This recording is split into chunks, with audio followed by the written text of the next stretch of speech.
Hi, welcome back guys. This is your friend, the Scion Fanfics. Back with amazing fanfiction. This is the series of What If Deku Had Fearsome Medusa Quirk? Now before starting, please give this video a like and subscribe to the channel if you want more videos like this. Now let's get into the fanfic. Izuku scratched her head for what felt like the 100th time this morning. It had been itching all day, and it hadn't gotten any better. Her eyes too, they were watering so much it looked like she'd been on the verge of tears from the moment she woke up. The other kids already called her a crybaby, and this was only making it worse. She wiped her eyes dry again before running to catch up with her friends. "Kaken, wait up!" she called out, hurrying up alongside him as fast as her feet would take her. Katsuki turned to look at her. "Gettin' cold feet, Izuku? Come on, it's just a playground." "What? You think the slide's too high?" Izuku shook her head in a panic as he, Tsubasa and Cookie laughed. "And no. Just itchy." There was another round of laughter at her defense. Izuku nervously joined in, but her voice was weak. She itched her scalp and dried her eyes again. "Hey!" Katsuki's voice wasn't directed at her anymore, instead he was pointing at someone. She followed his finger towards his target. A white-haired girl was kneeling on the ground, hands outstretched and faintly glowing. Izuku watched as snow began to manifest on the ground in front of her. After a few moments, the snow had piled up into a small castle. Katsuki beckoned for Izuku, Tsubasa and Cookie to follow him towards the girl. She looked up at them with wide blue eyes. "What's your name?" Katsuki barked. "Why Yukina?" The girl stammered back. "All right, Yukina." Katsuki scoffed, looking at the snow castle at his feet. "This your quirk?" Yukina nodded. It's snow sculpting. "It's very pretty," Izuku added, which earned her a glare from Katsuki. Katsuki's gaze returned to Yukina. "You think you can be a hero with that quirk?" Yukina spluttered. I dunno, maybe? I don't really dash." Katsuki's foot slammed in the castle, kicking it over and sending snow everywhere. Yukina's eyes started tearing up as she looked between the wreck of her snow castle and Katsuki's face. Katsuki stepped towards Yukina. "Well, forget about it, you. I'm gonna be a hero. And I'm gonna be way better than you could ever hope to be." "Kaken, stop." Izuku was already moving, positioning herself between Katsuki and Yukina. She didn't even say she wanted to be a hero. Katsuki laughed. "Don't tell me you're defending Yo-Yo here. You don't even have your quirk yet." Izuku balled her hands into fists. "You can't just push people around like that. It's not heroi, ah." The explosion cracked across Izuku's front like a whip, sending her tumbling down to the dusty playground earth. She landed on her back, the breath knocked out of her by the blast. She leaned back, breathing heavily, Katsuki standing over her. Katsuki shook his wrist at the blowback from the explosion. "DMN, that was a big one. I'm getting way stronger now." Izuku sat up in a daze, her head felt it was disconnected from her body. Her scalp was still itching like crazy as she pulled herself to her feet, all while Katsuki's voice taunted her. "You really think you can take me? Look, she's crying already." "No, I'm not." Izuku protested, though it fell flat. Her eyes were watering like crazy. "I bet all I'd have to do is give you another push and you'd be bawling." Izuku heard Katsuki take a step forward as she wiped her eyes again with her sleeve. "Stop." Izuku looked up, meeting Katsuki's eyes. In an instant, he froze. No, more than frozen. He was gray as well, not just his skin but his hair and clothes as well. Cookie and Tsubasa stepped back, exchanging a nervous glance. Izuku's breath hitched. Nervously, she reached out with one hand and touched her friend's shoulder. It was rough, coarse, like a rock. "Kaken," Izuku whispered, hoping for a response. There was nothing. Katsuki remained stuck, fist still clenched, expression still confident and cruel. "Kaken," she whispered again. Then came the hissing. It started quiet, barely noticeable, but then it got louder, as if more and more voices were joining in on the cacophony. It was coming from above her, behind her, and every other side. Izuku put her hands over her ears to drown out the noise. Then her blood ran cold when she felt something brush against her fingers. It was smooth, scaly, and flexible. Something shifted at the corner of her vision. Then she saw it. A snake. Light green and smooth-headed, tongue flicking the air. Izuku screamed. She stumbled back, the snake moved with her. The itching in her scalp was gone, replaced by something so much worse. A strange, writhing sensation, 4 of them. 4 snakes. She had 4 snakes attached to her head. Cookie and Tsubasa were already running, and she could hear Yukina's cries as she fled. Izuku looked across the playground. All the other kids were running away from her. Her heart was hammering in her chest, her breaths were quick and shallow, her stomach wanted to leap into her throat. Izuku drew her arms around herself as she started to cry. Katsuki's body remained still and judging. I'm sorry. I'm sorry, I'm sorry, I'm sorry. Izuku sobbed. She'd killed him. Katsuki was her friend and she'd killed him just by looking at him. She collapsed to her knees, clutching at her chest as her heart threatened to claw its way out. Izuku kept her eyes fixed firmly on the ground. She heard footsteps approaching, she didn't look up. A shadow was cast over her, but she still didn't move. Izuku? It was her mom. Can you look at me? Her voice was so nervous, so worried. Izuku almost looked at her, moving her head the smallest amount before she panicked and looked back at the floor. No. She sobbed back. I'll kill you too. Izuku flinched as she felt her mom's hand on her shoulder. Okay. Keep your eyes on the ground. But you have to come with me, okay? You can't stay out here. But. Kaken, Izuku hazarded a look up at Katsuki's body, but couldn't handle the sight as her eyes darted back to the ground. I've already called his parents. They'll be here soon. Just come with me. Inko's hands rested on Izuku's shoulders, lightly urging her to stand. Izuku weakly obeyed, slowly getting to her feet, eyes still fixed on the dirt and dust. The snakes hadn't stopped squirming, their hissing filling the air around her. She could barely hear herself think. Barely, except for one thought blasting like an alarm in her brain. I killed him, I killed him, I killed him, I killed him. Her body was still shaking as Inko walked her to the car. She barely registered getting in. It felt like one moment she was dragging her feet across the barren playground, the next she was numbly staring at her feet as her mother drove her away. The snakes wouldn't stop hissing and coiling on her head. She didn't even feel the tears now, she just watched them fall, drop by drop onto her lap. Their small car pulled up outside their apartment building. Izuku slowly stepped out of the car when her mother opened the door for her. She didn't look up. She watched her feet as she slowly walked through the door and up the steps. Inko pushed the door open for her and Izuku entered their apartment. Hey, Inko called out softly, you go to your room, okay? I'll make a phone call with the doctor to get your quirk registered. And don't worry. Katsuki's fine, you didn't hurt him. Izuku heard how unsure her mom was. How could she be sure? She was wrong. Katsuki was dead. She'd killed him, just by looking at him. But she was too numb to argue. Izuku nodded weakly, not bothering to dry the tear tracks strkng down her cheeks. She shuffled to her room and shut the door behind her. The poster of All Might above her bed looked down at her, smile wide and bright. But she could see the judgment in his eyes now. She flinched away from his gaze. She couldn't look at him anymore, not right now. Izuku turned her eyes towards the mirror. She wanted to see what she'd become. No. Izuku's recoiled from the surface before she could even properly look at herself. It was an instinct, sudden and reflexive. She couldn't bring her eyes to look again. Of course, she couldn't look herself in the eye. She'd turn herself to stone too. But she wanted to see. The snakes were hissing at the periphery of her vision. She needed a better view of them. It was a morbid curiosity. Izuku walked over to the drawer by her bed, she pulled it open, and a minor horde of stationery stared back at her, most of them decorated with pro-heroes. Izuku reached out and took out the pair of sunglasses lying in the center of the pile. They were All Might sunglasses, bright yellow with plastic accessories mimicking the tufts of his hair. Izuku put on the glasses, darkness fell over her vision. She turned to look at herself in the mirror again. Her mind didn't cry out at her again, she was safe, for now.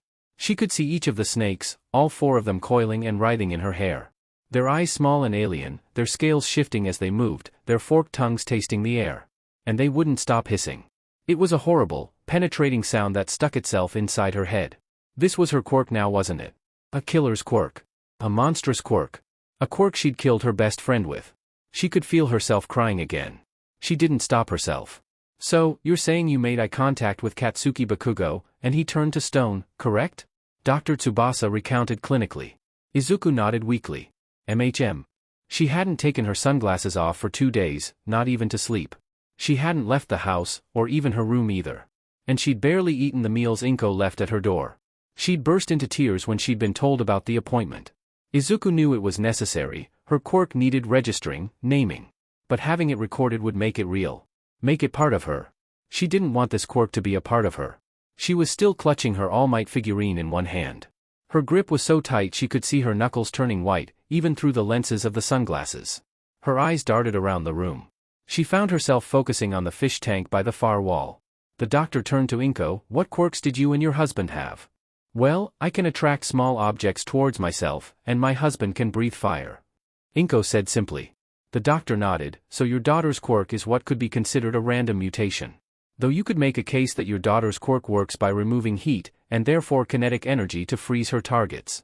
However, that wouldn't explain how the victims are turned to stone like you described, nor the manifestation of the snakes. I think I understand. Inko said quietly, her hand resting on Izuku's shoulder. Izuku.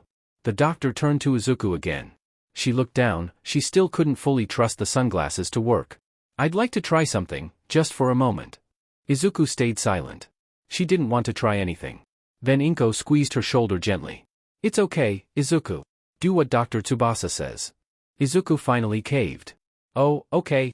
The doctor stood up from his chair and walked over to the fish tank. There was an empty fishbowl sat next to it, already full of water. He took a scoop resting by the tank and dragged it through the tank, removing a single goldfish. The fish was quickly transferred to the bowl. The doctor set the scoop down and picked up the bowl, carrying it over to Izuku. He sat back down in his chair. I'd like you to use your quirk on this fish. He asked bluntly. Izuku's breath hitched. He wanted her to what? She shook her head, her voice trembling. No. The doctor sighed. It's just a fish, Izuku. It won't feel anything. Izuku shook her head again. I won't kill it. You're not killing it. Merely, changing it. The doctor reassured her. Another squeeze from her mother, please Izuku, don't be difficult. Her voice was concerned, but gently urging. Izuku relented again, fine? I'll do it. Trying to control her breathing and the tears threatening to spill from her eyes, Izuku removed her sunglasses. She didn't even think about looking at Inko or the doctor. Her eyes found the fish. It looked so pretty, swimming around in the bowl. Then her eyes met the fish's and an instant later, the fish was stone. Izuku watched as the fish floated downwards, landing on the bottom of the bowl with a quiet tink. She put the sunglasses over her eyes and did her best not to cry. Interesting. The doctor's voice betrayed his intrigue as he set the fishbowl back on the desk. He turned back to Izuku. May I see your snakes? The snakes started hissing again before Izuku could even register what he said. She didn't want him to touch them. They might be dangerous. But she could already feel the urging coming from her mother. She took a deep breath. Okay. The doctor reached out and took one of the snakes in his hands. She could feel it. She winced instinctively. She heard a from the doctor, reflexive response. Suggests that these snakes are part of your body and integrated with your nervous system. In other words, they're a part of you. Izuku's eyes went wide at that, but the doctor kept feeling around. She felt his gloved fingers open the snake's mouth, not violent, but not gently either. She did her best to keep still, and she could feel the other 3 snakes coiling around in the air above her scalp. No esophagus or trachea visible, these snakes aren't independent organisms. So, they're taking Izuku's oxygen and nutrients? Inko asked. She received a curt nod as the doctor kept feeling around. It appears your snakes have venom glands. I'll have to collect a sample. The doctor stated bluntly. Keeping the snake's jaw open, the doctor reached over to his desk and retrieved a vial from a drawer. He brought the vial up to the snake's jaw, before forcing the snake to bite down on the cover. After a few moments, he released his grip on the snake and Izuku, who'd been sitting still and shaking the whole process, finally felt free to breathe again. There was a light green translucent liquid in the bottom of the vial. She made that. Her body had made that. It could be just as dangerous as her looking at people. She watched as the doctor put the vial in a drawer at his desk. The doctor turned to Inko. That is all I need for today's session, you're free to go. Thank you, Dr. Tsubasa. Inko said, standing up. Izuku? Izuku barely mustered up a thank you, as she removed herself from the stool she was sat on. She took her mother's hand and let herself be led out of the clinic. The car ride home was silent, and the rest of the day was a numb blur. Eat dinner, get ready for bed, cry a lot. They had data on her quirk now. It would be getting a name soon. She didn't want it to have a name. She didn't want her quirk. As she lay in her bed, staring up at the ceiling, she couldn't help but let her thoughts drift to Katsuki. The stone form she trapped him in. No, not trapped, transformed into. Katsuki was stone now. And he wasn't coming back. Her nightmares, like the ones she'd had the past 2 days, were full of snakes, shattered rocks, and the word killer being both screamed and whispered to her all at once. Izuku was roused from her nightmare by a knocking at her door. She blearily opened her eyes. Light was leaking in through the window. Izuku stumbled out of bed, narrowly avoiding getting tangled up in the sheets. Her sunglasses were firmly on her face by the time her feet was on the ground. I'm up, Mom, she said, tiredly. Inko almost burst through the door, phone still in hand and an expression of relief and joy plastered across her face. I told you not to worry, Izuku, and now Dr. Tsubasa has some great news. Izuku's eyes went wide, and a small smile crept onto her face. What is it? Inko kneeled to her daughter's level and spoke softly. So, Dr. Tsubasa did some tests on the venom he extracted from your snakes, and it's not dangerous, at worst it gives someone mild dizziness. Izuku's smile faltered a bit. That was a relief, but she wasn't worried about the venom. She wanted to reverse turning Katsuki into stone. There's more good news though. Inko reassured her when she saw the drop in expression. The venom, it can be used as an antidote to the petrification. Izuku's eyes went wide behind her sunglasses. Really? Inko nodded. Yes, I've arranged for you and Katsuki to meet up at the clinic. You can cure him today. Izuku let out a breath she felt like she'd been holding for the past 2 days. She allowed herself to smile. Kaken's not dead, she exhaled, still not quite believing it. Inko nodded again. No, he won't be. I've booked everything, it'll be today. He wants us there at 11, so we'll leave at 10:30, okay? Izuku nodded. Okay. She finally allowed herself to breathe. The morning passed by with a different air. She ate her breakfast quickly. The nervous anticipation building in her stomach made her feel a bit queasy as she ate. When it was time to leave, she bounded into the car beside Inko and sat with a tentative smile on her face. The car drive was quiet and buzzing with anxious positivity. And it wasn't long before they were in Dr. Tsubasa's office again. Katsuki's parents were already there, sitting in the office's white plastic chairs. Katsuki himself, still the motionless, stone statue she'd last seen him as. She fought the urge to cry again. She glanced over at Katsuki's parents as Inko sat beside them. Their expressions were taut, controlled, and clearly worried. But Izuku could sense the judgment behind their eyes. She's done this to their son, her friend. But it would be put back soon. Everyone stayed silent as the doctor approached Izuku. A lump formed in her throat that she tried to swallow. The doctor knelt and took the head of one of her snakes in his hand, vial in the other. A small squeak escaped Izuku's mouth as the snake was forced to bite down onto the vial. After a few moments, the pressure on the snake was released, and the doctor brought his hands away. Izuku watched silently as he went over to his desk. The antidote is simple to make, he said plainly, setting the vial down on his desk.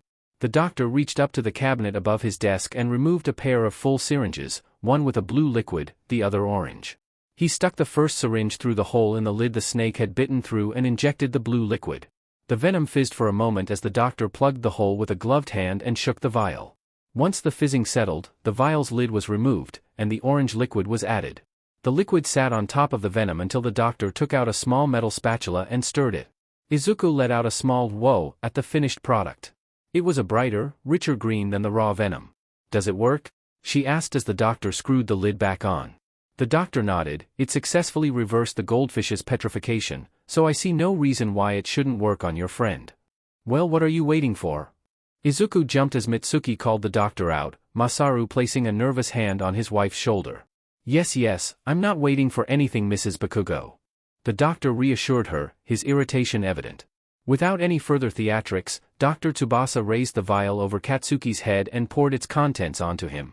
The green liquid splashed onto his stone hair, shimmering slightly against the gray rock before being absorbed into it. Nothing happened. Oi! My son still dash. Mitsuki had stood up from her seat and was beginning to advance, but she was cut off by the doctor's gesture. It takes a few moments. Be patient, he said, sternly. Izuku's eyes went back to Katsuki's body. A moment passed. Then another. Then it. All seemed to happen at once. One instant he was a perfectly still statue, the second, the color was back in his skin and he was moving again. Ack. What? Where am I? What happened? He demanded angrily. Then his eyes fell on Izuku. Hey, since when did you have snakes in your hair? Oh. Ugh. Cack in your back. Izuku made to hug Katsuki, but he stepped away. She knew better than to force the issue. Well, I believe that's us done here, the doctor said, putting the vial in the sink and removing his gloves. You are free to go. Katsuki scoffed as he went back to his parents, shooting Izuku a glare that was made of rage. She shrank back under it. She messed up. She deserved this. But, they'd make up, right? He wasn't dead. He was still here. Izuku and Katsuki exchanged glances as their parents led them back to the cars. Izuku tried to smile at him, but she received nothing but scowls in return. She could feel the snakes, her snakes, pulling back from him. They didn't need to be afraid of him though. Katsuki was strong, he was good, he was going to be a great hero. But they were parting ways now. Izuku turned to Inko. Mom, me and Kaken, we're still going to be friends, right? She couldn't keep the tiny tremble out of her voice. Of course you are, Inko said, turning the keys in the ignition. It's just a hiccup. He'll get over it. It's a good quirk, Izuku. Inko's response seemed a bit too fast, too clean. But Izuku didn't question it. She stayed in the car, silent during the ride home. Izuku wanted a better answer, an answer from Katsuki. It wasn't until the next day that she got her answer. It was another hot day at the playground. And Izuku had arrived a little late. She ran over to Katsuki as fast as she could. She kept one hand on her sunglasses the whole way over, keeping them from falling off. "Kaken," she called out as she approached him. Katsuki grunted in acknowledgement. "Come with me, Izuku." He started walking, clearly expecting Izuku to follow him. She did. She followed Katsuki behind the climbing frame, the large plastic climbing wall blocking them from view of their parents. "What are we doing round here, Kac? Ah." Izuku gasped as Katsuki shoved his hand into her gut and detonated a small explosion, knocking the air from her lungs and dropping her to her knees. She struggled to breathe as he stood over her. He didn't look happy, far, far from it. "Why?" She managed to weakly get out. "Why?"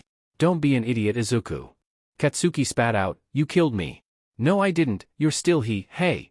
Another explosion cracked across her face, knocking her to the floor. "I don't care that I'm back now, or any of that nonsense.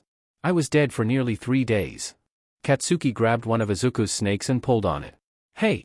Stop! You're hurting me." Izuku protested. "I don't care." Katsuki snapped. "You're a killer, Izuku." He shoved Izuku's head back down, dust blooming up from the ground. Izuku gasped for air as Katsuki jeered. "I bet you still want to be a hero, don't you?" he said, explosions sparking in his hands. Izuku wished she could lie, but she couldn't. She wanted to be a hero, more desperately than anything. She remembered all the nights she'd spent whispering to her All Might plushie like it was some mythic artifact that would give her a quirk, a good one, a strong one, one that she could be a hero with. But now she had a quirk, one stronger than she could have ever wanted. She forced her knees under her body, and slowly drew herself up. "Why yes," she said, with all the defiance she could muster. The explosion struck her before she could brace herself. The heat seared across her cheek, the energy rippling across her head. Her neck jerked to the side from the force, sending her sunglasses flying off. The rest of her body followed suit, toppling to the ground again. She didn't bother to try getting up. She stayed on the ground, spread out on her back, eyes screwed shut, as Katsuki stepped towards her. The snakes hissed and writhed defensively around her head as she felt the tears coming on. Katsuki looked down at her. "You're not a hero. You're a monster. Nothing more, nothing less. I'm the hero here. Me." Izuku couldn't do anything in response but cry. He was right. She was a monster. She had killed him. Sure, he came back, but that didn't undo the fact that she'd killed him in the first place. She was dimly aware of Katsuki walking off, heard snippets of him talking to Tsubasa and Cookie like nothing happened. She didn't move for a long time. She barely lifted a finger until the sobbing had subsided. Her chest was still tight as she rolled onto her front. She still didn't stand, instead she weakly crawled along the dirt towards her sunglasses. Her hand reached out, gripped an arm of the glasses, and pulled them towards her. Only once the sunglasses were securely on her face did Izuku finally stand. The lenses were cracked from the blast, but they held, they were keeping her quirk in. She brushed the dust off her body with trembling hands. The thought of telling her mother about this entered her mind, she shook it off. She deserved this. She was a monster, she didn't even look normal anymore. The snakes in her hair had seen to that. And besides, how could she be a hero? How could she save people like All Might could when the moment she looked at someone they turned to stone? She brushed the dirt off her shirt, wiped the snot from her nose, and collected her breath. Then, with slow, trembling footsteps, Izuku walked back to Inko. Inko's posture immediately changed when she saw her daughter approach. She crouched down beside her. "Izuku? Is something wrong?" Izuku nodded, sniffling. "My glasses broke, can we go home?" Inko's mouth morphed into an "Oh, okay then sweetie, come with me." Izuku took her mother's hand without hesitation. She stayed silent as she was led away from the playground. She spared a glance behind her. Katsuki and his friends had surrounded another kid. They looked happy, the kid didn't. Izuku looked back to Inko. The car drive home was as quiet as the last few. Izuku idly kicked her legs while Inko drove. She was a monster, there was no taking that back. But as her hands clenched into the seat, there was a small part of her that wouldn't let this be the end. Maybe she was a monster, but that didn't mean she couldn't be a hero. Right? "I am here. I am here. I am here. I am he dash." Izuku's hand smacked down on the head of the All Might alarm, cutting it off mid-catchphrase. She sat up, wiping the sleep from her eyes with the back of one hand. And reaching for the case on her bedside table with the other. She opened the case and put her sunglasses on before swinging her legs out of bed. She put on her Aldera middle school uniform, smoothing down the shirt and fiddling with the collar like she always did. She pulled the cover off the mirror and looked at her head. 2 snakes were sleepily coiling around her curls. She sighed, before turning to open her blinds. The warm light spilled into her room, illuminating the space and casting rays of sunlight across her face. She closed her eyes. Breathed in, breathed out. Then she turned and left her room, grabbing her notebook from her desk as she did. "Ah, Izuku, you're up. Sleep well?" Inko said gently as Izuku left her room. Izuku nodded, "Yeah." Inko smiled, "Good. Breakfast is on the table, eat up. You'll be late for school otherwise." Izuku tucked a strand of hair behind her ear, "Thanks, Mom." Izuku ate her breakfast and cleared the table. Then she went to check her school bag. The yellow backpack was sat near the door, with a smaller, brown satchel leaning against it. Izuku opened the satchel first. In it, in neatly ordered rows of pockets, were 30 vials of the bright green antidote to her quirk. She counted each one, they were all there, thank goodness. She checked each vial, turning it over in her hand. No cracks, full dose in each one. She put each vial back in its pocket gently, before adding her notebook and moving on to the backpack. All her books were still in there, and tucked in alongside them was her kendo stick. It was a short, well-balanced length of wood made to mimic a wakizashi. She'd been training with it for a good year and a half now. Going through the forms helped her relax, and she hoped it would help her as a hero. "Izuku, sweetie, you're almost late." Inko's worried voice came from just behind Izuku. Izuku looked up, her mother holding a bento box in her hands. Izuku took the box, glancing behind Inko to see the clock on the wall. She had less than 5 minutes before she'd be running late. Right, thanks Mom." Izuku took the bento and put it into her bag. She could already hear Inko sighing. "You worry too much about your vials. Your quirk's harmless, really." Her voice was soft, and slightly apprehensive. She'd said it so many times before. Izuku's shoulders dropped. "Yeah, harmless, love you Mom." Izuku left the apartment before she could muster up the. As she descended the steps, her mother's words rang in her ears. Harmless. Harmless? Her quirk was the opposite of harmless. Her quirk was harmless in the same way a gun was harmless. Just because the wound could heal didn't mean it didn't hurt, didn't mean it couldn't kill. And she'd killed so much. It wasn't just Katsuki all those years ago. She wore her sunglasses everywhere, so much that unfiltered light was disorienting to her. It kept everyone around her safe while they were on, but accidents still happened. She'd get jostled in a hallway and her glasses would fall off, and someone would see her eyes before she could squeeze them shut. And then they'd be dead. She'd always turn them back, fumbling the antidote onto their body and sparing them. She'd apologize, always, but that didn't change the fact she'd killed them. And Izuku always heard what people said every time it happened. What if she'd just left them, and not cured them? Let them stay dead. It was always a possibility. But that wasn't her. She didn't want it to be her, it can't be her. Whoa! It's Kamui Woods. The voice from up ahead brought Izuku out of her thoughts. She looked up, and sure enough, swinging through the air on twisting branches, dark blue suit catching the morning light perfectly, was Kamui Woods. He followed where he was swinging towards. And immediately her jaw dropped slightly. An enormous villain, some 40 meters tall with brown dreadlocks loomed over the street. A bag was dangling by the strap from his enormous fist. He was backing away from the crowd gathering near his feet. Izuku strained to look, there were 2 other pro-heroes already at his feet, keeping the crowds back. Izuku reached for her satchel, pulling out her notebook. She set off at a run towards the crowd. Seeing heroes in action up close like this always brought a rush to her body. She flicked open Hero Analysis for the Future Volume 13 to her page on Kamui Woods. Illegal quirk used during rush hour, as well as robbery and assault? You're pure evil. Kamui declared as he deftly dodged the villain's wild swing. Izuku maneuvered her way through the crowd, trying to get closer. She craned her neck to try to make out everything. The way Kamui's branches shifted and split as he extended and retracted them from his body. Her head kept darting between the sky and the notebook as she tried to sketch. She bumped up against someone, nearly dropped her notebook from shock. "Hey, watch it!"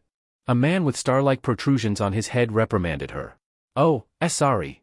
She shrunk back, her snakes making a small, embarrassed-sounding hiss. Izuku saw the man sneer as her turned back to watching the battle. She pushed her sunglasses back up just in case and tried to find Kamui again.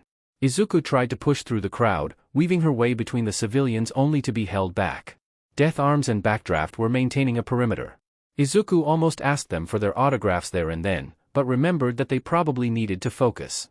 Backdraft formed a barrier with extended strands of water coming from the hoses where his hands should be, while Death Arms used his strength to clear the debris created by the villain's rampage. Izuku turned her head to the sky to search for Kamui Woods again.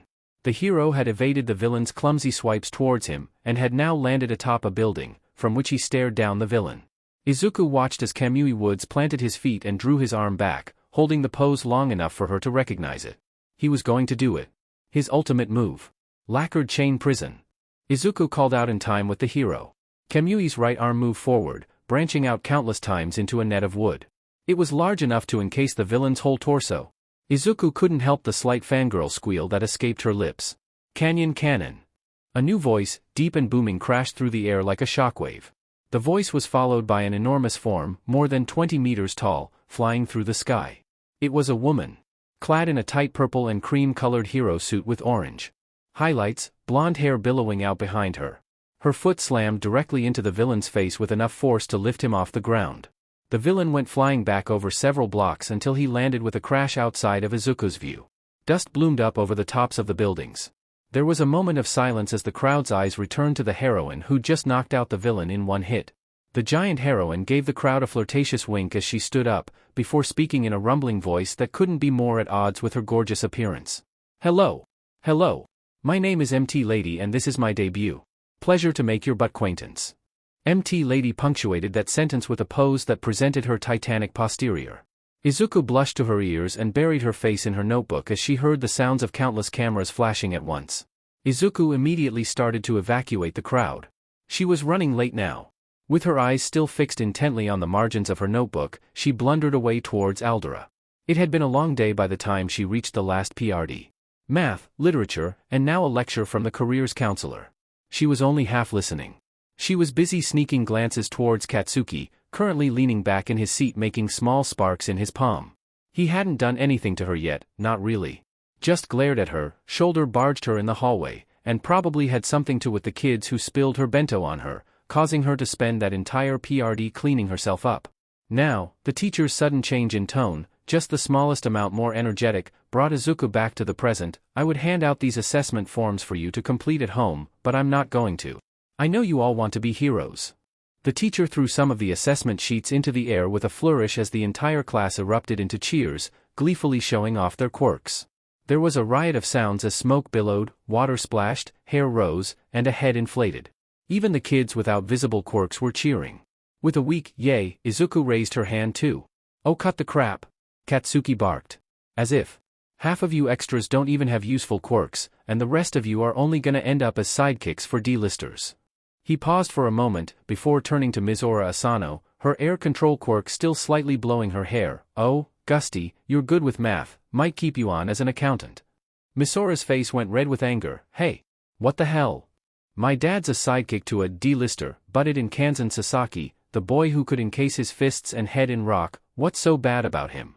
Katsuki shrugged. He's a loser, duh. And my quirk's totally useful. Cried out Hiroto Abe, still shining brightly like a lamp from his whole body. Oh please. You've got the same quirk as the goddamn glowing baby, not any stronger either I'd wager. Katsuki scoffed, then his eyes fell on Izuku. And we can't forget the snake in the room, can we?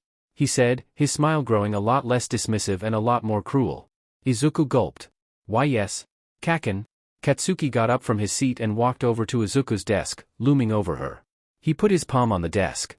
There was the small crack of an explosion beneath his palm. Izuku flinched, and trails of smoke began rising and twisting up from underneath his fingers. Don't think I missed that little gesture of yours. Katsuki chuckled calmly, too calmly. You still want to be a hero. The teacher called from the behind the desk. Bakugo, as much as I appreciate your efforts in helping keep order in the class, perhaps this would be better done, outside the lesson.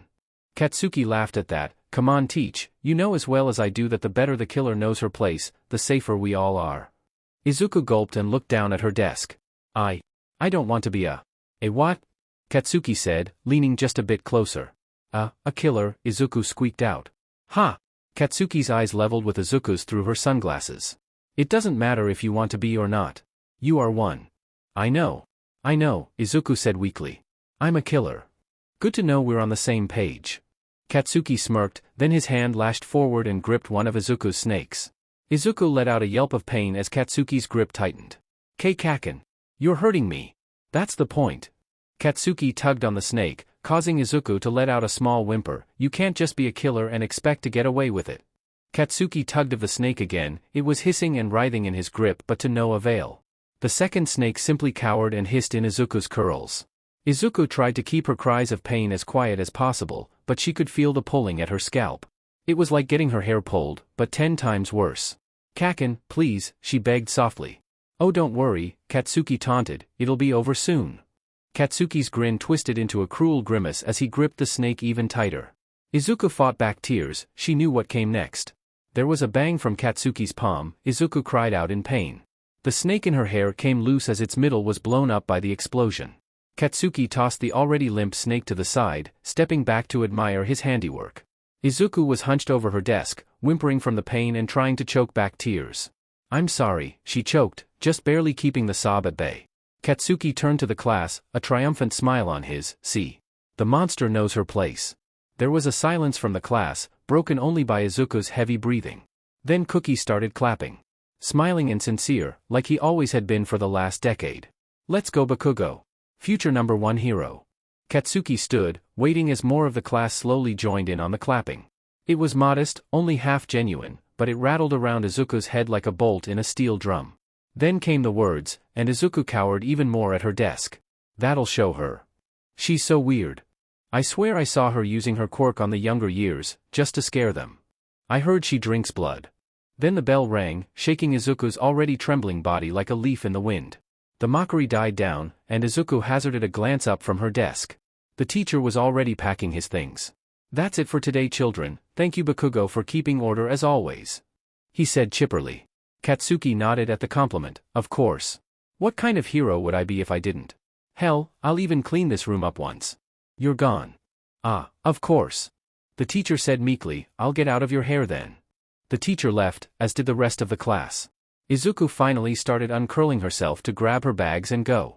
She gripped her satchel in one hand, and slung her backpack over her back. Maybe Katsuki wasn't lying, maybe he'd let her go just this once. She stood up, straightened her posture and... Where do you think you're going? Izuku froze. She turned her head to the side. Katsuki was looking at her, arms crossed, shoulders relaxed, smile cruelly mirthful. Cookie stood just behind him. Gecko Ohori, the skinny ginger kid with the power to make his hair stand on end, was already moving to block the door. Izuku gulped as she looked between them. I was just leaving. She said, trying and failing to keep her voice from trembling. Katsuki gave a grunt and pointing gesture. Cookie moved towards Izuku. His fingers extended to exactly 2.3 times their usual length as he advanced. Izuku took 2 faltering steps back, but he was already on her. Cookie grabbed her satchel and pulled it from her hands. Katsuki held out his hand, and Cookie quickly tossed it over. Hey, they're fragile. Izuku called out as she heard the vials striking against one another. Katsuki raised an eyebrow. Fragile, huh? Still carrying around those vials like they change anything. Katsuki laughed as if it were some sort of joke. He placed the satchel on a desk and yanked it open. Izuku watched as his eyes narrowed as he saw the vials. He took out a vial, turning it over in his hands. Katsuki looked between Izuku and vial, then back to Izuku again. You really think you can cling to these and claim you're not a killer? He looked her up and down, sneering. Izuku did a tiny nod, her voice barely a whisper. Maybe. She then tried again with more conviction, yes. It still sounded fake on her tongue. Katsuki shrugged. Well, I suppose there's only one thing for it. The only thing worse than a killer is a killer that doesn't know she's a killer. Freaky fingers? Cookie stiffened. I have a name. Katsuki slouched against the desk. Of course you do. Now, Cookie Inomoto, he said his name as if he was struggling to remember it. Will you show the killer what she is? Katsuki pointed to the satchel and the open window. Izuku's eyes went wide. No! She cried out. She tried to move, but Gecko was behind her, holding her back. He was surprisingly stealthy, and stronger than he looked too. Izuku could do nothing but struggle vainly and Cookie picked up the satchel and carried over to the window. No! Cookie please. We've known each other since kindergarten, you don't have to do dash. Izuku was fighting to get the words out. Cookie looked at her, gave an indifferent huff, and started pouring the contents of the satchel out of the window onto the ground below. There was the horrific sound of shattering glass against asphalt. Then Izuku saw her notebook tumble out of the satchel, her breath caught in her throat as it disappeared from her view. Then Cookie stopped pouring, shaking the bag again for good measure, before setting it down on the desk. Cookie stepped away from the window as Gecko released his grip on her. Izuku dashed to the window and looked down. There was a pile of smashed glass and spilled green liquid. In the middle of it, and she could it soaking through already, was her notebook. She turned to Katsuki who was already by the door, Cookie and Gecko trailing behind him. "Oh, and Izuku, I know how you can stop being a monster," he said, with a smile. Izuku's grip tightened on the window ledge. How? Katsuki's grin turned dark. Jump off the roof of the school and hope for a hero's quirk in the next life. Katsuki laughed cruelly while Cookie and Gecko snickered. They left the room, leaving Izuku staring down at the mess that was her cure and notebook. She looked over to the satchel, now empty. Wait. Izuku reached into the satchel, pulling away the folds of the material. Sitting there, still uncracked, was a single vial. Izuku took the vial and tucked it into the waistband of her skirt. It was safer there than it was rolling around inside the satchel. She zipped the satchel back up and grabbed it. Izuku took a few breaths to steady herself. She tasted salt, and only now realized she was crying. She brought her hand to her cheeks, wiping the 2 streaks of tears that were running down her face. 2 more breaths, and she felt safe to leave. Izuku stepped out into the hall, looking left and right before committing, "No Katsuki, good." She kept walking keeping her head down, her one remaining snake staying mercifully quiet. She was almost at the exit when she saw someone, and her face brightened up immediately. It was Araragi Shibata, her girlfriend. The auburn-haired girl was talking with a few of her friends, laughing warmly. Izuku never got to talk with them. Araragi said she was special, and that they wouldn't get her. When she noticed Izuku approaching, she gave a warm smile. "Oh. Izuku," she said with sudden enthusiasm, "you run along, girls. I've got someone special I want to talk to." The girls gave Araragi looks that Izuku chose to read as jealousy. Once they were gone, Araragi turned her full attention to Izuku. She gave her a sympathetic expression. "I saw what Bakugo did to you, it didn't hurt too bad, right?" Izuku shook her head. I lost a snake." Araragi rubbed Izuku on the shoulder. "Oh, don't feel too bad about that, they're creepy anyway." Izuku sighed a little. "Yeah. I guess they are. Can we walk home from school together?" Araragi hummed as she thought it over for a few moments. "Sure, why not?" Izuku's eyes brightened beneath her shades. "Thank you." She sidled up against Araragi, a genuine smile beginning to cross her face. They started to walk out the building. Izuku paused for a moment. "Wait. My notebook, I should probably go get it, even if it is ruined." Araragi's face tightened. "That's not the one with me in, is it?" Izuku looked at the floor. "Why yeah." Araragi sighed, waving Izuku off. "Sure, go get it." Izuku nodded and quickly scrambled over the below the window she'd had her last class in. There it was, sitting amidst a pile of shattered glass and loose corks, her notebook. She gingerly grabbed the spine between finger and thumb and pulled the book from the pile. She tried to block out the light clinking of the glass shards as she disturbed them. As she expected, the book was soaked through and stained green with antidote. She turned through some of the pages. Some of them were still legible, barely. Luckily, Araragi's page was spared from the worst of it. Izuku shook the book a couple of times, watching the antidote drip off it. Izuku put the notebook back into her bag and left the pile of glass for the janitor. Izuku ran back to Araragi, satchel bouncing against her side. Araragi was standing with a hand on her hip with a concerned expression on her face. "Are my pages okay?" Izuku nodded shyly. "Just about legible, yeah." Araragi smiled. "Good." They walked in silence for a few minutes. Izuku took in the surroundings Araragi was leading her through. Tall apartment complexes mixing with natural trees and shrubbery. Between the clean air and the fact that the route they were walking was even rather quiet, Midoria really was a beautiful city. Not as beautiful as Araragi though. Perfect hair, perfect features, and the way she held herself to just Izuku's heart racing. It was like she barely even cared Izuku was there, but she knew, Izuku knew she cared. She checked in on her sometimes, that was enough. Still, probably best to make some conversation. Steadying her breathing and trying to keep the blush out of her cheeks, Izuku started talking. "So, you followed those range-improving exercises I suggested?" Araragi nodded, a self-satisfied grin on her face. "Absolutely, I'm up to 10 meters now, can you believe it?" Izuku's face brightened. "Really? Wow. That's awesome, and shaping the flame, how did that go?" "You mean like this?" Araragi smirked, and her right hand erupted into flame, shooting out several feet ahead of Araragi. Izuku watched as Araragi's face contorted in concentration. She turned her gaze to the gout of fire streaming from where her girlfriend's hand was. The flame twisted in on itself until it resembled an axe. Izuku could feel the heat emanating from it. "Whoa! I know, right?" Araragi grinned. Izuku was still a little breathless. "Wow, you're amazing." You really could get into UA with that level of control, I know you could. Araragi retracted the flame, her hand returning to normal. She gave a shrug, nah, that's a bit too lofty, besides I want to get away from Blasty. I'm aiming for Daika Academy. Izuku cast her eyes to the floor when she heard that, letting out a small, disappointed sigh. Oh, that's really far. And they have dorms and stuff, don't they? Araragi nodded, yep, I can finally move away from my deadbeat parents. Izuku wrung her hands, oh, well, that's okay I guess, I could have used you at UA though. Araragi went silent for a moment before laughing gently, you still want to get into UA huh? Wow, you're adorable. Izuku laughed along quietly, what do you mean by that? Well, how do you expect to get into UA when you barely use your quirk? She was blunt as hammer. Well, I have my wakizashi, I'm getting pretty good at the dash, Izuku stuttered out. Oh. I got it. Araragi clapped her hands together. I know how you can train your quirk. Ah really? Izuku felt her heart lighten a bit. If anyone knew how to help her with her quirk it would be Araragi. Yeah. You know Tomomi Midori? Girl with the pigtails and glasses? Araragi began. Izuku nodded. Well, just go up to her, and just petrify her. Maybe leave her like that, for, let's say a day? Araragi said, eyes sparking with glee. Izuku's face blanched, and no. I'm not going to kill her. Araragi pouted, come on. How about just an hour, you know how much she freaks out over missing class when she's ill. Missing a whole PRD would totally mess with her.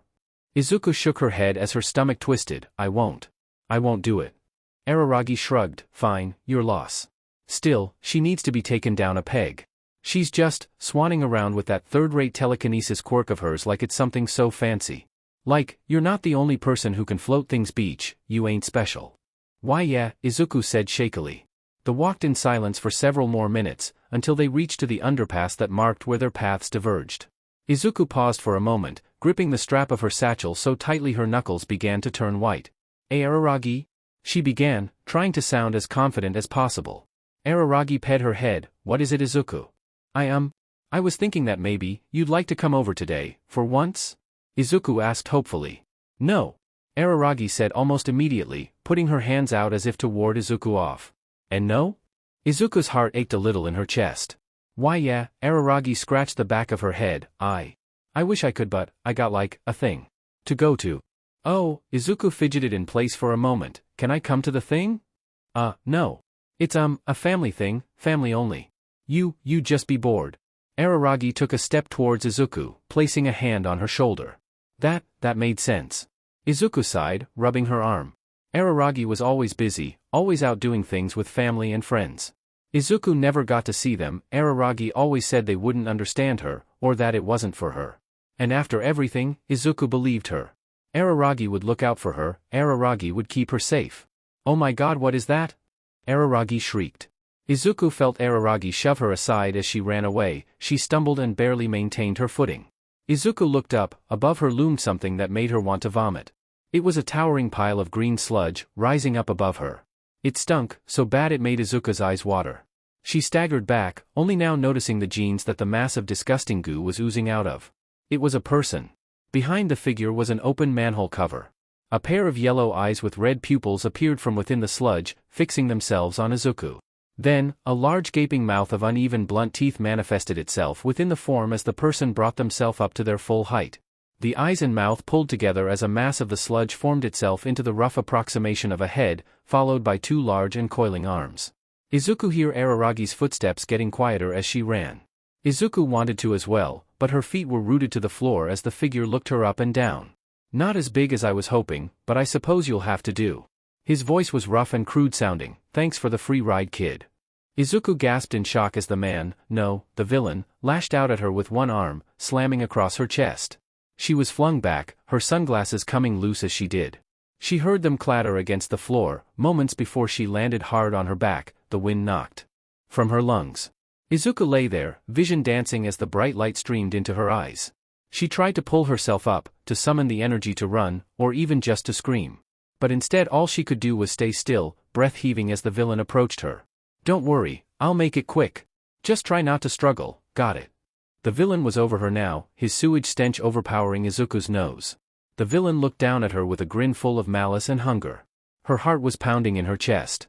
This was how she died, wasn't it? Alone, and about to be used by this villain made of sludge as a ride, whatever that meant.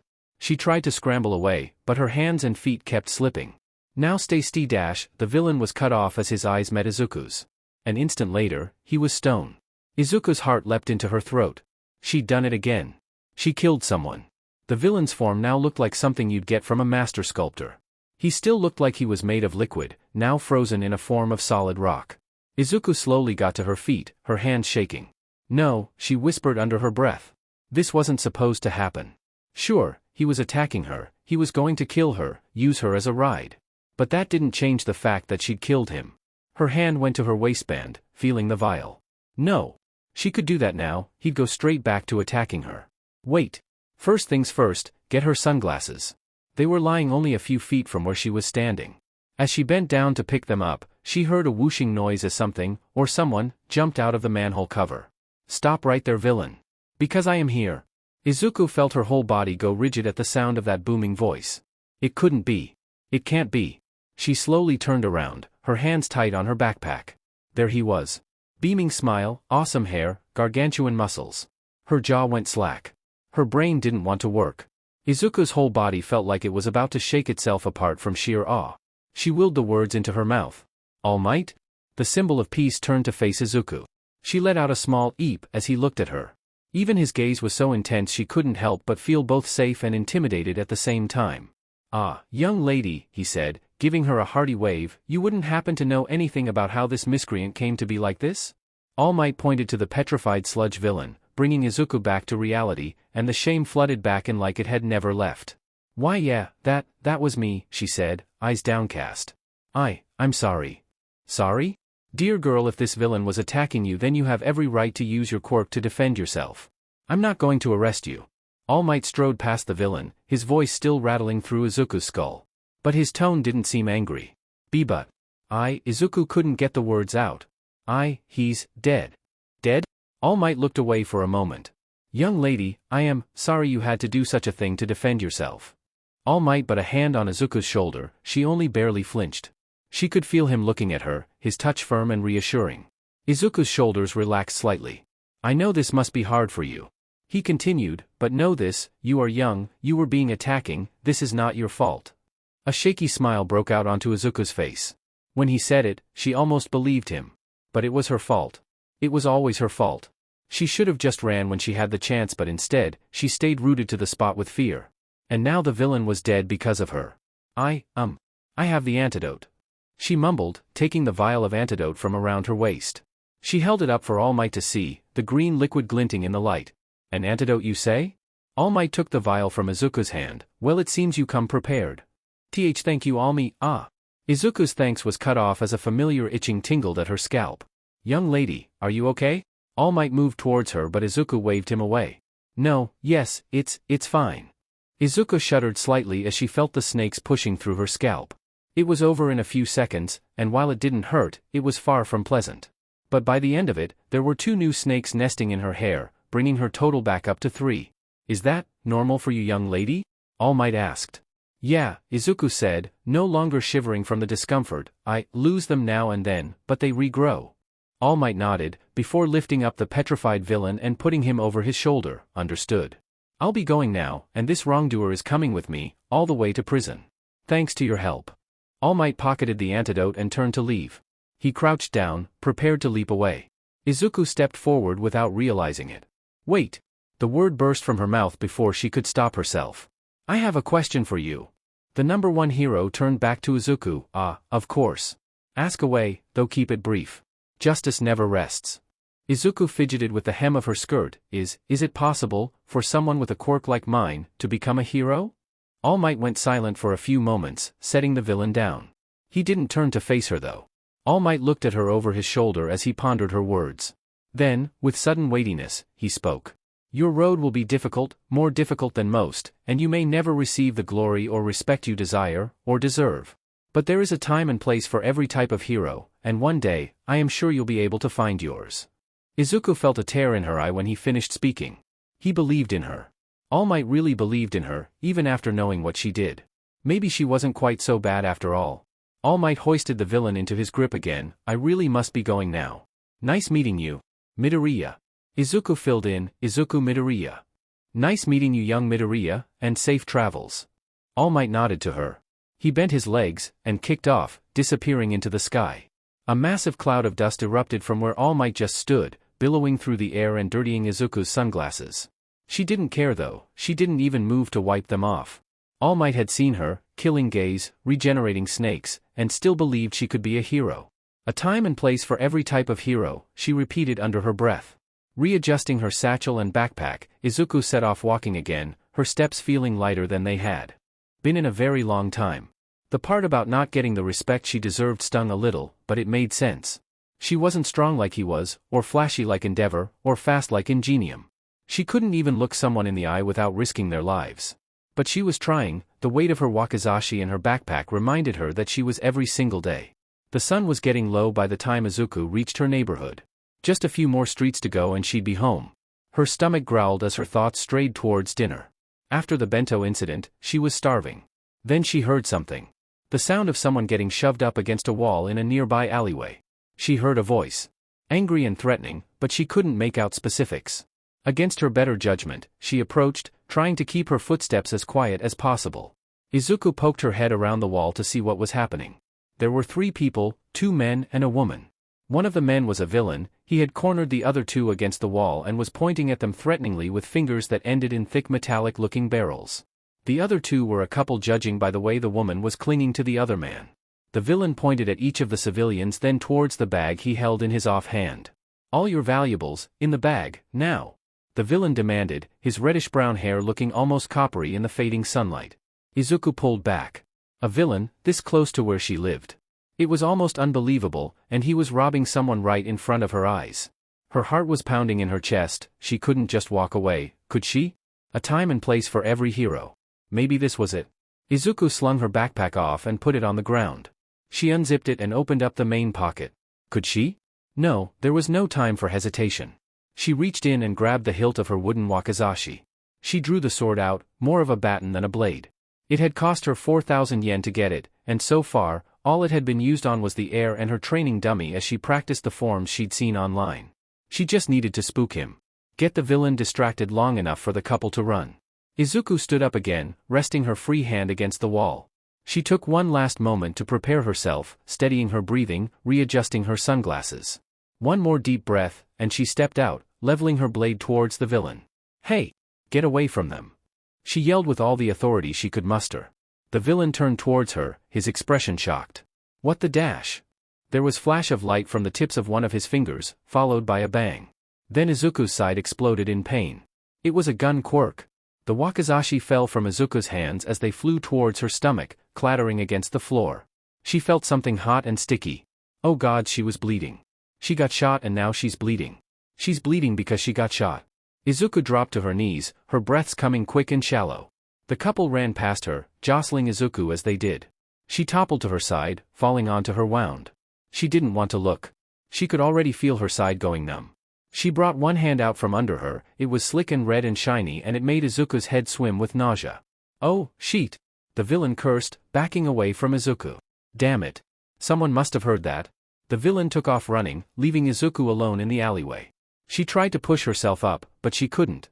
Her hands were too slippery with blood, her blood. Her whole body started going numb, starting at her wound and blossoming out from her torso. Izuku couldn't feel her legs anymore, and her arms were getting heavy. She didn't know how long she was laid there, but soon, blackness danced at the edge of her vision. Was this it? She wasn't a hero, not at all. But she'd stopped the robbery, even if she got shot. And now she was bleeding out in an alleyway, all alone. Izuku heard footsteps approaching. Or was she imagining them? No, she wasn't. They were getting louder. She heard the crackle of a radio, followed by someone speaking into it. It was a woman's voice, clipped and formal, a police officer. Izuku only caught every few words. Scene of disturbance dash.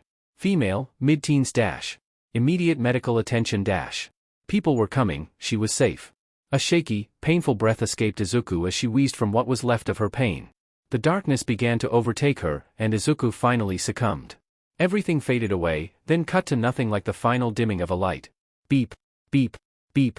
Izuku wearily opened her eyes. Her whole body felt numb. She blinked a few times, the light streaming into her sensitive eyes.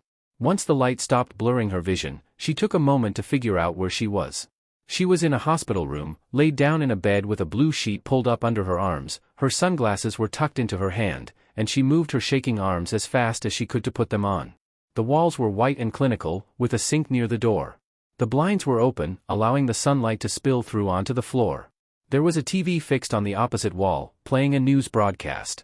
The number 3 hero Hawks was there, but she couldn't hear what was going on. A remote lay on a table beside her.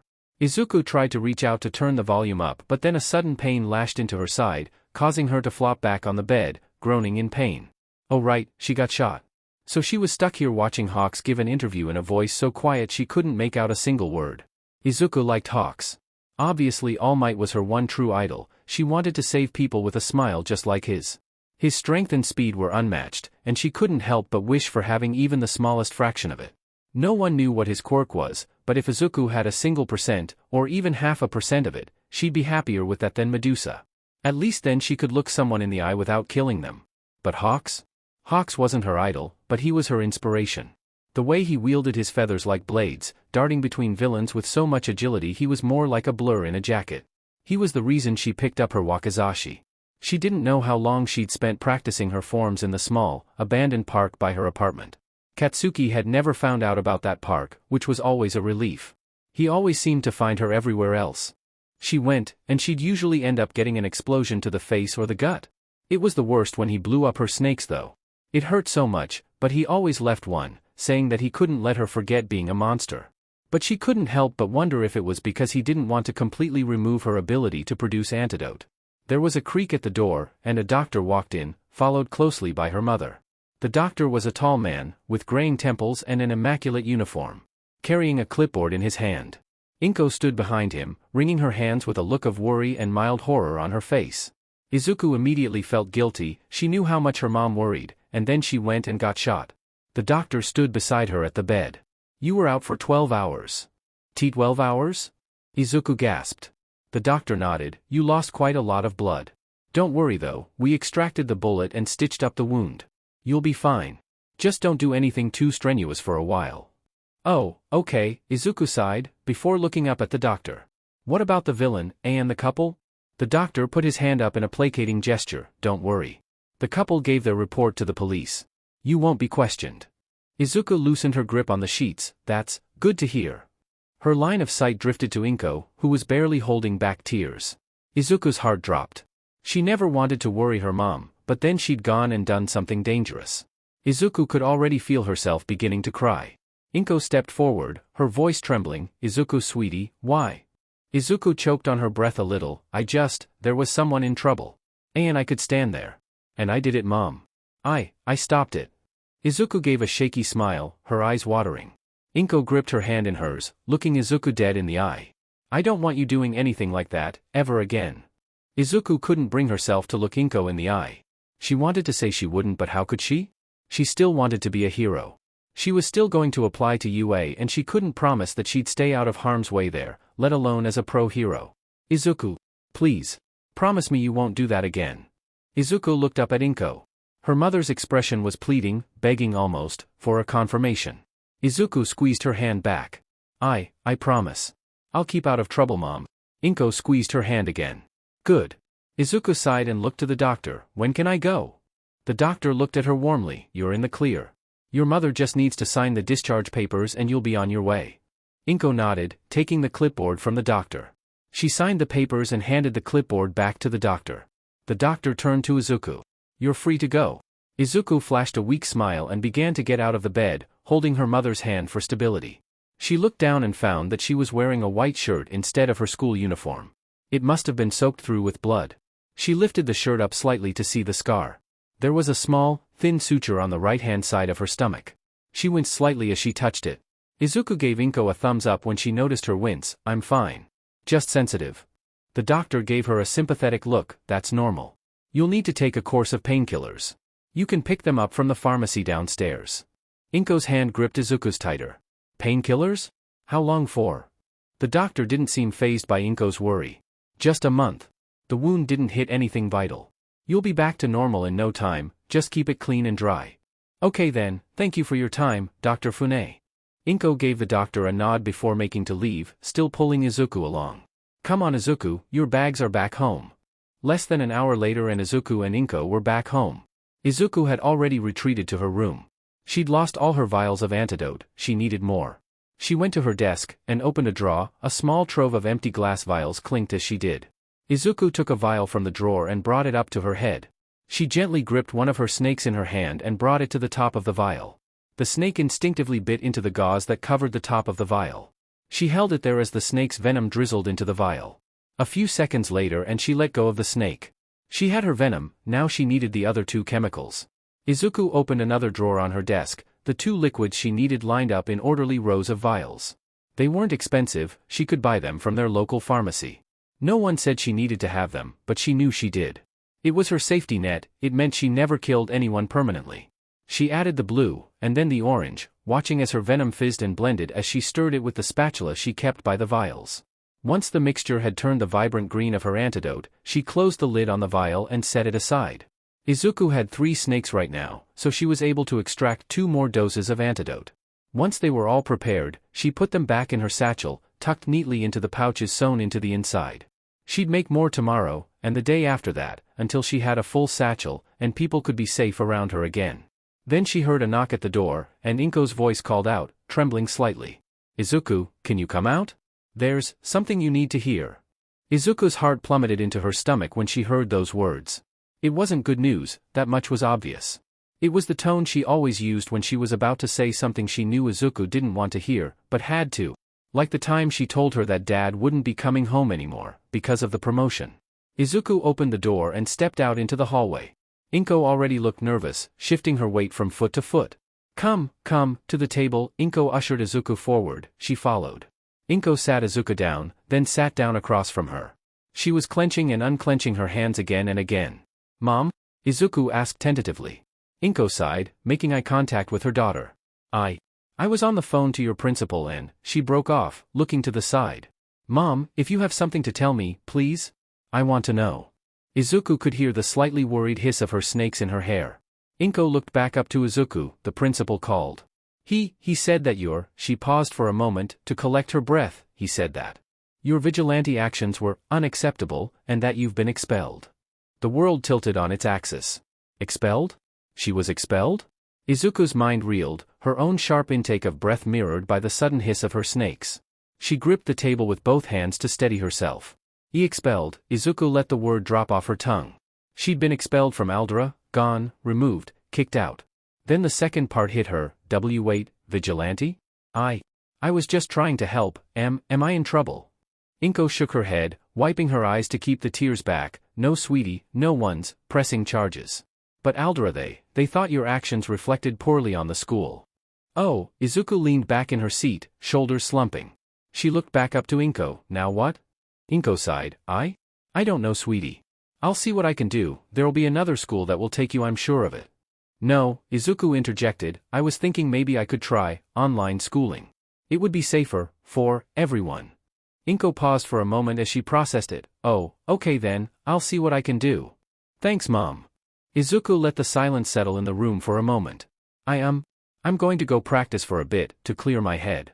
Inko nodded, that might be a good idea sweetie. Izuku got up from the table and returned to her room, each step laden with a mix of trepidation and hope. Her wakizashi was still in her backpack. She retrieved the sheathed wooden sword from its bulwark of books before setting it down on her bed. Was she getting a bit too old for the All Might sheets? Maybe, but they were comfy. Izuku took a belt from her closet and tied it around her waist. There was a small clip on the side for her to attach her wakizashi's sheath. Once the sword was properly secured, Izuku took a deep breath. Returning to the door of her apartment, she gave Inko a quick goodbye before leaving. She wasn't heading far, less than a 10-minute walk from their apartment, so Inko wouldn't worry too much. And she wouldn't be long, just a quick practice session to clear her head. Izuku stepped out into the evening air and headed off. The park was quiet and old. Barely anyone went there anymore and there was trash everywhere. It was a corner of Muzutafu the rest of the city had forgotten. The sun was already low, and it would be dark by the time she finished, not that Izuku cared. There was a very specific pile of rubbish that Izuku needed. Nestled partway under a bush was her training dummy. She gripped the metal bin lid that formed its base and dragged it from its hiding place. Izuku hauled the dummy upright, its single leg made from a log that just barely balanced on the handleless lid. Atop the log was balanced a torso consisting of a shopping cart that Izuku had stuffed full of plastic bags. Jammed into the top of the cart was a water cooler jug that Izuku had sharpened an angry face onto. A pair of traffic cones, slightly lopsided and one larger than the other, formed the dummy's arms. The whole assemblage was held together by old rope. Izuku stepped back to admire her handiwork. It had taken a month of effort to get Kawashi set up, and here he was, 2 months into his tenure as her training partner, and he hadn't fallen apart yet. Her hands went to the sword at her side. She unclipped the sheathed sword from her belt. Izuku didn't want to use the blade unless she had to, not when she'd have a real sword at UA. Her grip was steady as she drew the sheathed blade up. Izuku settled into her stance, eyeing up Kawashi. Her blade pointed ahead, feet steady. Step. Strike. Follow through. Simple stuff in theory. Step. Izuku stepped forward, offhand going up with the motion to block an incoming attack. Strike. Izuku brought her sword arm down towards the dummy. Follow through. Izuku twisted her body, using the torque to generate more force. Her sword rattled against the metal of Kawashi's torso. Izuku completed her cut, returning to her stance as the noise died down. She shifted to a different stance, this time with the sword pointed more downwards, and went again with an upwards cut. Then again from a third stance, blade held by her head, facing forwards. The park rang loud with the sound of wood against metal as Izuku went through her techniques. She cycled from one stance to another with increasing speed, attacking high and low, cutting and moving. Kawashi rocked with each hit but held firm, emboldening Izuku to push further. Until she aimed too high and severed his head. The jug was knocked free from its position and toppled limply down Kawashi's front.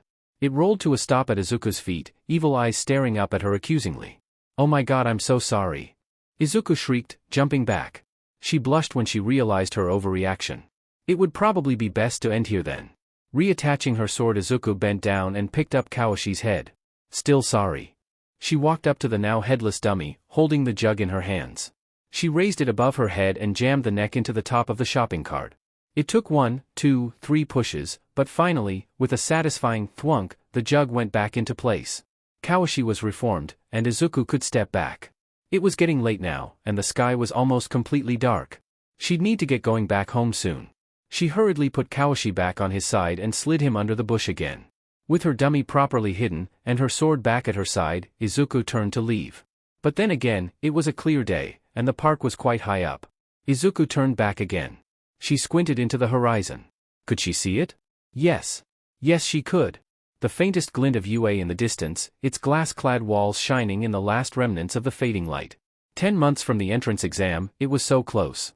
So close, but so far. Izuku made a silent promise to herself, clenching her fist in resolution. One day, I'll be there. I'll be a hero who doesn't have to kill. Someone who makes sure that no one dies. With the last rays of the sun at her back, Izuku began to make her way back home. She wasn't done, far from it. She was away from Katsuki, and maybe that was a good thing. She was sure Araragi would keep in touch, maybe they could have some training dates. Good things were coming, she just had to keep trying. Medusa wouldn't be the quirk of a killer, it would be the quirk of someone merciful. She just had to try. Come on, Izuku. You can do this. You've trained for this. You've got this. The entrance to UA was right there, she just had to go through it. Her fingers dug further into the straps of her backpack. She kept hesitating at the threshold. Why was this so hard? She'd never make it as a hero if she couldn't even make it to the entrance exam. Things had been weird the past 10 months. Without Katsuki hanging around her, she felt a little less jumpy. Her snakes were more relaxed too, leaving the curls of her hair more frequently now.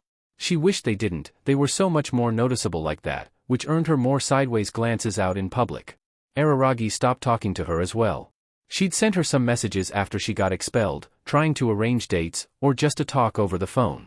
She kept at it for nearly a month before she got one message back. Stop talking to me.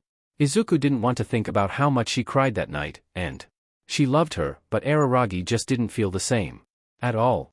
She didn't even want to be friends. It had been a tough pill to swallow, but she still wanted the best for Araragi. Daika Academy had their entrance exam just last week. She hoped Araragi got in. The online course she'd taken were good, she didn't feel like she was missing too much. Except people, but she didn't want to be around people, and people didn't want to be around her. She hoped she'd studied enough to pass the written test, but the practical was what she was really worried about. She'd trained so much with her wakizashi, currently resting sheathed in her backpack, beating Kawashi apart and fixing him so many times. She knew how to attack, and she knew the theory of how to defend.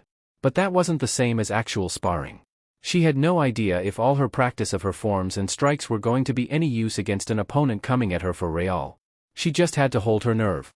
"The hell are you doing here?" Izuku almost jumped out of her skin. His voice. She turned on the spot, the snakes were already hissing defensively. "Keikaken?" Katsuki was stomping towards her with rage in his eyes. He stopped right in front of her, looking her up and down with a sneer. She was dressed in her black Aldera uniform. She didn't want to look out of place amongst the students in the uniforms of their schools.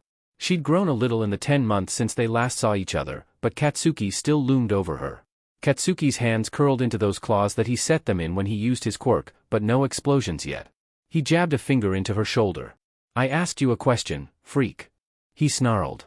Izuku tried to calm her racing heart. "Same reason as you." Katsuki laughed, loud, mocking and cruel. "Seriously? A monster like you? Taking the entrance exam? What a joke." She took a step back. She didn't want him to lash out. "Why yeah, UA lets anyone take the exam." Katsuki just shrugged, his laughter subsiding. "Well, I won't stop you. Just don't expect to get anywhere with that dumb stick. And besides, a monster like you, you're a coward. The moment someone puts up a fight with a proper quirk, and you fall like a house of cards."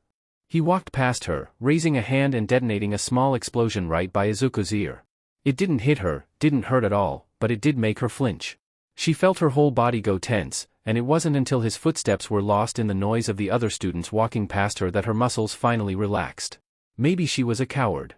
One blast from him and she was frozen. Maybe she would just freeze up the moment the practical test started. No. She couldn't think like that. Not now. She couldn't let him get inside her head. She had an exam to take. An exam to pass. She wasn't going to give up now. Izuku steeled her nerves again. Shoulders back, chest out, no slouching. She needed to do this. She needed to try. She took one step, and then another, then she was across the threshold. She was in UA now, for the first time, and hopefully not the last. Each step seemed to make her feel better. She could do this. She could be a hero. And nothing, and no one was going to get in her way. Then her foot caught on an upturned flagstone, and her whole world tipped forwards. Izuku closed her eyes in preparation for the inevitable impact. She'd tripped and fell. She was falling. She was an idiot. She was a failure. She was, not hitting the ground? Izuku's whole body felt weird. Like she was outside of her body but still in it at the same time. She wasn't falling, that was for certain. It was like someone had just turned off her gravity and left her floating in space. Izuku felt someone grip her by the shoulders and gently pull her upright. She looked to her side and there was a girl standing right by her. Auburn hair, round face, rosy cheeks and big eyes. She was wearing a heavy brown jacket that looked well loved to say the least. "Sorry for using zero gravity on you like that. I heard you falling and, well, it'd be bad luck to fall before the exam even started, right? I know I'm nervous." Once Izuku was back facing upwards, the girl took a step back and pressed the tips of her fingers together. "Release." The girl said softly, just under her breath. Gravity suddenly returned to Izuku, and she dropped the small distance between her feet and the earth, landing. Izuku took a few moments to steady herself, before looking back at the girl. She wasn't looking at Izuku, not at her face anyway. Her eyes were focused instead on the space between Izuku's chin and her shoulder. Izuku didn't blame her for looking away. She'd probably already seen the snakes, and the sunglasses, and figured out what her quirk was. Thanks, yeah, it would have been pretty embarrassing," Izuku said, rubbing her arm nervously. "Don't worry about it." The girl gave her a beaming smile. "Good luck in there." The girl turned and started walking towards the doors. Izuku took a moment to gather herself back together. Deep breath in. Deep breath out. She's got this. Just don't trip. Izuku started walking back towards the UA entrance. The written exam was brutal. It felt like nearly 100 different subjects crammed into one crisp booklet. Maths, history, ethics and so much more. After sitting that paper for so long that her butt went numb, it was finally time for the practical test. Izuku and all the other hero course hopefuls were ushered into UA's auditorium. The auditorium was massive. Izuku could guess how many people were seated here, hundreds of examinees, all itching for a chance for UA's hero course. The energy in the room was practically electric. Though that might have just been the electricity. Quirks. There was a large, digital screen with UA's crest displayed proudly in the center. She found her seat easily enough. At the top, near the back, sandwiched between a purple-haired boy who looked in desperate need of a nap, and a blonde boy with unremarkable features and large, unfurred tail. She settled into her seat, and tried to calm her racing heart. That effort was quickly proven useless when the lights went down. Then a hole opened in the floor of the podium, followed by a voice that Izuku recognized instantly. "Hello listeners." The high-energy, high-volume voice of voice hero himself, present Mike, echoed through the auditorium. His cockatoo-like hair ascending from the hole, followed by the rest of him. She'd seen him in action, listened to his radio show, but nothing could have prepared Izuku for just how loud Mike was in person. "All right. Settle down, settle down. We all know what we're here for, so let's not waste any time." Izuku could feel her snakes hissing and recoiling at the sound of the hero's voice, trying to hide themselves back in her hair. No one around her seemed to notice though, the snake's quiet hisses drowned out by the sheer amplitude of Mick's shouting. "The exam is simple." Mike began to explain at ear-splitting volume. "It's a 10-minute-long robot beat 'em up, battle royale style." The screen behind Mike changed, the crest vanishing and being replaced with a 3D mock-up of a city. "This is where you'll be duking it out." The city looked massive, if the model was accurate. Several blocks worth of streets and buildings for them to fight in. But what was that about the robots? Izuku didn't have to wait long for an answer. A trio of silhouettes appeared beside the city, and a number appeared beside each of them. "We've got robots worth 1, 2 and 3 points. Your goal is to smash or immobilize as many as possible in the time limit. Get as many points as you can and the top scorers get a spot in the hero course. Any questions?" There was a small pause before a single hand shot vertically up from the front row, rigid from fingertip to shoulder.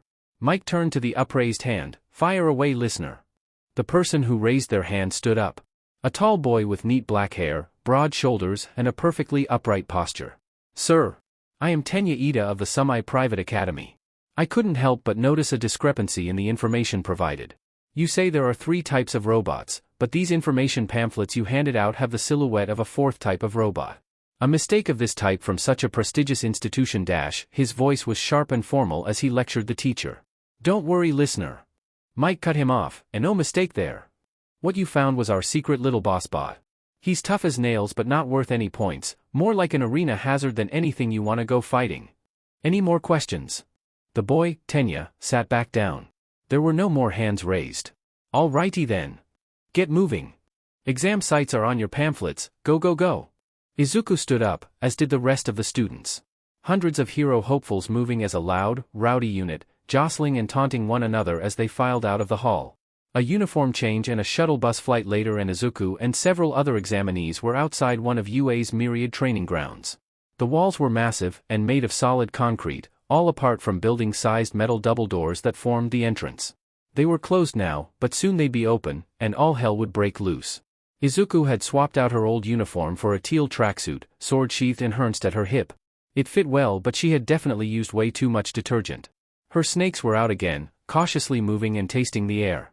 She herself was shifting from one foot to the other with anxious energy. She could see the nice girl from the entrance, and the serious boy from the presentation. She thought about talking to them, wishing them luck, but decided against it. She didn't want to creep them out. Instead, she found herself pacing back and forth, wringing her hands, adjusted and readjusting her wakizashi. There was going to be a countdown soon, then those doors would open, and exam would start. She could do this. She'd be fine. She wasn't going to freeze or fall or cry or embarrass herself. She was going to take the exam and start? Mick's voice felt like it pierced through her soul. Start? There hadn't been a countdown. The gates were already opening. What the dash? Other people were already moving. Real battles don't have countdowns, kids. Now get moving. Izuku realized she hadn't moved from her spot at all. Quickly, she forced her feet to start running. Everything was happening so fast. Her heart smashed against her ribs as she headed forward, still behind the rest of the examinees. She'd never get to any of the robots if she stuck with the group. She needed to get away and find more robots on her own. There was a massive eruption of noise as dozens of quirks met robots she couldn't see. A massive plume of dust and smoke began to build as robots were destroyed. Izuku saw the flash of a laser discharge into the sky, as she ducked away from the main group into a side alley. The alleyway was quieter, but she could still hear students fighting robots. If she went this way, maybe she could find a smaller group and take them out. Hopefully the robots weren't too durable, she only had her wooden sword with her. Izuku tried to move quickly but quietly through the alleyways, listening for the sounds of servos firing or wheels skidding against the ground. Her feet kept carrying her forward, she couldn't afford to stop. Then she heard her snakes hiss, she could feel them turning to her left. She turned to look and bam! A green metal arm slammed into her torso, sending Izuku sprawling. She landed on her back, hard. She sat up, and her eyes went wide at the robot looming over her. Two blunt arms, a single wheel for a foot, and a cyclopean eye on the end of a long neck. A one-pointer. Izuku dragged herself to her feet as quickly as she could, fumbling with her sword. She drew it out, an 18-inch blade of wood that she'd spent more than a year practicing with. First time in a real fight, don't screw this up. The robot dashed forward again, Izuku planted her feet. One cut to the neck should do it. She went into stance, sword tip pointing towards the floor. The robot closed the distance, servos screaming. Izuku cut upwards. With a scream of defiance and the sound of breaking metal, the one-pointer's head was severed. Izuku stepped aside as the headless body rolled forward before slumping over on its side. She actually did it. She beat a robot. Izuku's chest swelled with pride at that accomplishment. Then it all got swept away under a tide of panic. The exam was only 10 minutes long, and she only had 1 point. She didn't bother to sheath her wakizashi again. Wait. Where were her sunglasses? They must have fallen off when she got hit. They were lying barely a meter away. She picked them up as she ran, pushing them onto her face. Izuku kept running through the side alleys, looking for robots. There was a two-pointer that hadn't seen her yet. She cut at its neck without breaking her stride. Its head came clean off and she kept moving. She kept away from the three-point robots.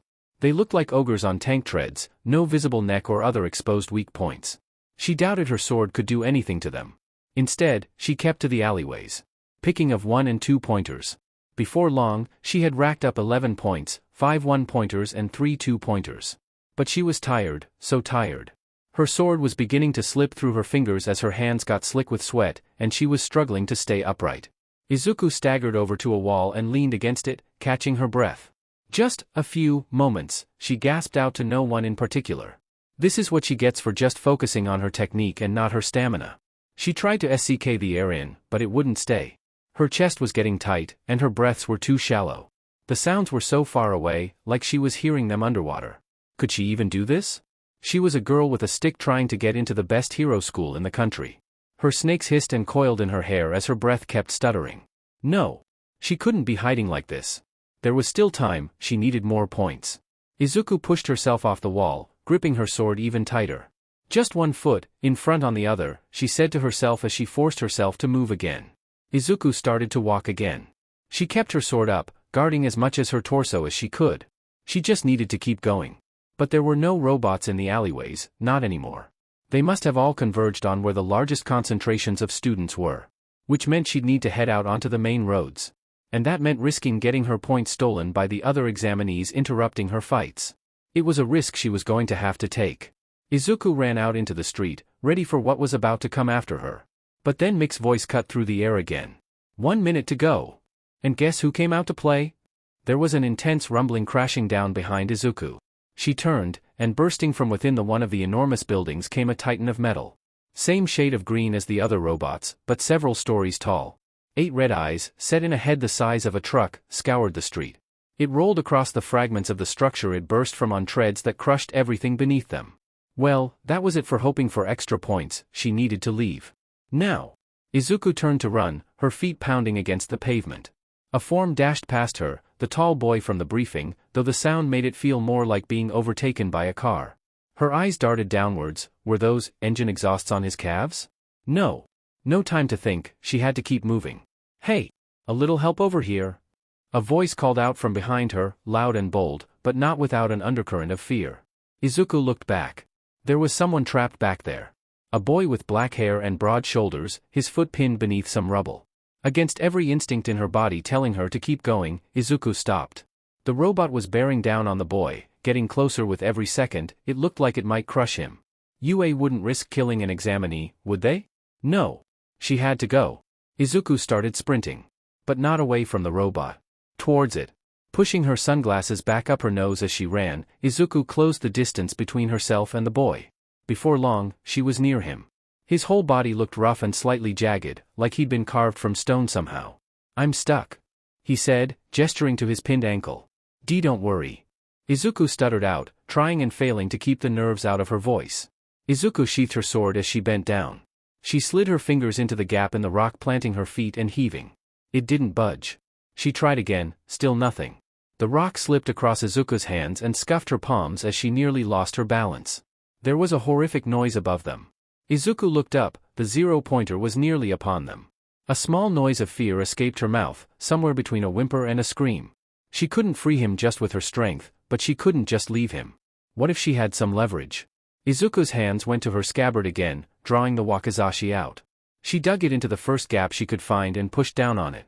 The leverage worked, and slowly, the chunk of debris began to lift off the boy's foot. Izuku reached out and grabbed his hand, pulling with everything she had. There was a loud snap from beside her, something happened to her sword. But there was no time to worry about that. The 0-pointer was looming over them now. "Can you walk?" she asked, her voice only slightly cracking. The boy tried to put pressure on his foot as he stood up, but he winced, maybe with some help. Right. Izuku put her arm across the boy's back and let him lean against her. The colossal machine was practically on top of them now. Izuku urged the boy forward. He was limping, and was way bigger than her, though his skin no longer looked like it was made of rocks. Didn't matter though, they had to keep moving. Keep running, keep limping, keep going, and maybe they wouldn't get crushed. Then, something moved at the corner of Izuku's vision. She turned her head, and saw it. A 3-pointer, lurching from an alleyway, about to attack them. There was no time to move, she was too weighted down by the boy, and even then, she was exhausted. Its mechanical arm swung towards them. Izuku closed her eyes, waiting for the blow. "Get away from them!" There was voice, just ahead of them. The girl from the entrance was running full out towards them, brandishing a 1-pointer's arm like a club. She interposed herself between the pair and the robot and swung her weapon, yelling in defiance as she did. The arm smashed into the robot's head, and in a single, metal-crunching blow, the 3-pointer fell. "Go! Go!" the girl yelled, waving them forward as she let go of the arm. Izuku kept running, dragging the boy along with her. She heard a dull clang of metal against the ground as the girl deactivated her quirk on the arm. She didn't know if they were gaining or losing ground between them and the robot. So she kept running, kept going. "And that's time!" Presence Mix's voice, followed by a loud klaxon, signaled the end of the exercise. Izuku's shoulders slumped, and the boy slid off onto the street. "Ow," he said, flatly. "Oh. I'm sorry, I just dash." Izuku bent down to help him up again. No. I'll stay here for a bit." He waved her off. He looked over to the girl that had saved them, who was standing a little way off, hands on her thighs, bent over. She retched once, twice, then threw up. Her vomit splattered against the pavement. "You good?" the boy called out. The girl didn't look up, just offering a thumbs up in the duo's general direction. "I'm fine. Just, quirk nausea." The boy sat up, resting back on his hands. His eyes turned to Izuku, then to her right hand, the one she was holding her wakizashi in. "Looks a little broken." He gestured towards it. Izuku held the wakizashi up so she could see it properly. The damage was bad. The top half of the blade had completely snapped off, leaving only half her sword with a jagged tip. She sighed and sheathed it anyway. "I guess I'll need a new one," Izuku said, dejectedly. The girl was walking over now, looking a little pale but still smiling. She gave a wave that seemed to be directed between both Izuku and the boy. "Hey," she said cheerfully, "tough exam, huh?" "Absolutely." The boy agreed from his position on the floor. "How many points did you get?" The girl shrugged. "I couldn't really keep track. I mean, I smashed more than 10 of them." The boy gave an appreciative nod. Cool. "I think I got 39? Yeah, 39, that's right. I was hoping for around 40, but then my foot got stuck. Luckily my new friend stopped me from getting smushed." Izuku felt a bit of a blush reach her cheeks. "A friend?" "Of course." He gave her a shark-toothed grin. "You saved me, I can't just not be friends with someone who saved my life. That's just unmanly." Oh, Izuku stuttered. "Yeah, I'd like to be friends." "You too," the boy said, gesturing to the other girl. "Great move with the metal baseball bat." The girl scratched the back of her neck, her feet shuffling as her whole posture went bashful. "It was nothing. Just something I improvised on the spot." "Hey, don't sell yourself short, it looked cool. Anyways, my bad for not introducing myself. The name's Ejiro Kirishima." The boy, Ejiro, pointed to himself with a thumb and gave a proud smile. "Well? I'm Izuku Midoriya," Izuku said shyly, clutching one arm with her other hand. "Ochako Uraraka," the girl added, before stepping a little closer. "Hey, your voice, it sounds familiar." Were you the girl I floated at the gates? Izuku would admit that she was a little puzzled by that. Yeah, I am. Do you not recognize me?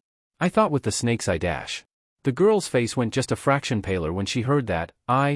Yeah, well. An uncomfortable pause between the trio as Ochako squirmed for a moment, her expression nervous. Then her shoulders slumped, her arms went limp, and she took a deep breath in, clearly psyching herself up for something. I'm blind. She blurted out. Oh? Ejiro nodded in what he must have thought was understanding, like, totally blind. Ochako laughed a little, waving a hand in front of her face, nothing at all. Well, I think you did great. Izuku added, hoping she sounded encouraging. There was a slight pause from Ochako as she seemed to hesitate for a moment, like she was waiting for something else. But then she nodded, thanks. I'm sure you did great too. Make way, if you're injured come to me, I don't have all day. Izuku looked to see where the new voice was coming from. It came from a short old lady with gray hair and white coat. It was Yue's nurse, recovery girl. Over here. He's got a broken ankle. Izuku called out to the nurse, waving her over. Recovery girl walked over to Ejiro, looking him up and down. Her eyes settled on his twisted ankle. She sighed slightly. Don't worry. It's nothing major. Still, best to keep your feet out of rock slides in the future. Recovery girl said. Then, with no further fanfare, she pressed a kiss to Ejiro's shoulder, and mere moments later, his foot was back in its correct position. Though the sound of bones reknitting was less than pleasant to listen to. He slowly stood up, his foot held. Oh, wow! He said, slightly amazed, good as new. Recovery girl nodded and turned to Izuku and Ochako. Either of you two need healing dears? Both girls shook their heads. While her shoulder was a little sore, it didn't seem too serious, and Ochako didn't look like she had any serious injuries. Recovery girl nodded and kept moving through the crowd of students. Ejiro approached them, smiling. Well, that was intense. Say, I know a great place we can grab a bite to eat and unwind. My treat. He offered, hands on his hips. I'd love to but I've got to meet someone right after this. Ochako lamented, but I'll still be in Muzutafu until tomorrow evening. Great. Kirishima gave Ochako a thumbs up, though Izuku could see a brief flash of realization as he processed that she couldn't see it. Well, we'll do it tomorrow then. Can you find your way to Little Deer Cafe? Ochako thought for a moment, before nodding. Yeah, I think I can. Then she blushed a little, but, if it's not too much trouble, can I have your number? In case I got lost. I don't plan to, it's just dash. Nah, I got you. Ejiro said casually, actually, why don't we all share numbers? We can keep in touch while we wait for our acceptance letters. Izuku froze for a moment. You want to keep talking? Ejiro nodded, of course, come on, we'll get our phones from our lockers and share up. And with that, Ejiro turned and started walking back to the entrance of the exam grounds. About half an hour later, Izuku, Ochako and Ejiro had exchanged their numbers. They'd split up, each going their separate ways. Izuku looked down at her phone. 2 new contacts. It was only 2 lines, 2 names. But something felt different. These people, they wanted to talk to her. Ejiro had seen her snakes. And hadn't even mentioned them. And maybe Ochako had heard them, but she hadn't brought them up either. They made her feel almost normal. The sun was getting low now, and she was beginning to get cold. But that didn't change the strange new warmth that found itself in Izuku's heart. She'd done the exam. 11 points wasn't much, but she couldn't help but feel just the slightest bit proud of herself. She was doing it, really doing it. It dawned on her that since the villains were robots, her quirk wouldn't have been of any use. She couldn't kill them by looking at them. And that meant that maybe she didn't need to use her quirk as a hero. That she didn't need to be a killer. She could be an actual hero, a good one. For the first time in a long time, Izuku felt hopeful for her future. Izuku made her way through the streets of Muzutafu, red shoes thudding against the pavement as she searched for the address Ejiro had given her. She was wearing one of her favorite t-shirts, the one that said, casual shirt, across the front, as well as a green skirt over her black tights to keep the cold out. Her satchel was slung over one shoulder, and her red-rimmed sunglasses were pushed high up her nose. "Excuse me, sorry, coming through." She broadcast her platitudes at anyone she even mildly inconvenienced with her presence. She tried to block out the subtle, and not so subtle, glances towards her snakes. The Little Deer Cafe was a small place in the middle of Muzutafu, the titular deer dancing upon a neon sign over the entrance. Ejiro, wearing a long-sleeved red workout shirt and jeans, was standing by the door, waving Izuku over. "Hey Midoriya. Glad you could make it," he called out to her as she approached. Izuku smiled back as she got closer, readjusting her sunglasses and smoothing down her skirt, well, I did get a bit worried when you didn't say a meetup time, but waking up to you panic phoning us to say 10:30 was fun. Ejiro laughed a little, I guess, though did you hear Uraraka? She did not sound happy to be woken up like that. Guess she's not much of a morning person then. Izuku shrugged. Ejiro looked away for a moment, and I'm sorry man, about your sword, since I'm kinda the reason it broke. Izuku thought about putting a hand on his shoulder but chose not to, so she just smiled, well, better a broken sword than a smushed you. That I can agree with. Ejiro leaned back, his posture more relaxed, his eyes went to the satchel hanging from Izuku's shoulder. What's in there? He asked the question innocently enough, but that didn't stop Izuku from gripping the strap just a bit tighter. Still, she couldn't not answer him. It's for my quirk, she said quickly, hoping he wouldn't pry further. And some other stuff. Ejiro nodded, before flashing her a shark-toothed grin. Well, speaking of quirks, mine's pretty simple. It's called hardening. I can make any part of my body hard as a rock. To punctuate his point, Ejiro rolled up the sleeve of his shirt and clenched his fist. A moment later, and his whole forearm took on the rocky, craggy texture he'd sported when she'd dragged him from the rubble. Whoa! The gasp escaped Izuku before she could stop herself, followed by the first questions that sprung to her mind. How durable is it? Does it hinder your mobility? Does it stay like that on its own or do you have to concentrate? Ejiro's mouth opened, then closed, then opened again as he tried to formulate a response to Izuku's onslaught. Well, someone would have a hard time hurting me if they didn't have the quirk for it. Izuku blushed as she realized the effect she was having on him. She withdrew, cringing internally. I'm sorry, that was a lot. Ejiro's arm returned to normal as he gave a hearty chuckle. Don't worry about it, you can ask. Just, try not to bombard me next time, I can only handle so much. Izuku rocked back and forth on her heels as she laughed awkwardly along with him. Why yeah, of course. I'll lay off for the moment though. Oh? There you are. Hope I'm not too late. Ochako's voice tentatively called out to them. The pair turned to meet her as she approached. Ochako was dressed in a faded shirt that may have once been pink, and equally worn cargo pants. A small amount of black tape peeked out from under her right-hand sleeve, and in a relaxed grip in her hand, was a thin white plastic cane with a textured grip and a rounded tip. Nah, you ain't late at all. Ejiro said cheerfully. Come on in. Ejiro made to enter the building, beckoning for the girls to follow him. Izuku looked over to Ochako, who was already moving, tapping her cane along the ground as she found the entrance. Izuku followed quickly behind her. The interior of the cafe smelled faintly of skis, and Izuku couldn't help but feel a little comforted by it. Ejiro led them to a table near the back, quickly settling into his seat. Izuku sat, followed by Ochako, who leaned her cane against the table once she was comfortable. Izuku took a menu from the center of the table, as did Ejiro. She flicked it open. There was a modest selection of snacks and drinks for them to pick from. She turned to Ochako, who was sitting patiently. Uraraka, Izuku began awkwardly, unsure of how to broach the question. Do you want me to read the menu out to you? Ochako shook her head, giving Izuku an earnest smile. No thanks, I'll just have a plain coffee. They have that, right? Izuku looked at the menu, which did have a plain coffee in the drinks section. Yeah, they do. Ochako smiled, and it wasn't long before the waitress had arrived and taken their orders. The silence hung in the air between them for a few moments before Ejiro cleared his throat. So, some exam huh? He said, leaning back in his chair. Izuku laughed awkwardly. Why yeah. What were your strategies? I kinda kept to the alleyways, picked off the robots I could find. Ochako nodded when she heard that. Same here. Less people, less noise, it was easier to track the robots by sound. Wow, you two had strategies? Ejiro seemed impressed, and I just charged on in there looking to punch stuff. Well, Izuku said, tucking a strand of hair behind her ear, so long as it works. Hey, Uraraka? Ejiro began, seeming apprehensive. Yes? Ochako said, her hands tightening in her lap, though her expression remained calm. I don't think I saw that cane at the exam, he continued, looking like he'd already regretted speaking. Ah? Ochako exhaled quietly, her hand moving to grip the cane. It's kinda flimsy, so it's not really combat ready. So, I left it at home. People get weird when they see me using it. And I didn't want that, not during the exam. Quiet fell over the trio. Izuku nodded silently as Ochako's expression went a bit more downcast. She supposed it wasn't too different to how people looked at her when they saw her snakes. If Ochako felt confident enough to take the entrance exam for the most prestigious hero school in the country, then she didn't need any unwanted coddling. Also, Ochako piped up, smiling again, I had this idea for something in my hero suit.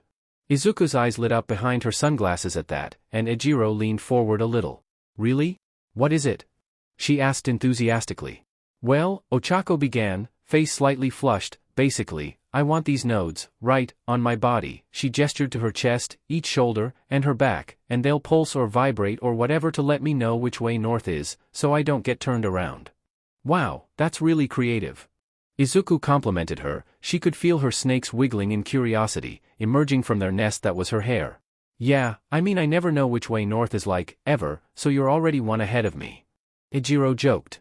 Ochako was blushing properly now. Oh, it's nothing, it just stops me from needing to bother people with asking where to go. The waitress arrived with their food and drinks. Ochako had her coffee and nothing else, Izuku had a green tea and a small cake, while Ejiro was already cracking open an energy drink while the meat bun led in front of him.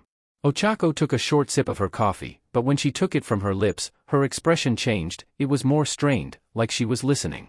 She winced slightly. Midoriya, I don't want you to panic but, there's something moving in your hair. Izuku's face blanched for a moment, her breath catching. Ochako must have only just noticed the sound of her snakes, moving around in her hair, and she'd likely picked up on the hissing too. Izuku gulped nervously. Oh, that's just my quirk. They're snakes, in my hair. Ochako's eyes went wide for a moment. Oh, that's really interesting. Now it was Izuku's turn to blush. What, really? Ejiro finished downing his drink and nodded. Yeah, you've real cool vibe, especially with the sunglasses. I like it. Izuku clenched the hem of her skirt a little tighter. Well, about the sunglasses. They're not a vibe thing. Oh? Ejiro tilted his head. What are they for then? They're a precaution. Izuku said shakily, my quirk, it's called Medusa. You know the myth? Ochako and Ejiro both nodded slowly, realizing what Izuku meant. If I look anyone in the eye, I turn them to stone, I kill them. I have my antidotes in my satchel but still I dash. Hey, Ejiro's voice was steady, if you're worried about us being scared of you, we're not. Ochako nodded, no, not at all. Izuku felt her chest become a little lighter, really? Ejiro grinned, not a hint of fear in phase, not in the slightest. And besides, how are those snakes any different from Uwabami? Everyone loves her right, or so I'm told. Izuku flinched at that. Uwabami. More of a model than a hero, and her quirk, Sepentris, gave her that trio of snakes growing from the top of her head. She was beautiful of course, but also so shallow. And while their quirks were similar, there was one fundamental difference. Izuku sighed, well, she's got looks that kill, and I kill people by looking at them. There was a deep silence that settled across them. No one said anything. Ochako sipped her coffee. Ejiro took an awkward bite of the meat bun. Izuku felt her snakes shift around in her hair. Ochako cleared her throat, forcing a smile. Well, while we're on the topic of quirks, mine's zero gravity. If I touch something with all 5 fingers, I nullify its gravity and it floats. She finished her coffee and demonstrated it on the now empty cup. It hovered for a few seconds before she pressed her fingers together again. The cup landed on the table with a clink. Neither of the others reacted. Ejiro coughed. Izuku felt a heat in her cheeks and a pang of shame in her chest. Sorry for bringing the mood down. No, it's fine, I think. Ejiro said, before straightening up and speaking with more vigor, no. It is fine. You're my friend. And don't care what quirk you have. Same here, Ochako added, you're more than your quirk, you're more than just that one thing. Ochako reached out tentatively, finding Izuku's shoulder. Izuku met her eyes, unseeing but kind, the touch reassuring. Izuku reached up her other hand and put it over Ochako's, giving it a light squeeze. Ochako smiled warmly as Izuku let go, taking her hand off her shoulder. Ochako started talking as Izuku and Ejiro ate their food, filling the silence with her bubbly voice. So, I'm not really from around here. I live over in Mia, I'm already getting a little homesick to be honest. Her laugh was shaky but genuine, the air's a lot cleaner out there. Ejiro chuckled, yeah, the air does get pretty murky here. When are you going back? My train's not until 7 p.m., and it's an 11-hour journey so I'll probably sleep through it. She said plainly, gods, I still feel tired from the exam. Izuku nodded in assent at that. I've ever worked out more in my life. I really should start working on my stamina. Endurance'll get ya. Ejiro added, you can get as strong as you like but it doesn't mean anything if you can't sustain it. I've heard that before. Ochako leaned back, a little more relaxed. I did loads of endurance drills during my training, as well as the strength stuff. Well, it looks great. Izuku said without really thinking, I mean, I can see the muscle definition. And I can feel it. Ochako flexed her left arm, her expression on the satisfied size of neutral as the muscle bulged beneath her skin. Ejiro gave an impressed whistle. "Wow, Uraraka, keep that up and your arms might be as big as mine soon." He flexed his own left arm for comparison, the muscle visible even through the sleeves of his shirt. Izuku suddenly felt a bit inadequate, and here I am with my noodle arms, trying to fight villains with a stick. "Hey, don't feel too bad." Ejiro quipped, "I'm sure you pack a mean sword arm. When you get a new one. Sorry about your old one." Izuku shook her head. "Don't worry about it, I'll be asking UA for a proper one anyway. I want to be able to use it sheathed as well, so I don't cut anyone." Ejiro raised an eyebrow. "Non-lethal, huh? That's manly as hell, Midoriya." Izuku didn't question his use of manly, she just sighed. "I don't want to kill anyone. Ever." Ochako seemed to perk up when she heard that. "Same here. I always wanted to be a rescue specialist, you know. Like 13, who I think was my scribe for the written exam. I recognized their voice from all the interviews I used to watch." Izuku's eyes narrowed. "Are you blushing, Uraraka? You a fan?" Ochako sheepishly nodded. "They're just my idol." Ejiro crossed his arms. "It's good to have an inspiration. Mine's Crimson Riot." Izuku didn't react immediately as she searched her brain for who that was. Ochako just let out a flat, "What?" Izuku snapped her fingers as she remembered who Ejiro was talking about. "Oh yeah, him. Had the hair-hardening quirk, right?" Ejiro nodded. "That's the one. He's the guy who reminds me that no matter how simple my quirk is, I can still be a hero with it. Just because a quirk's simple doesn't mean it's bad." Ochako added, resolve in her eyes. "And besides," Izuku leaned forward, "maybe your quirk's not as simple as you think it is." Ejiro tilted his head. "What do you mean?" Izuku put her hands on the table. "Well, a lot of quirks are more intricate than they appear on the surface. And every day at least someone makes a new discovery about a quirk they thought they knew about. You showed me how your quirk makes these edges and ridges." Ejiro seemed to be following. "Well, have you tried controlling the angle those ridges form at?" Ejiro looked a little confused. No. Do you think it's possible?" Izuku shrugged. "Try it." "Okay." Ejiro rolled up the sleeve of his shirt again. His quirk activated again, the rock-like ridges forming a different topography from last time. Ejiro's face contorted into an expression of concentration, muscles in his arm tensing as he tried to move the arrangement of his quirk's armor. It didn't look like anything was happening. "Listen." Ochako spoke up. She looked like she was straining to perceive something. "I can hear something moving." Izuku began. "Close your eyes, focus." Ochako interrupted. Izuku couldn't hear anything, but she closed her eyes and listened closer anyway. There it was. A tiny, imperceptible noise, like tiny pieces of gravel sliding against each other. Izuku opened her eyes again. And she saw it, like miniature tectonic plates, Ejiro's quirk had subtly rearranged itself. "Whoa," he gasped, "that's actually kinda cool. But, why would I need to do this?" Izuku had to bite back the urge to go too in depth. "Well, if you can change how your quirk arranges itself, you can optimize how kinetic energy from attacks is distributed, so you can take blows more effectively and last longer in a fight." Ejiro mulled that thought over. "I'll practice it. See if I can make it work." Izuku relaxed back in her chair, focusing her attention back to her cake as Ochako started to speak. "You figured that out just now?" she asked, incredulous. Izuku nodded. "Yeah." Ochako mouthed "wow" as she sat back in her seat. Then there was a ringing sound. Ochako's face flushed as she fished around in her pockets and brought out a flip phone. "Incoming call, from Pa," the phone announced in a monotone voice. Ochako stood up from her seat, taking the cane with one hand, phone in the other. "So sorry, I have to take this. And then I need to start packing and Ejiro stood up as well. "No, it's fine. You two get going, I'll pay." Izuku got up as well. "Well, it was nice meeting you both." Izuku and Ochako started to leave. Ochako flipped open her phone and walked in the opposite direction from her along the pavement. She heard some snippets of conversation as she left. "Hey Pa. I was just out with some friends." "Yes, friends." Her voice faded from Izuku's hearing as she started making her way back home. Izuku couldn't stop smiling. She pushed her sunglasses back up her nose, and shifted the way her satchel sat on her shoulder. Her snakes were stuck out in the open moor, moving around and tasting the air with their tongues. Their hissing was melodic now, almost happy sounding. She didn't mind the looks the people she passed on the street gave her, not in the same way as she had coming towards the cafe. They stung sure, but they didn't hurt. They were rattlesnakes making noise at something they didn't understand, rather than a viper sinking their fangs in to bring her down. Plus, she had something for her notebooks now. Ochako and Ejiro were going to be such great heroes, she just knew it. Ochako seemed to have good control of her quirk's fundamentals, so who knew how far she could go? And if Ejiro kept up at his training, if he could master the plate realignment, he'd be a powerhouse. She felt a bit giddy just thinking about it. Izuku picked up her pace towards home, not out of fear, but out of excitement, exhilaration. She had friends now. Friends who saw her for more than her quirk, more than her killing gaze or the snakes that unsettled the eye. She had people who believed in her, and she believed in them too. The seed of hope Izuku had felt after the entrance exam had begun to grow, to send out roots. It wasn't a fleeting feeling anymore.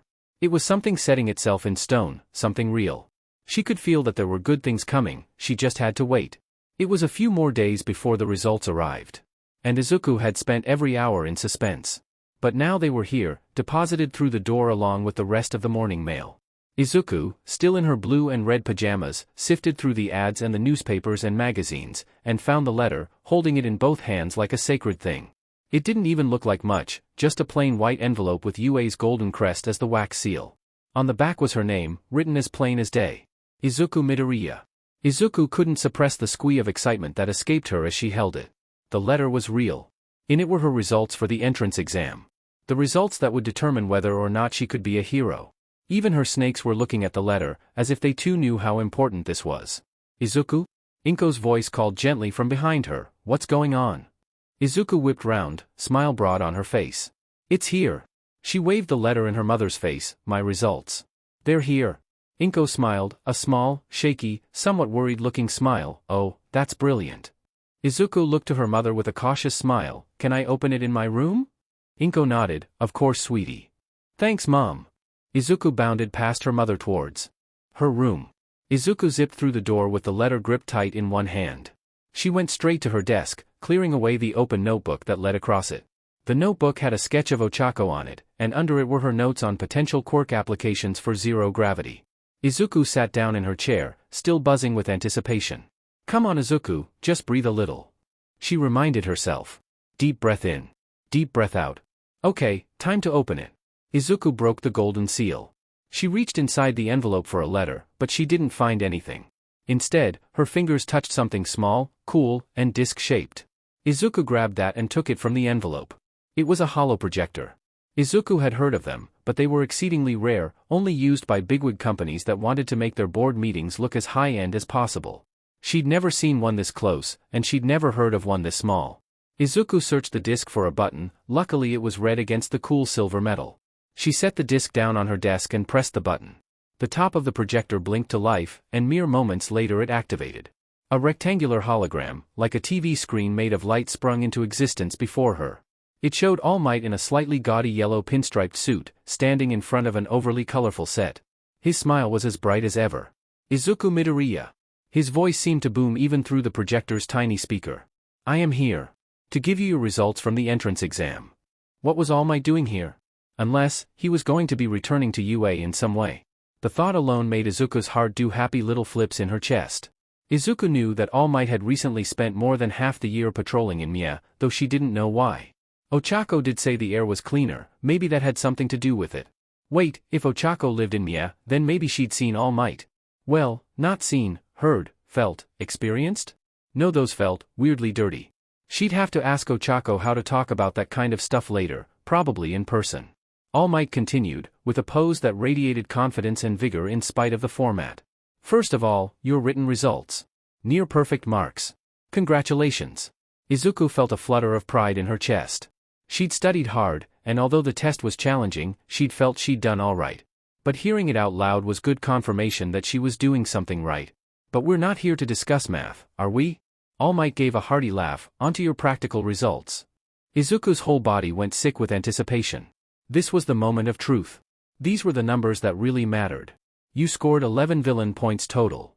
All Might began, an impressive score, but not enough on their own to get you a place in her hero course. Izuku felt her heart drop into her stomach. Not enough.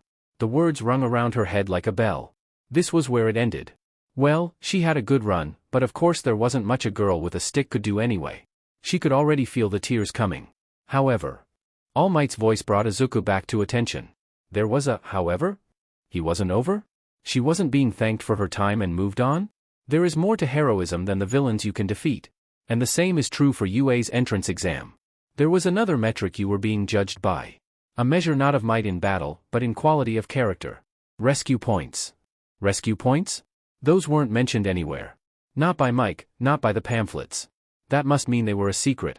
Had Izuku passed the secret test then? All Might continued to speak, his voice carrying something that sounded like pride.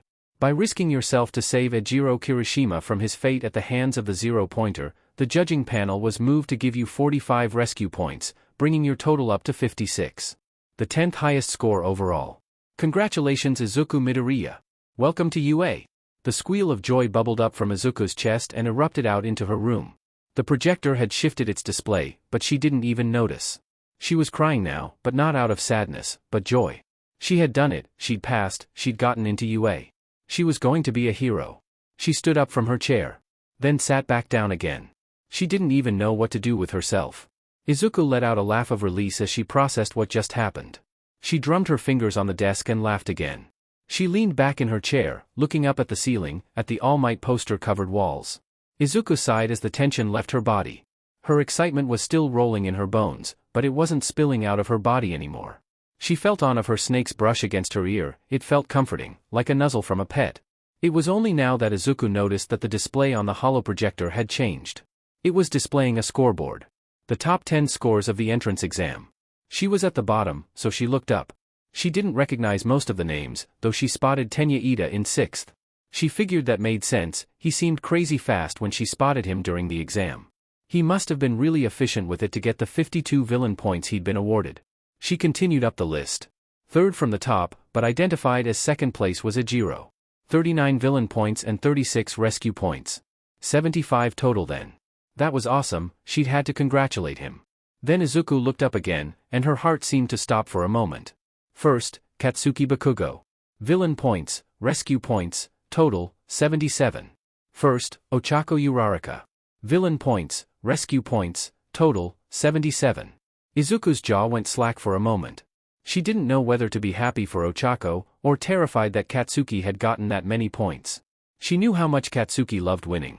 To be subject to a tie like this, she couldn't imagine what sort of emotions would be running through his head right now. Better to focus on Ochako then. Yeah, be proud for Ochako. That was loads of points. But being Katsuki's equal, that would make her a target. No. Just, don't think about how Katsuki's feeling. Even though she knew he'd be seeing the same leaderboard as her. Oh, that meant he'd see that she'd came 10th. He knew that she'd be coming to UA as well. It would be fine, she told herself. They hadn't talked properly in 10 months. Sure, he'd been pushy with her outside the exam, but he was probably just stressed. It was a big day. UA was different though. UA would be a fresh start. They'd be classmates again, equals maybe. There was a knock at the door that snapped Izuku out of her thoughts. Izuku, are you okay in there? Inko asked hesitantly. Izuku spun round in her chair, got out, and bounded to the door. She threw it open, smiling with so much happiness it felt like it was leaking out of her. More than okay, Mom. I got in. She said, beaming. Oh, Inko said, her whole body seeming to sigh, that's good to hear. Just, try not to get hurt, sweetie. Mom, it's hero training. Getting hurt is part of job description. Izuku said. But I'll do my best to stay safe, I swear. She quickly added when she saw the look of slight fear on her mother's face. You better. Inko's voice trembled with worry. But, I can't stop you. Izuku felt a little guilty making her mother worry like that. But heroism was her calling, it really was. She had to put herself out there, even if it meant risking her life. It was the only way people could see her for more than just her quirk. For her to be more than just the monster she was born as. I need to get to designing my hero suit. I'll make it good and protective, don't worry. Izuku hurriedly rushed the sentence out of her mouth. Inko nodded slowly, that would be a good idea, sweetie. I'll give you some privacy.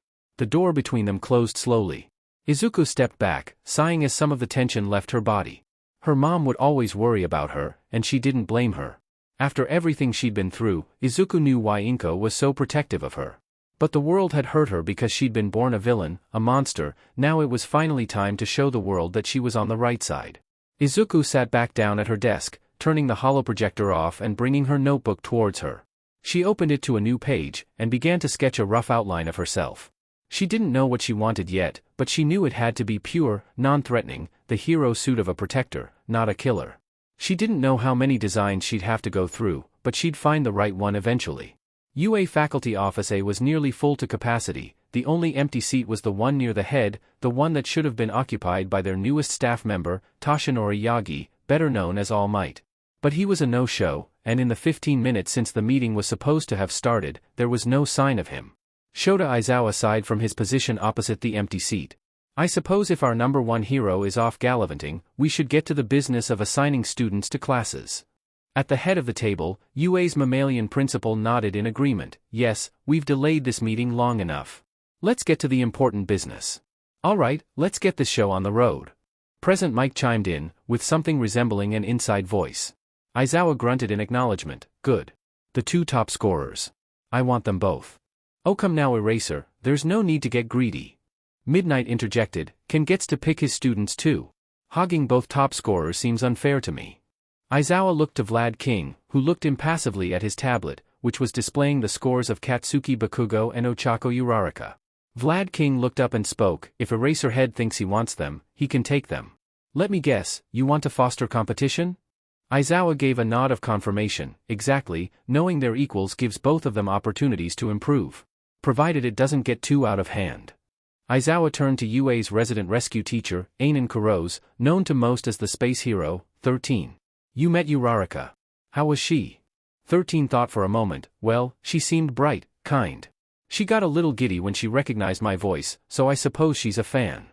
Aizawa put his hand to his chin and thought, and as for her blindness? 13 laced their fingers together, excellent pathfinding for a visual impaired person without using a cane. Though her body language suggested she's used to one. Hound Dog growled, so she lost it? No, more like, left it behind. 13 clarified. Sounds like she's trying to cover it up then. Look like she has 20 to 20 vision from a distance. As for the why, well I can only guess as to why. I'll keep an eye on her, make sure it doesn't become a pattern. Nedzu gave a chipper laugh, excellent idea Inui, we'll make sure to accommodate her. Mike pumped his fist in agreement, absolutely Mundo, she passed our exam on her own merit. It's our turn to put the work in. As for Katsuki Bakugo, Aizawa brought up the boy's data on his tablet, the highest villain point score this school's seen in at least a decade. Kid's a prodigy. But no rescue points. That's almost unheard of for a first-place examinee, 13 inquired, their tone questioning. That is true, Vlad King agreed, but the footage shows that he went so far ahead of the other examinees that he barely encountered any of them. He didn't have a chance to earn any. 13 sighed, be that as it may, it would be worth making sure he has a proper appreciation for the less combative parts of hero work. Aizawa pulled up Bakugo's background information on his tablet. I'd argue that he does. The information Aldra provided us tells us he's a model student, and frequently managed class disagreements. Sounds like we've got ourselves a shoe-in for a star graduate, Mike added, though don't we have another Aldra student coming to us? Ex-Aldra student, Vlad King corrected him, you're talking about Izuku Midoriya correct? Mike nodded, that's the girl.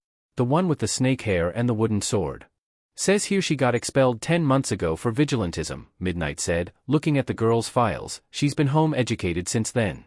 Does it specify what her vigilantism was? Aizawa asked. Not the school's report. Cementos said, setting his tablet down, but the police's does. She tried to stop a mugging, and got shot for her troubles. And it says here that she had a reputation as a troublemaker, Vlad King added, though there's no record of any disciplinary actions taken against her prior to her expulsion. Curious, Nedzu said, sounding amused, though I'd wager that Bakugo's reputation as a peacekeeper came from him keeping Midoriya in line. And Aldra considered that DSPLN enough. Aizawa finished his sentence. You say that, Mike interjected, but from what I saw, Midoriya doesn't seem like the troublemaking time at all. She kept away from the other examinees, went back to help another student when we brought the 0-pointer out, and I didn't see her antagonizing anyone. That gave Aizawa pause, so you're accusing Aldra of lying? Mike cleared his throat, I ain't saying that. Maybe she was a piece of work and her home ed changed her, but she's not who the report says she is.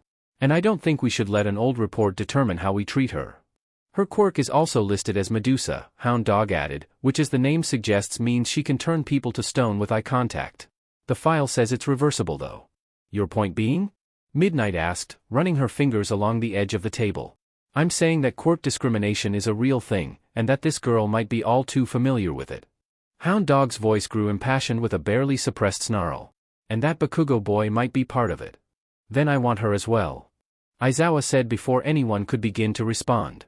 Erase her head, Vlad King interjected. If the sources Aldra provided us are indeed faulty, then we might be exposing someone who's already been through a lot to someone she has negative history with. Are you sure that's wise? The way I see it, Aizawa leaned forward, bracing his elbows against the table, is that if Aldra is right, then we have Bakugo to manage Midoriya until we find a better way to correct her behavior. If Aldra is wrong, then this is our fastest way of finding out and course correcting before we encourage any more bad habits. There was a silence over the room. No one wanted to challenge Aizawa. Hound Dog broke the silence with a long sigh. I'll trust you for now. But if things look bad, if Midoriya shows even the slightest signs of being re-traumatized by a potential abuser, you send her to me, and you make things change. Aizawa nodded. I understand. And that's what makes you such a great counselor. Mike added. The mood over the meeting room lightened a little more. I'll take Ibara Shiozaki. Vlad King stated, returning to the business of assigning students to classes. A brilliant decision. Nedzu commented. The meeting went on as planned. Students were assigned to classes, with both homeroom teachers seeming satisfied with their rosters. Though it did seem somewhat obvious that Aizawa would have much preferred the boy with the copy quirk over short purple-haired one. Midnight made a pass on Cementos which went unanswered. 13 appeared to be making a list of their favorite students based almost entirely on their rescue point scores. All that, and still not a single sign of All Might showing. The emails for class assignments and uniform were sent by the end of the day. A new year was dawning for UA. Time would only tell if the students could rise to meet it. The sun was gently beaming down on Izuku as she passed UA's gates. The air was calm, and clouds drifted lazily across the sky. A comforting warmth permeated Izuku's skin with every step she took. She was here. At UA. It still felt a bit surreal. The halls were tall and wide, with large windows that let the sunlight stream in. Izuku did her best to weave between the throngs of students, laden down as she was with both bag and satchel. She got a few double takes, but not a single look of disgust or fear.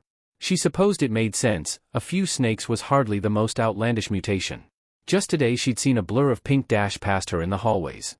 She glanced towards the letter in hand. Class 1A. The location of the class's homeroom marked clearly on the map provided on the letter. She was getting close now. Just a few more corridors and she'd be there. Her uniform still smelled too fresh to be real. Inko had fussed over her for what felt like hours before letting her leave, smoothing down her skirt, dusting off the blazer's shoulders and straightening her collar before giving up on the tie. Izuku loved the uniform. It made her feel like she really was doing this. Being a hero wasn't some abstract thing on the horizon, but reality. Izuku turned the last corner into the corridor she needed.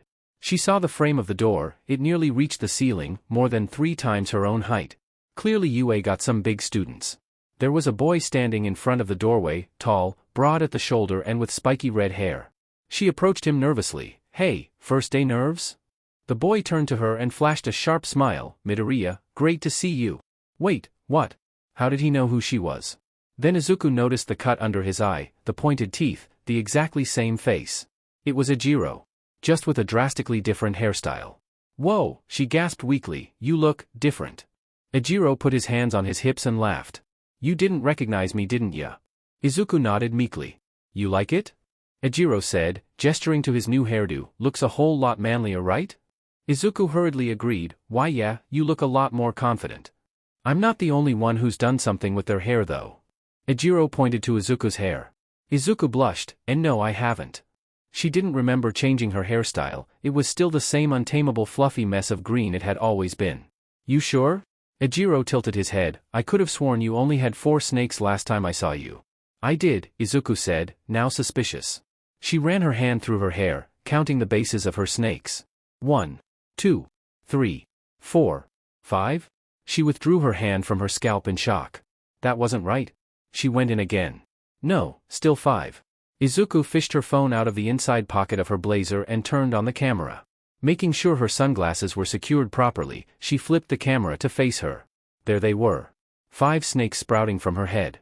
The 5th was the same as the others, and was lazily shifting and coiling like the rest.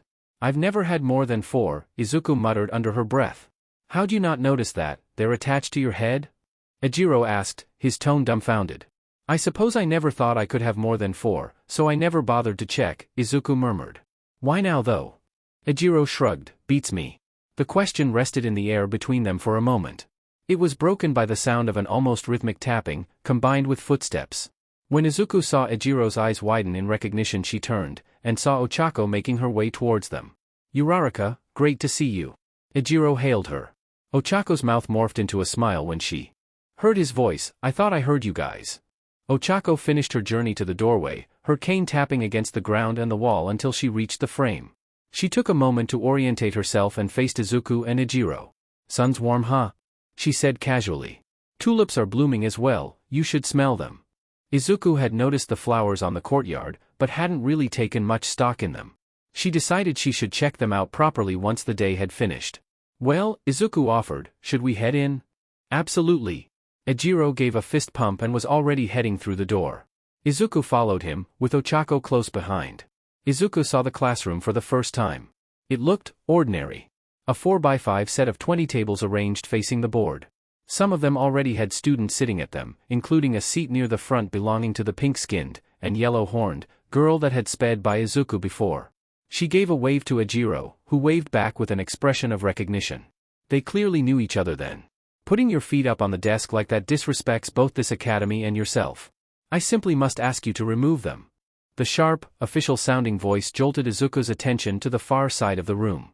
It was Tenya Ida, from the entrance exam. He was angrily, and slightly robotically if Izuku was honest, gesticulating at the student in front of him. Izuku flinched when she realized the person he was talking to was Katsuki. "I'll do whatever I demand, well please, Four Eyes," Katsuki scoffed, waving Tenya away dismissively. "Go bother someone else, maybe ask them to get that stick out of your butt for you. I will not have you bringing shame to this establishment with your loutish acts." Tenya continued. Ejiro leaned in close to Ochako. "Off to a great start, Uraraka?" Before Ochako could respond, Katsuki's gaze bolted upwards. "Who said that?" "Someone said Uraraka? Are they here?" He scanned the room with an angry glare before Ochako slowly raised her hand and gave a small wave at Katsuki's direction. "Hi, I'm here. Ochako Uraraka." Katsuki swiftly got up from his desk, shoving Tenya out of the way as he advanced on Ochako. His palms were already sparking with explosions. An accusatory finger was jabbed aggressively towards Ochako's chest. "You're the one who stole my win at the entrance exam," he stated, his voice dripping with rage. "Oh," Ochako stepped back but didn't flinch, though her grip tightened on her cane. "You're Katsuki Bakugo, are you? It's nice to meet you." Katsuki sneered. "Let me reiterate. You stole my win. I'm going to be the next #1 hero. I can't let extras like you go around stealing my achievements, can I?" Ochako stood up straighter, but it didn't make much of a difference due to Katsuki's height advantage. "I did my best. So did you. I didn't steal anything." Katsuki looked like he was about to retort, but his attention flicked down, and he noticed the cane. Confusion crossed his face for a moment, before being replaced with renewed ferocity. "Wait, you're blind?" "Yes," Ochako said without missing a beat. "How?" The word erupted from Katsuki with so much force Izuku stepped back. "How the hell did blind girl get the same score as me? You cheated, didn't you? You went and cried to the teachers and got yourself pity points." "I didn't get no pity points." Ochako snapped back, taking a step forward. "Whatever you want to tell yourself," Bakugo said with less vitriol than before, because his eyes had drifted behind Ochako, right towards Izuku, who was only half obscured by Ejiro's shoulder. His eyes narrowed. "Izuku." Izuku couldn't stop her voice from trembling. "Hey, Keikaken." He pushed past Ochako. "You've got a lot of nerve showing here." Ejiro interposed himself between Izuku and Katsuki, putting a hand on Katsuki's shoulder and holding him there. They locked eyes, Katsuki brimming with rage, Ejiro calm but forceful. "You don't get to talk to my friends like that," Ejiro said, pushing Katsuki back. "And you don't get to push me around." Katsuki snarled. "That's enough." A new voice cut through the confrontation. Izuku turned, and saw a man. He was tall, lanky, and dressed in all black. His hair was long and unkempt with scraggly facial hair as well, and his eyes looked tired. Around his neck was a thin, many-layered gray scarf. But his feet were still stood firmly in a bright yellow sleeping bag. "Seats. Now," the man said, in a tone that had no room for argument. Izuku was already scrambling to her seat. She shoved her backpack and satchel under the desk with as much force as possible. She didn't hear any of the vials break, which was a relief. She sat down, then shrank in her seat as she realizing Katsuki was sat directly in front of her. The man stood at the front of the class, stepping out of the sleeping bag. He gave the sigh of someone who was already world-weary, despite not looking much older than 30. He began to speak. "My name is Shota Aizawa. I will be your homeroom teacher for the next 3 years." He continued, his voice flat and near monotone, I do not care where you came from, or who you think are. This is my class, and you play by my rules. Follow my rules, and you might just survive the field. Don't, and I'd suggest packing your bags before you get yourself killed. The weight of his words hung heavy across the room. No one spoke. One boy with yellow hair that also sported a black streak that looked like a lightning bolt, shifted in his seat. The pink girl from before coughed awkwardly. No takers. Aizawa said, interesting. Meet me on the exercise field in 10 minutes for the quirk apprehension test. Your sports uniforms are in the changing rooms already. But sir, a voice from behind Izuku, it belonged to a black-haired girl with a ponytail, who spoke with a distinctly upper-class accent, what about orientation? Aizawa didn't hesitate before responding, Principal Nedzu has given me complete authority to run this class how I see fit. So, if I say you're skipping orientation for a test, you're taking the test. The girl shrunk back in her seat. All of you, get going. I don't appreciate tardiness. Aizawa bid them to stand. Izuku sprang out of her chair like it had bit her. She made for the door as quickly as possible, steering far clear of Bakugo. Shota Aizawa, the name wasn't immediately familiar to her, but the way he carried himself made Izuku think he'd seen things. She could only imagine what those things were. But what Izuku didn't need to speculate on was whether or not he was someone to be messed with. Her estimations landed firmly on not. Not long after, Izuku was out on exercise field. The vast, flat expanse of dry ground, framed only by metal fences several hundred meters away. A chalk running track was sketched into the ground, as was a baseball diamond, and a few other stations. Aizawa was waiting for them in the center of the field. The students gathered before their teacher, though Izuku was already scanning for her friends. She could see Ejiro, plain as day. But where was Ochako? She found her trailing towards the back of the group. Ochako was using her cane to guide her way across the field, her lips tight in a thin line of concentration. Izuku noticed the belt across her waist and the pouch the size of Izuku's wakizashi sheath at her hip. Izuku couldn't help but wonder what it was for. 11 minutes, Aizawa said simply, decent, but I asked for 10. I'll expect better from all of you in the future. The class shifted in discomfort under their teacher's gaze before he continued again. Hero society values flashy, combat-oriented quirks above all others. I don't. What matters more is the control you exercise over those quirks, and the condition of your body that uses it. I will not allow a single one of you to coast by on power alone. That's a good way to get yourselves killed. Izuku gulped. Medusa wasn't directly powerful. It didn't let her lift heavy objects or propel herself through the air, it did all its killing for her. Which meant she'd be taking this test as if she were quirkless.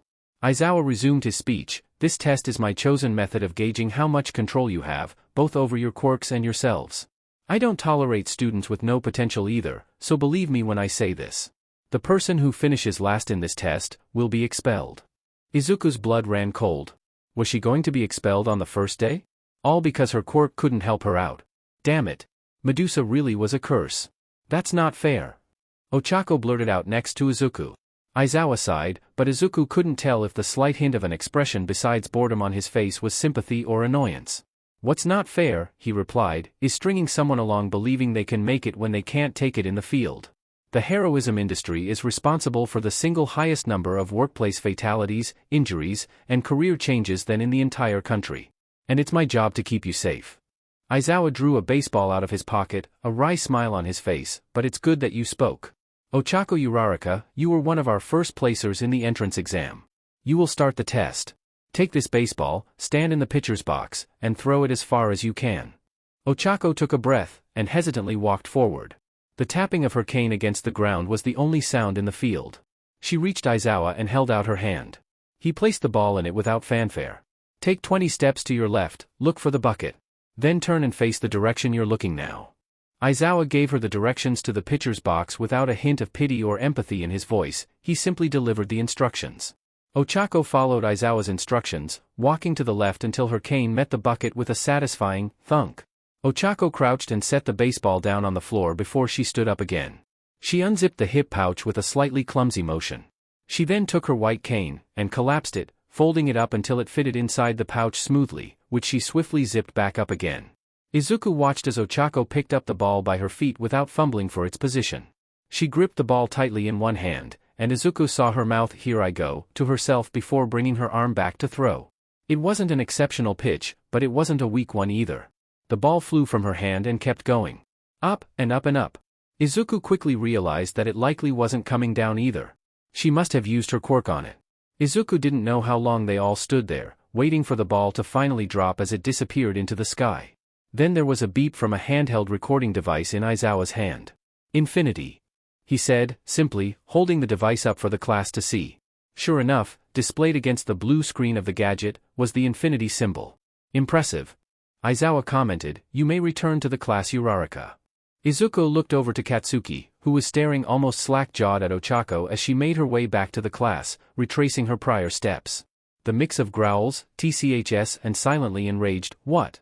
that escaped from his mouth almost made Izuku giggle. Almost. It was a completely new expression for him, utter bewilderment and rage at being surpassed, so impossibly, so insurmountably, so publicly. "Katsuki Bakugo, as our second first-place examinee Aizawa began. I've got it you hobo." Bakugo snapped back, stomping over towards the bucket. Izuku watched as Bakugo reached into the bucket and pulled out another baseball. With a yell of "die" and a huge explosion, he sent the ball rocketing across the sky. The ball arced, trailing smoke as it flew into the air, then down towards the ground. It landed right by the fence. Another beep, Aizawa checked the recording device. 704 meters. Not bad. Aizawa remarked flatly. "Shoto Todoroki, you're up." "Wait, Todoroki? As in, related to Enji Todoroki, better known as the number 2 hero Endeavor?" Izuku felt a little bit starstruck as a boy with white and red hair, split perfectly down the middle, stepped out to pitch. Shoto didn't throw the ball. He simply held out the ball in his right hand and then an enormous eruption of ice came from the right side of his body, carrying the ball with it away into the air. Izuku didn't hear the score readout. Now it was her turn to stand in slack-jawed amazement at what just happened. She gulped down her nerves as Shoto put his left hand on the glacier in front of him and slowly melted it down to nothing. Izuku stared at her hands, hoping that all she had would be enough. Heat. Adamu hated the heat, but he couldn't escape it. So instead, he slouched along the street, hands in his pockets, just another body in the thronging masses of Muzutafu's citizens. To anyone else, Adamu Idia was a normal enough, if slightly thuggish-looking man. But to himself, he was Victor, the soon-to-be winner of life, and one of the greatest villains to walk the earth. Never mind to E-ranking on the police database. The greatness wasn't there just yet. He'd had to step up his game after he shot that girl 10 months ago. Now that more heroes knew about him and his deeds, he'd commissioned himself a custom helmet to conceal his identity. The helmet currently sat in the backpack slung around his shoulder. Adamu slipped away from the crowds into a nearby alleyway. He walked deeper into the shadows between the buildings, waiting until he was just hidden enough that someone passing by the entrance wouldn't notice him. He took his helmet from the bag and put it on, the metal of his gun barrel fingertips clinking against the helmet's alloy, and set the bag down at his feet. Victor leaned against the wall, silently content to wait from some poor sod to try the alleyway as a shortcut. They'd find him waiting, ready to relieve them of their valuables. It was a good plan, a reliable plan. He'd wait, like an adder in the reeds, until his latest victim would present themselves. Then, once he'd done his work, ideally with minimal bloodshed, he'd find a new alleyway. Rinse and repeat. Almost like a regular day job. There was a fluttering noise to his left, a papery sound. Victor turned, and was immediately met with a sheet of paper to the face. It spread itself across the lenses of his helmet. "Stupid little dash," he vented as he clawed at the sheet, eventually finding purchase and ripping it off his face. It was a flyer, an ad for something. A purple, sinister-looking design of dark swirls formed the background. The foreground, in contrast, was populated with several figures that looked like the enemies out of old video games. But what caught Victor's attention was the text. "Join the League of Villains. Take down All Might. Win a share of 8 million yen. Inquire below." At the bottom of the flyer was an address and a phone number. Victor scoffed, the whole thing seemed completely ludicrous, and he made to toss the flyer away. But before it left his hand, he paused. He reread the value they'd boasted about. 8 million yen. That was a lot of money. He checked the address, it wasn't too far from here. Might as well give it a shot. If it was as bogus as it looked, he could ditch it and lose nothing except a little bit of time. Probably put a bullet between the eyes of the guy responsible for wasting his time. But if it was legit, then he might have just found his lucky break. Victor pushed off the wall and hoisted his backpack back over his shoulder, the flyer still clutched in one hand. Who's the victor now? He chuckled to himself as he set off towards the address. The test was finally over, and Izuku was utterly spent. She could barely lift her arms, her legs felt like jelly, even her snakes flopped limply out of her hair. They'd done so much. 50-meter dashes, endurance running, seated toe touches, grip strength tests and even more besides. And the most gnawing part, Izuku didn't feel she'd done particularly well at any of them. She hadn't completely bombed them, but she hadn't excelled at anything. All her classmates had such impressive quirks, all while she had Medusa. Izuku wanted to collapse, but she couldn't let herself do that. She drew herself up, pouring with sweat, between Ochako and Ejiro. Ochako had already retrieved her cane from the pouch and was busy unfolding it. "Well," Aizawa said, his tone just a little less dreary, "you're one of the better cohorts I've seen in my career. And I don't care if you're not ready for the results, because here they are." Aizawa pressed a button on the side of the recording device. It beeped semi-melodically, and then projected, bright and bold into the air, the rankings of the quirk apprehension test. Momo Yayorozu. Shoto Todoroki. Katsuki Bakugo. Tenya Ida. Ochako Uraraka. Fumikage Tokoyami. Hanta Siro. Ejiro Kirishima. Mina Ashido. Mizo Shoji. Denki Kaminari. Tsuyu Azui. Kyoka Jiro. Masahiro Ojiro. Yuga Aoyama. Rikido Sato. Izuku Midoriya. Koji Koda. Minoru Mineta. Toru Hagakure. Izuku scanned the list for her name. She winced when she saw her rank. 17th place. Not impressive, but not the worst either. And she was spared from expulsion. "No," the warbling voice somewhere behind Izuku called out, following by the sound of knees hitting the floor. Izuku turned, the crowd parted. A uniform, holding firm despite seemingly not having anyone in it, was slumped on its knees, sniffling. Izuku realized that this was Toru Hagakure, and her quirk must be making her invisible. I'll be going now," Toru said, weakly, getting slowly to her feet. Izuku didn't know what to do. Should she comfort her? The girl's dreams had just been crushed, and there was nothing Izuku thought she could say to ease that pain. No one else seemed to know how to react either. "Not yet." Aizawa called to her. "Waha?" Toru mumbled. "No one's getting expelled today," Aizawa said bluntly. "Then sir," Tenya butted in, "why would you threaten us with expulsion if you didn't intend to follow through?"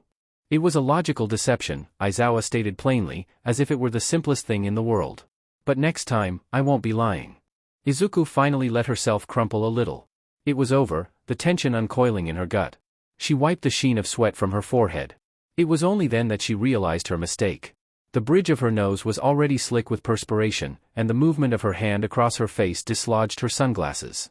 They slid from her face and hit the ground unceremoniously. Before Izuku could move, Ejiro was already bending down to pick them up. "Here you go." He held the glasses out to her, but it was too late. He'd made eye contact. Now he'd be turned to stone and she'd have to run to the locker room for the antidote, and when she cured him he'd be so mad and she'd lose another friend. Wait, why wasn't he turning to stone? Izuku glanced to her side, and saw Aizawa. Except now his hair was floating, as if drawn upwards by some invisible updraft. His eyes were also glowing red. It was then that who he was clicked in Izuku's mind. "Eraserhead," she gasped, as she hurriedly took the sunglasses from Ejiro's hand and put them on. "The underground hero sighed, deactivating his quirk, so you know who I am." "Interesting. Then you'll also know that my quirk, Erasure, allows me to negate any emitter or transformation type quirk I can see while it's active. Which means if I see any of you trying to use your quirks on each other outside of training, it will not work, and there will be consequences." Izuku felt a twinge of relief. If Aizawa was on the lookout for that kind of stuff, then maybe she'd be safe from Katsuki. She looked over to her childhood friend, and saw him looking between both Momo and Shoto with anger and maybe just a little humiliation.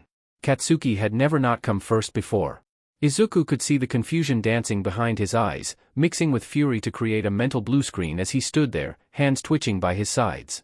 She didn't want to imagine what was going through his head right now, only hoped that he didn't want to take it out on her. "That is all," Aizawa's voice, "class dismissed." Izuku slumped against Ejiro when she heard that. He braced her without hesitation. "I'm so tired," she mumbled. Ejiro put an arm around her shoulder. "No kidding, I'm beat too. Uraraka, how you feeling?" Exhausted, Ochako exhaled, fanning her flushed face with her free hand, but proud. "I think. I'm sorry, can you tell me where I came?" "You came fifth." Izuku answered through her labored breathing. "Better than either of us." Ejiro added. "Oh, wow. Guess my training paid off then, huh?" Ochako's reaction was a little bashful. "I like the cane pouch," Izuku said, "it looks practical." Ochako patted the pouch. It was a gift from my parents after I passed the exam. I need my hands free for training, but I don't want to keep leaving it behind places." Ejiro nodded. "Makes sense." He looked up, past Ochako. Hey, it's Mike, an astronaut? Izuku followed Ejiro's gaze. Present Mike and 13 were approaching them. Mike was his usual smiling self, but 13 was entirely hidden within their bulky astronaut-style hero suit. That's 13, Izuku said, they're UA's main teacher for search and rescue. Oh, cool. Ejiro replied. Yo, Ochako Uraraka, can we speak to you for a second? Mike called out. Me? Ochako seemed surprised. Seriously? I didn't do anything wrong, did I? You're not in trouble. 13 reassured her, this is about your accommodations to make sure you get to reach your full potential. Oh, Ochako didn't seem to know how to react, her grip on her cane got a little looser. Okay then. Ochako began to walk over towards the teachers, and they gently led her a little further away from the group. Izuku finally felt the strength to pull away from Ejiro. She spotted Shoto a little way off from the rest of the class. She turned to Ejiro. Hey, I'm gonna go socialize a little, she said, nervously. Cool, I'll go mingle as well. Ejiro nodded. The two walked away from each other. Ejiro headed towards the main body of students, but Izuku headed straight for Shoto. She approached the boy, standing aloof from his classmates. It's only as Izuku got closer that she saw the dark red patch of skin under his left eye. A burn scar, an old one as well. One from quirk training maybe? Hi, she said, trying to contain her excitement at meeting the number 2 hero's son. Hello. Shoto replied, flatly. Izuku Midoriya. She held out her hand for a handshake. You must be Shoto Todoroki. Shoto paused, then shook her hand. I am, yes. Izuku drew away. Sorry, my palms are so sweaty. All the exercise? But I just wanted to say that I am a huge fan of your father's work. The takedown of that plant villain in Kamino last week, amazing. And I hope we can be friends. There was a long silence between the two before Shoto responded. Good for you. But I'm not here to make friends. Oh, Izuku suddenly felt ridiculous for even trying. She slowly stepped back, walking backwards while Shoto watched her impassively. She felt lucky that he wasn't making eye contact. Once she felt like she'd put enough distance between them, she turned. And almost walked straight into Katsuki. Kaken, how are you? The question died in her throat. I'd be doing a lot better if I didn't have to put up with a killer for another 3 years. Katsuki said, almost too calmly. Izuku's mind scrambled for a response. I'm sorry. Sorry won't cut it. Katsuki took another step towards her. Hey! Aizawa's voice cut through the tension as he walked closer. I don't care who you were to each other before this. You're equals now, got it. He looked between both of them, eyes narrow, clearly trying to figure the situation out. Izuku's back straightened like a rod. Yes sir. TCH, whatever. Katsuki scoffed, already turning to walk off. Izuku looked back to Aizawa. She couldn't read him, but there was something there. He defended her. Her teacher gave her a simple nod, then turned away again, looking pensive. Izuku decided that now was a good time to return to Ejiro. She hurried back to the boy as fast as her legs would carry her without running. You okay? Ejiro asked, when he noticed her approach. Yeah, just a little surprised. She replied. Ejiro didn't ask for her to elaborate. Ochako was coming over now, looking equally shell-shocked as Izuku. A shaky smile made its way onto her face. So, can I tell you guys something? She asked, barely able to keep the glee out of her expression. Of course, Izuku said. What happened? Well, 13 and Mike talked to me about my access arrangements. To me, personally. And I think they're going to do it. Ochako's smile grew wider and happier. That's never happened before.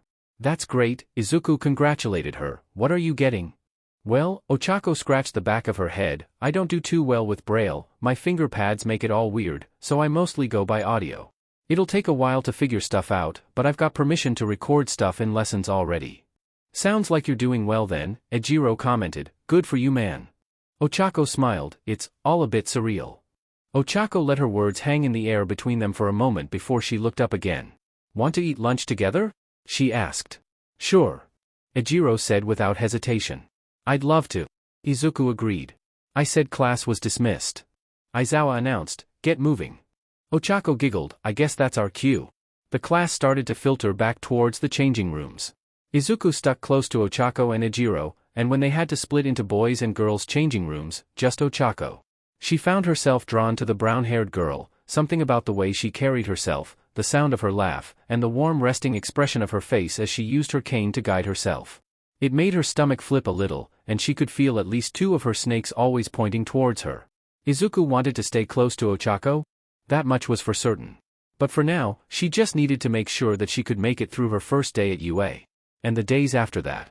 She was here, it was real, and it wasn't going away. And although she was no further away from Katsuki than she was at Aldera, she felt just a bit safer. All Might squared his shoulders as he entered the staff room. The room was small, part of the original building, and it showed its age.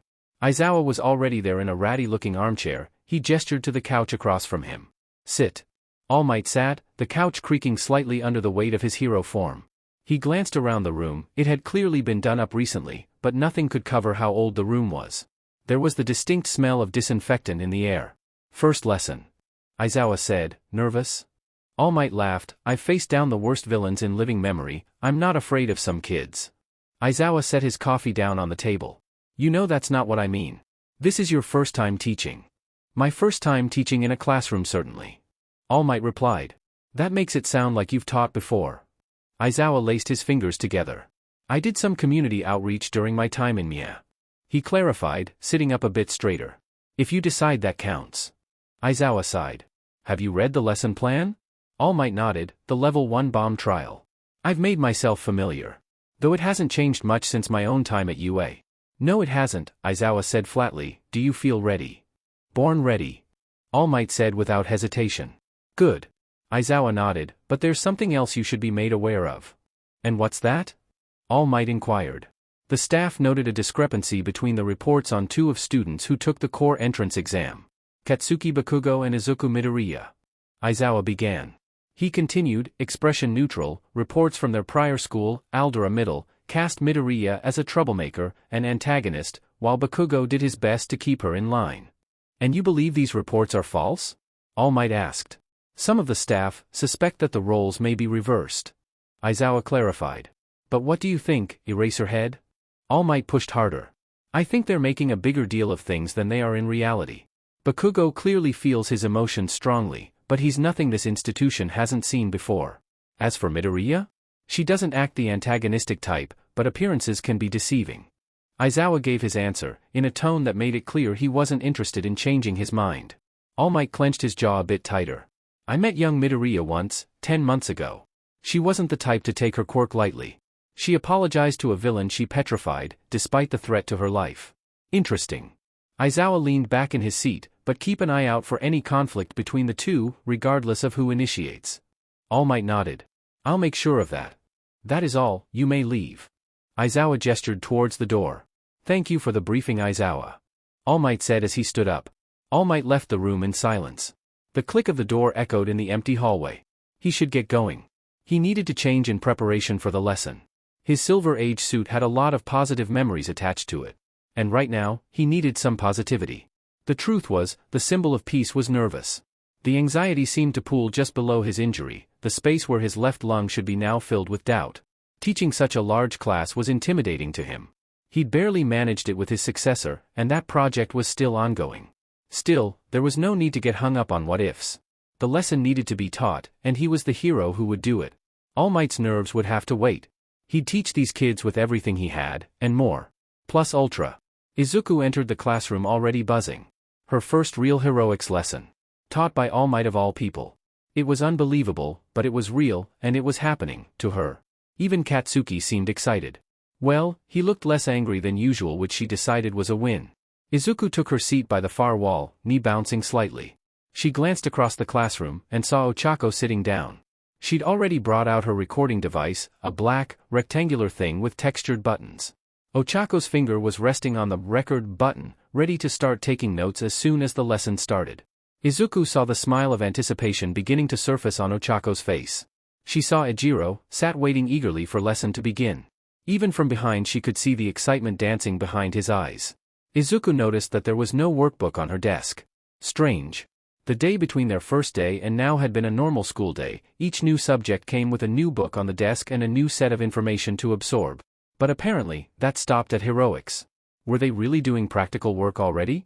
The idea of that made her stomach do flips that were equal parts excited and terrified. Aizawa was sat at his desk, waiting. Then she heard the footsteps, fast, purposeful. And then, I am here. Coming through the door like a normal person. It was All Might. Coming through the door in a dramatic pose that was most definitely not normal. Also, his suit wasn't his usual one, primarily blue with white, red and yellow details, the one she'd known from the news. The red upper body, the blue cape.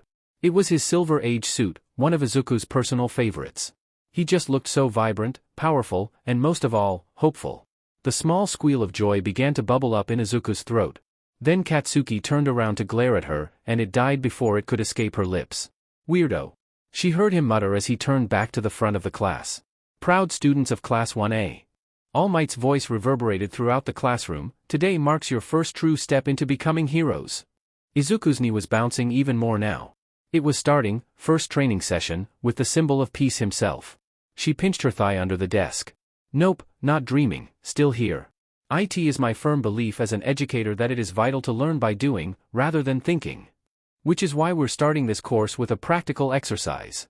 Izuku had to pick her jaw up off her desk. She was right. A real training session in their first ever lesson. Follow me to Training Zone Alpha. You'll find your hero suits have already been prepared. All Might was already moving, and the class scrambled to follow him. Izuku almost left the room, but then she glanced backwards. Ochako was stuffing the recorder into her bag before she could stand up. When Ochako was done, she quickly grabbed her cane and started walking as fast as she could towards the exit. Hey, Izuku said, walking by Ochako, didn't want you to get left behind. Oh, Ochako's rosy cheeks blushed a little pinker. You waited for me? Yeah, Izuku replied, now also blushing. That's what friends do. Why yeah, friends. Ochako turned her head away from Izuku. We should probably catch up. Of course. Izuku focused back towards the rest of the group. Less than quarter of an hour later, and Izuku was in her hero suit. And it was perfect. She'd spent at least a solid minute just staring at it in the case, her fingers twitching as she ached to touch it. Eventually, her awe gave way to eagerness, and she put the suit on as quickly as possible. The suit fit perfectly, not tight or loose, but fitted, comfortable and easy to move in. Green hakama pants and a white shirt formed the basis of the outfit, separated by a heavy leather belt. The layers of the shirt were partially open across her chest to expose the lightweight silver body armor on her torso. Izuku's forearms were armored in the same metal, with a design reminiscent of samurai armor. The shoes were simple, red and sturdy-looking with strong grips. Around Izuku's eyes was a green, dark-lensed mask with a button on one side. Izuku looked straight at the floor, and pressed the button. Flip. The lenses flicked upwards quickly and almost silently. Her killing gaze was exposed to the world. Before anyone could see her or question what she was doing, Izuku pressed the button again, and the lenses flipped back into place. Izuku had brought her satchel into the training room. She opened it up, revealing the array of antidotes she'd prepared. One by one she took a vial out, and slotted it into one of the compartments for the antidotes in the suit. A bunch in the belt, safely secured, a few in holders around her wrists for easy access, and even one in the back of each shoe in case of emergencies. She was safe, the people around her were safe. Izuku took her new wakizashi from its container.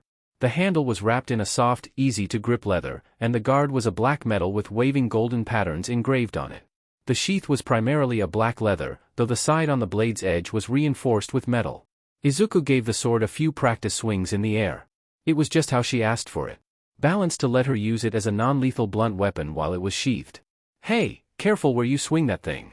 Toru yelled out. Sorry. Izuku recoiled, clutching her sword to her chest.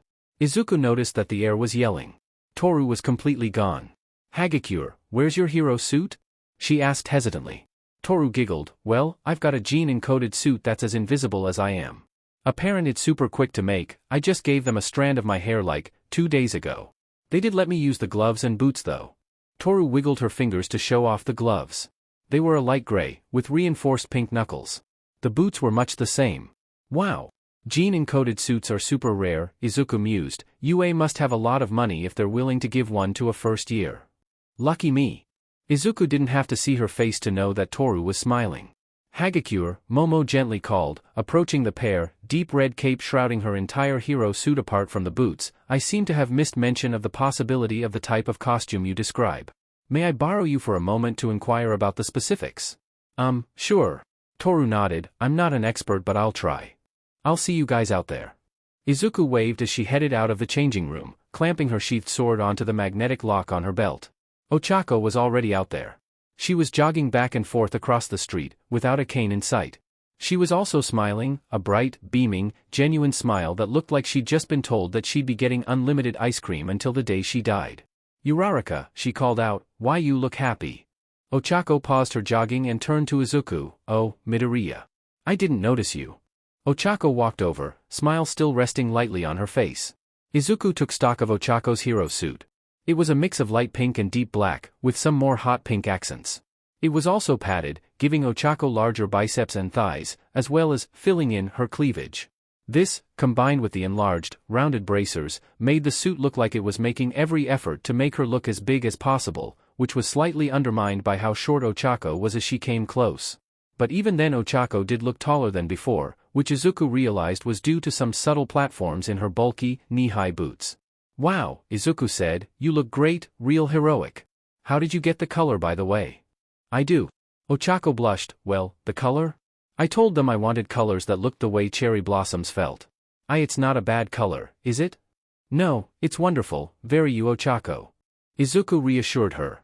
Oh, and they got the north sensors I asked for. Ochako said happily, look. Ochako turned her shoulder towards Izuku, who looked closer.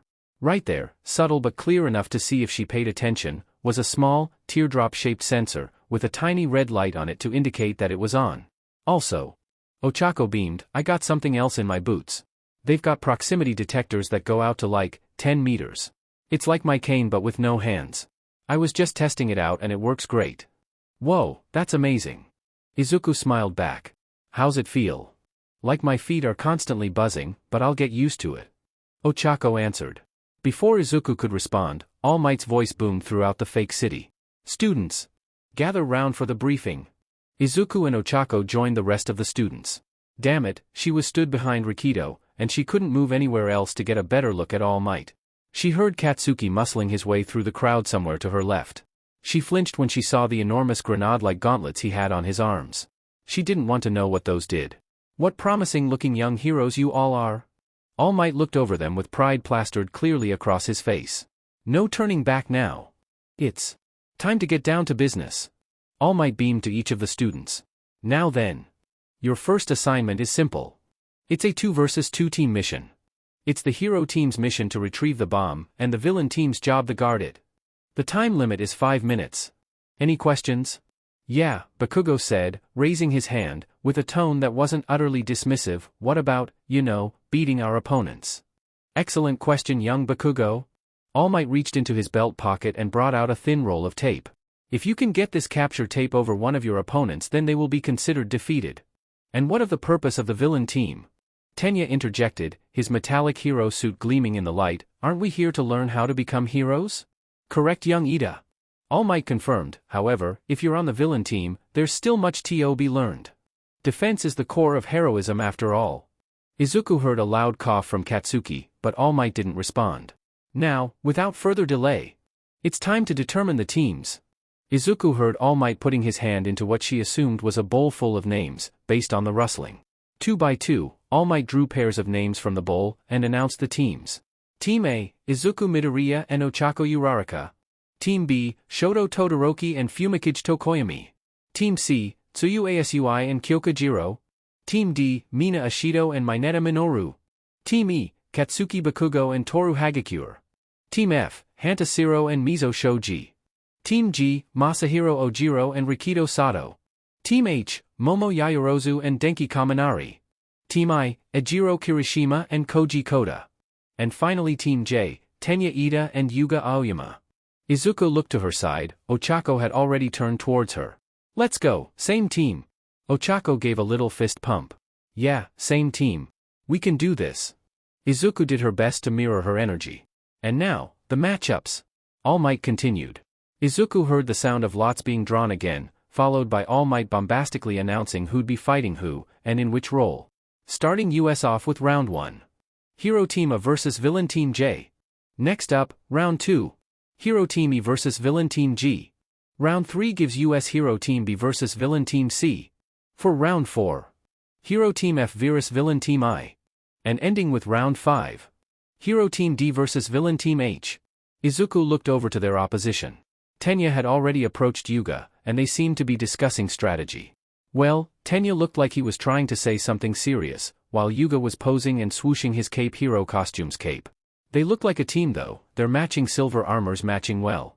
Even if Yuga's was much more ostentatious with its sparkle and blue gems on the joints, compared to Tenya's more utilitarian set. Though Izuku did tilt her head at the enormous exhausts on his torso. She was more worried about the exhausts on Tenya's calves, the ones that served as the visual indicator to the engines in his legs. She'd done her research, she knew the Ida name, and knew that it belonged to a family that had sired generations of heroes, all with near-identical engine quirks. Tensei Ida, Ingenium, who Izuku assumed must be Tenya's older brother, was the fastest hero on foot Izuku had ever heard of. If his little brother was anywhere near that fast? Midoriya? Ochako's voice jolted Izuku back to reality. You okay? Izuku looked back to Ochako. Huh? You're breathing, it got shallower.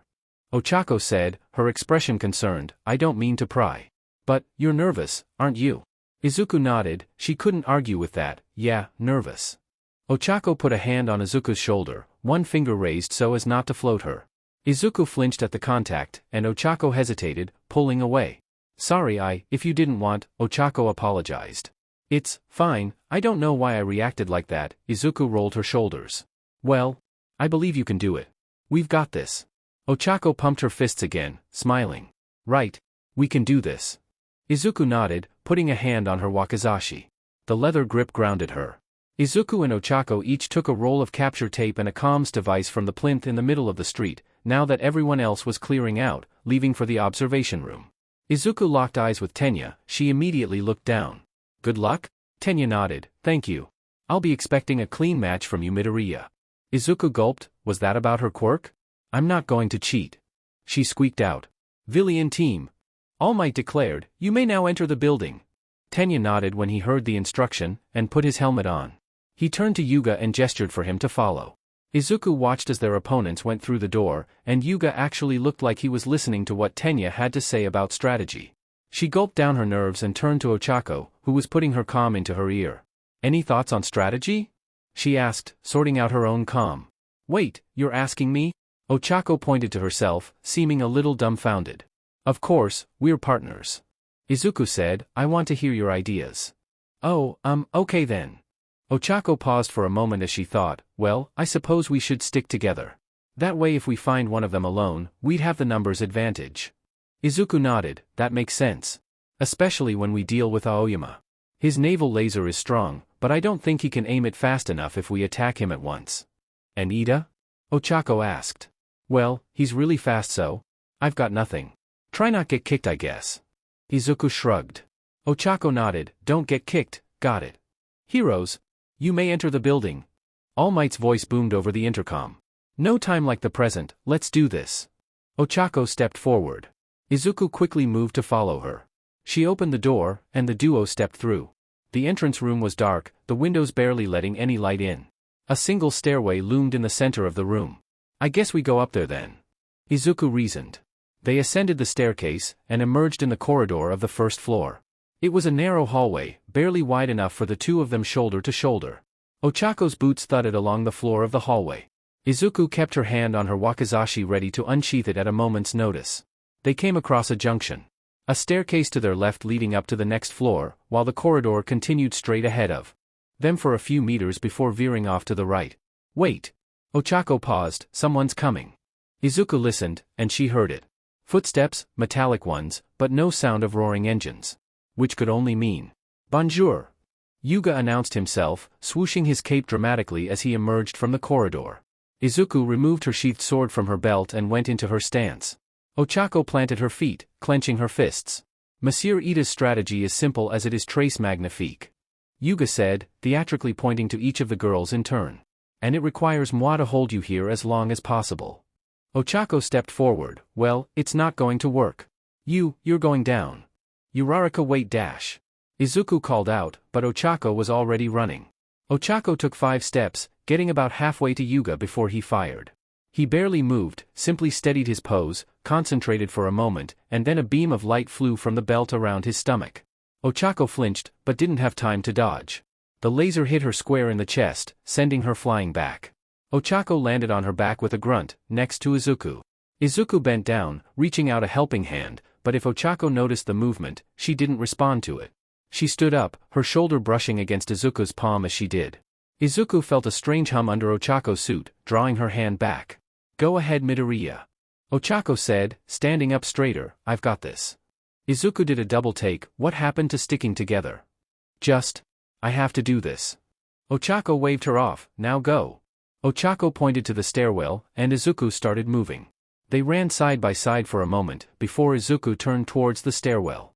Izuku heard Yuga fire his laser again, followed by a grunt of pain from Ochako as she was struck again. But Izuku kept going, she didn't want to argue with Ochako and waste time.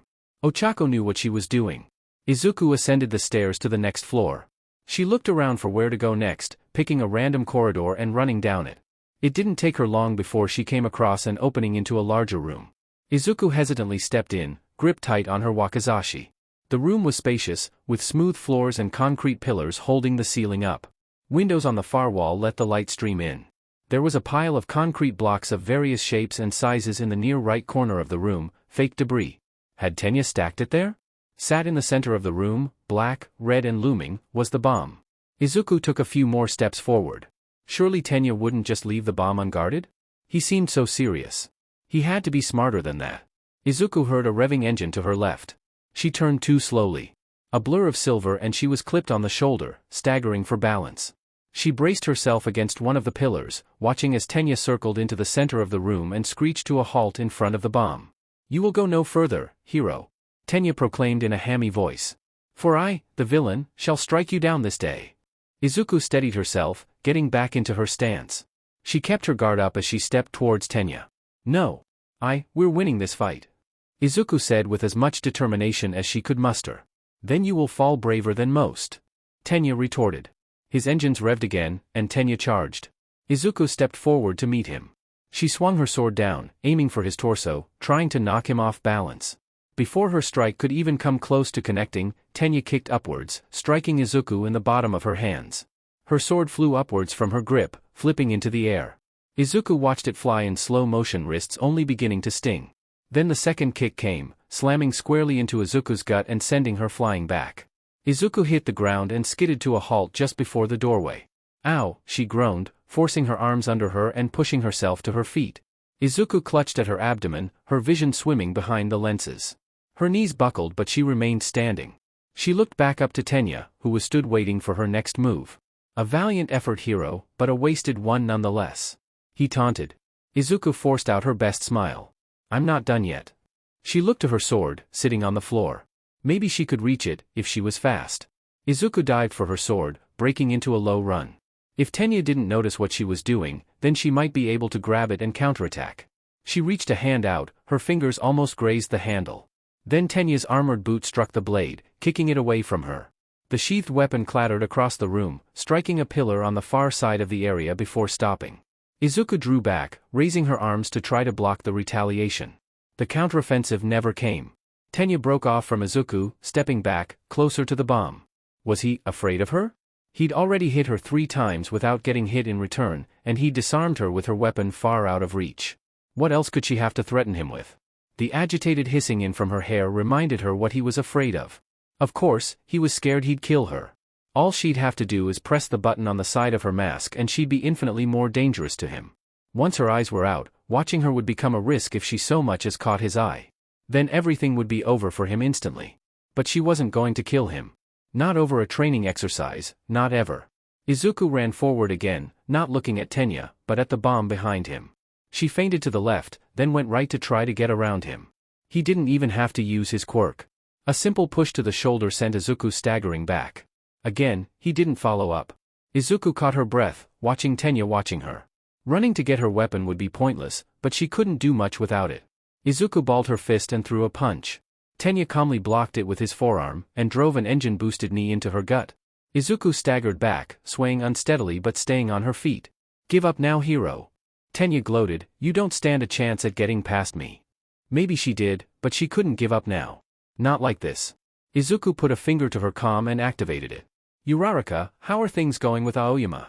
She asked, trying to keep the panic out of her voice. The first thing she heard was the sound of Ochako slamming against something. There, going, came the shaky voice in. Return. Damn it. Ochako wasn't doing well. That would make asking the next part even more difficult. Uraraka, I need your help. Izuku took a step back, keeping her eyes on Tenya. It is too much for me. There was the sound of another laser over the comms, followed by Ochako scrambling to dodge it. Yeah, Jay, just gimme a minute. Ochako answered back. Okay then, a minute. Yeah, Izuku could manage a minute. G got it. Izuku looked back to Tenya, focusing on him fully now. She just had to hold out for a minute. Seemed simple enough. Izuku dashed to the right, towards her sword. Tenya responded quickly, accelerating ahead of her within seconds. There was no way Izuku could reach the wakizashi in time. But that was the point.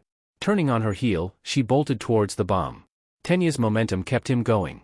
He was going too fast to react instantly. Izuku's feet pounded against the floor. The bomb got closer with every step. But it was a fruitless effort. She heard the revving and hammering footsteps roar up behind her. Tenya slammed into Izuku's back, tackling her forward. She flew past the bomb and landed in an unceremonious heap by a window. Izuku pulled herself upwards, arms and legs trembling. Images of Tenya danced in her vision. Now there were 3 of him. Her skull was pounded, and her breath came in weak gasps. Midoriya. Tenya called out, the villainous act breaking slightly. I'd suggest you stay down. Izuku clenched her fist. No. I can't give up. She took one faltering step, and then another. She couldn't lose. She couldn't look weak in front of her idol. She shouldn't throw in the towel like a coward. Villains were cowards. She was a hero, she had to be a hero. Midoriya. Ochako called out. She was in the doorway. Ochako clutched a large concrete block to her chest as she ran in. Her suit was lightly damaged from the laser shots she'd taken through Izuku's days. It looked like Ochako was sparking with a bronze lightning. Izuku blinked away the trick of the light. Ida. Ochako yelled, catch. Ochako chucked the block towards Tenya. Izuku blinked again as the energy seemed to crackle around Ochako once more. Tenya ran to escape the throw cube, even as a laser struck Ochako in the back. Ochako went down. But the dodge was enough, room had been created. Izuku dashed forward, and Tenya couldn't react in time to stop her. Izuku's hand slapped against the bomb, and seconds later a klaxon rang out throughout the building. The hero team has secured the bomb. All Might's voice boomed. The exercise is over. The hero team is victorious. Izuku slumped against the bomb when she heard that, heart pound in her chest. She glanced over briefly to see Ochako pulling herself up from the ground. She looked sick, but not in the way she did when Izuku had seen her vomit. This was disgust. At what Izuku couldn't tell though. Izuku staggered over to her friend, crouching down beside her. We did it, she said, softly. Ochako's smile snapped back into place. Yeah. You did great. Izuku offered a hand for Ochako, but she brushed it off as she stood. I'm fine. Just a few hits. Izuku saw Yuga entering the room and beelining for Tenya. He looked like he wanted to apologize, likely for not being able to defeat Ochako. Izuku turned back to her friend. You did good, Uraraka, getting past Aoyama, she reassured her. Ochako laughed a little, though she winced at a pain in her ribs, still took a lot of hits. But I'm fine. I'm fine. All 4 of you can report to the observation room for the debrief. In the observation room Izuku, Ochako, Tenya and Yuga stood in a line before All Might. Izuku had retrieved her sword, and it was now secured back on her belt. The class gathered, watching them. Some looking anxious or impressed, while an equally sized group looked confident they could do better. Shoto seemed disinterested, while Katsuki's eyes burned into Izuku. She tried to ignore him. Aizawa skulked in the corner of the room, his expression unreadable.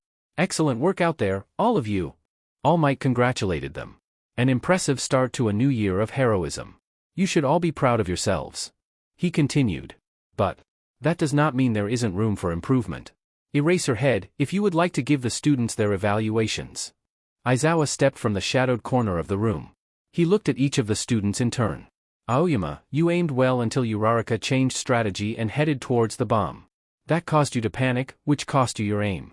Yuga gulped, not meeting Aizawa's gaze. Uraraka, you insisted on taking on a foe alone that you were at a disadvantage against when you had an ally available. Good instincts with the debris though. Ochako kept her posture upright and confident, but there was a slight tremble in her lips. Ida, your performance against Midoriya was exemplary. But when Uraraka threatened you with the debris, you lost focus on your true objective. Ida nodded formally in response to the criticism. And Midoriya, you were outmatched by your opponent, but held firm. You tried several different tactics to get past Ida, and when that failed, you used a surprise attack from your teammate to create the opening you needed. Izuku smiled when she heard what Aizawa had to say. He sounded, almost, proud of her. In conclusion, Aizawa resumed his review. The hero team showed superior teamwork, but were lacking in personal capability relative to their opponents. On the other hand, while the villain team were competent when their strategy was proceeding effectively, sudden changes left them disarmed. Both sides have points to improve on. Aizawa stepped back, letting All Might take the floor once again. Thank you for your insights, Eraserhead. Now, who should be our MVP? Momo put her hand up. I would argue Midoriya, sir. Not only was she the one who secured the bomb, but as Mr. Aizawa said, her tactics were impressive and thoughtful. All Might nodded. Very well, any objections? No one moved to object, not even Katsuki. Wonderful. All Might clapped his hands together. Izuku Midoriya, you are the MVP of this match. Next up, Katsuki Bakugo and Toru Hagakure vs Rikido Sato and Masahiro Ojiro. Take your places? The next set of students began to leave the room. Katsuki passed close to Izuku, looking like he wanted to say something. But he didn't even jostle her as he passed. Izuku let out a breath she didn't know she was holding. Izuku stayed close to Ochako as the students reshuffled to look at the screens on the wall of the observation room. As she watched Rikido and Masahiro take their positions by the bomb, one question permeated her mind. How strong had Katsuki gotten? She knew he must have gotten stronger. She knew he always trained with the dedication of the fanatic. She knew how strong his explosions could be firsthand. But she hadn't seen him for 10 months. Who knows how far he could have gone while she wasn't watching. Izuku held her breath, and waited for an answer. Izuku watched the screen nervously, hands anxiously clenched. Katsuki and Toru were stood outside the building, waiting for the signal to start. The movement of the invisible girl's boots suggested she was bouncing up and down on her heels. So, I was thinking that you could make a distraction, lure them away from the bomb, then I sneak in and grab it. Toru's voice came of the footage. Katsuki didn't look like he was listening. Just don't get in my way extra. Izuku glanced over to her side, where Ochako stood, nursing her shoulder. Yuga must have tagged her there during their fight. You okay? She asked. Just a little sore, that's all. Ochako responded. Who do you think's gonna win? Well, Izuku thought for a moment. Ojiro seems incredibly skilled. The fact that his hero suits a GI suggests he knows martial arts. And Sato's strong even before you factor his quirk in. So, you think the villain team has the advantage? Ochako tilted her head. No, Izuku sighed. Kaken's a prodigy. His power, speed and control have been top tier ever since he started training explosion. He could probably do this on his own. Oh. Ochako went silent for a moment. What's the story between you two anyway? Me and Kaken? Izuku exhaled nervously. Well, we've been friends since we were little kids. Before either of us had our quirks. Friends? Ochako's voice carried a distinct current of disbelief. He doesn't seem to like you that much. Well, Izuku stuttered. No, but I did kill him when my quirk came in. He deserves to be mad. There was a stunned silence from Ochako for a moment. When she spoke again, her voice was more measured. Okay then. Before Izuku could justify their dynamic to her, All Might leaned into the microphone that connected the training ground speakers. Hero team. You may enter the building. Katsuki took off like a missile, literally. Instead of running through the door, he angled his palms to the floor, and activated his quirk. With a series of explosions that boomed even through the security camera's audio system, he rocketed up off of the ground. He flies now? Izuku's blood ran cold. Found you. Katsuki yelled as he reached the floor that Masahiro, Rikido, and the bomb were. Boom! The camera on the interior of the room shook as Katsuki blasted a massive hole in the wall. He used a few small explosions to steady his landing, rubble scattering underfoot. He walked straight past the bomb, looking between his opponents as smoke curled from his palms. So, he announced to the room, who wants to die first? Rikido answered first, downing a sugar capsule from the belt of his mustard yellow suit as he stepped forward. With a battle cry as his muscles expanded beneath the suit, Rikido rushed Katsuki. Katsuki dodged, the punch sailing past his head and crashing straight through one of the concrete pillars. In the same motion of the dodge, Katsuki put a palm to Rikido's chest and blasted him away. Masahiro came next, swinging his tail in a wide arm. Katsuki blasted off again, using his quirk to soar over the attack. Halting his momentum with another explosion, Katsuki's counterattack landed directly in Masahiro's face. The tailed boy flew back, still trailing smoke, landing against Rikido. The two collapsed in heap. If this all you've got? Katsuki sounded offended as he stepped towards them. No. Rikido yelled defiantly, downing another sugar capsule and standing up. Masahiro staggered back to his feet, settling into a karate stance. His expression a combination of pain and determination, but mostly pain. Katsuki smirked as the two charged him together. Izuku looked away from the footage. All she heard for the next minute and a half was the sound of explosions and cries of pain. And not a single one was Katsuki's. Izuku's fists balled by her sides. She felt Ochako's fingers brush against her wrists. Then there was a banging. Not an explosive banging, but the sound of someone's fist pounding on metal. Izuku looked up, and saw on the camera a gloved fist slamming itself against the bomb. "It's Hagakure." The pink girl, Mina, called out. "She's got the bomb." All Might looked confused for a moment as he looked closer at the screen. Yes. Right, you are Ashido?" All Might activated the microphone again. "The hero team has secured the bomb. The exercise is over." "What?" Katsuki snapped up out of his stance. "How?" He turned around, and saw the gloves and boots that marked out Toru's extremities. His expression glowered. "Please report to the observation room for debriefing." Masahiro and Rikido weren't in observation room for the debrief. They'd already been sent to the nurse's office on stretcher bots. Nothing serious, Izuku had been assured, but hardly something she wanted to see or hear. Aizawa gave his judgment swiftly. Ojiro and Sato, they did their best to fight back against Bakugo, but ultimately, they were far outmatched. "Bakugo, well done finding an alternate angle of attack, but you ignored the objective to focus on fighting." Hagakure - "Ignored?" Katsuki interrupted, "Just putting a hand on the bomb doesn't mean jack shit." Aizawa paused for a moment, looking at him disapprovingly. "That is correct." Katsuki looked smug for a moment, before Aizawa continued. "But for the purposes of this exercise, simply touching the bomb was sufficient. The bomb disposal unit doesn't come until the second year." Aizawa continued as if nothing had happened. "Hagakure, good work capitalizing on the distraction your teammate provided to successfully complete the objective." Izuku didn't need to see Toru's face to know she was blushing. She tentatively raised her hand. "Yes, Midoriya." Aizawa turned to her. "See, can I nominate Hagakure as the MVP?" Izuku asked, quickly stepping back and retracting her hand. "I second." Ejiro added.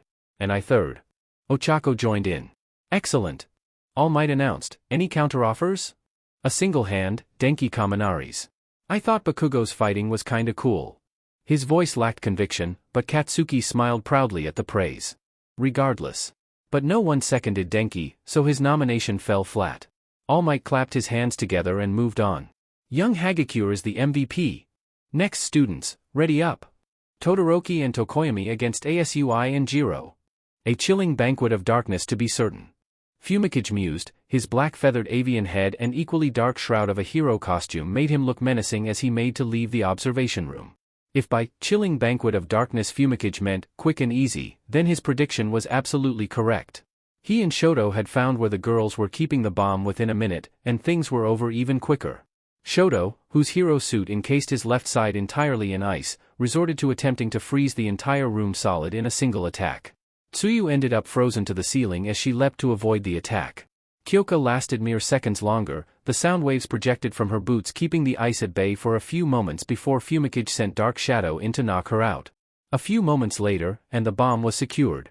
Once Tsuyu and Kyoka were defrosted, the students returned to the observation room. There was no argument when Shoto was declared the MVP. Though Izuku couldn't help but wonder why she'd never seen Shoto use his fire in a fight. She'd heard from him directly, that his quirk, half-hot half-cold, gave him ice powers on his right-hand side and fire powers on his left. But all she'd seen him use his left-hand side for was melting the ice that he created with his right. Maybe it was a self-imposed handicap, like he'd already trained his fire and now he was focusing on his ice. Next match. Shoji and Siro vs Kirishima and Koda. All Might announce the next round without missing a beat. "Good luck." Ochako smiled to Ejiro. "Same from me," added Izuku. "Thanks guys," Ejiro laughed, "I'll give M hell. Come on Koda." Koji let out a small squeak when Ejiro turned to him. Allegedly, his quirk, Ani voice, let him speak to animals. But Izuku hadn't heard him speak above a whisper since they started school. Izuku watched as the shy boy followed her friend out of the observation room. Izuku wanted to question Ejiro's choice of design for hero suit. While the black and red was certainly stylish, she wasn't entirely sure as to the wisdom behind exposing his entire upper half of his body besides some shoulder pads shaped like tires. She understood that armor would get in the way of his quirk, but wouldn't he get cold in winter? Dear All Might, she was turning into her mom. A few minutes later, and the match had started. Like the two villain teams before them, Ejiro and Koji both stayed with Bomb. But this time it was due mostly to Ejiro being unable to convince Koji to join him on a more active defense, and not wanting to leave him alone with the bomb. This caution ended up paying off when Hanta attempted to attack through the window.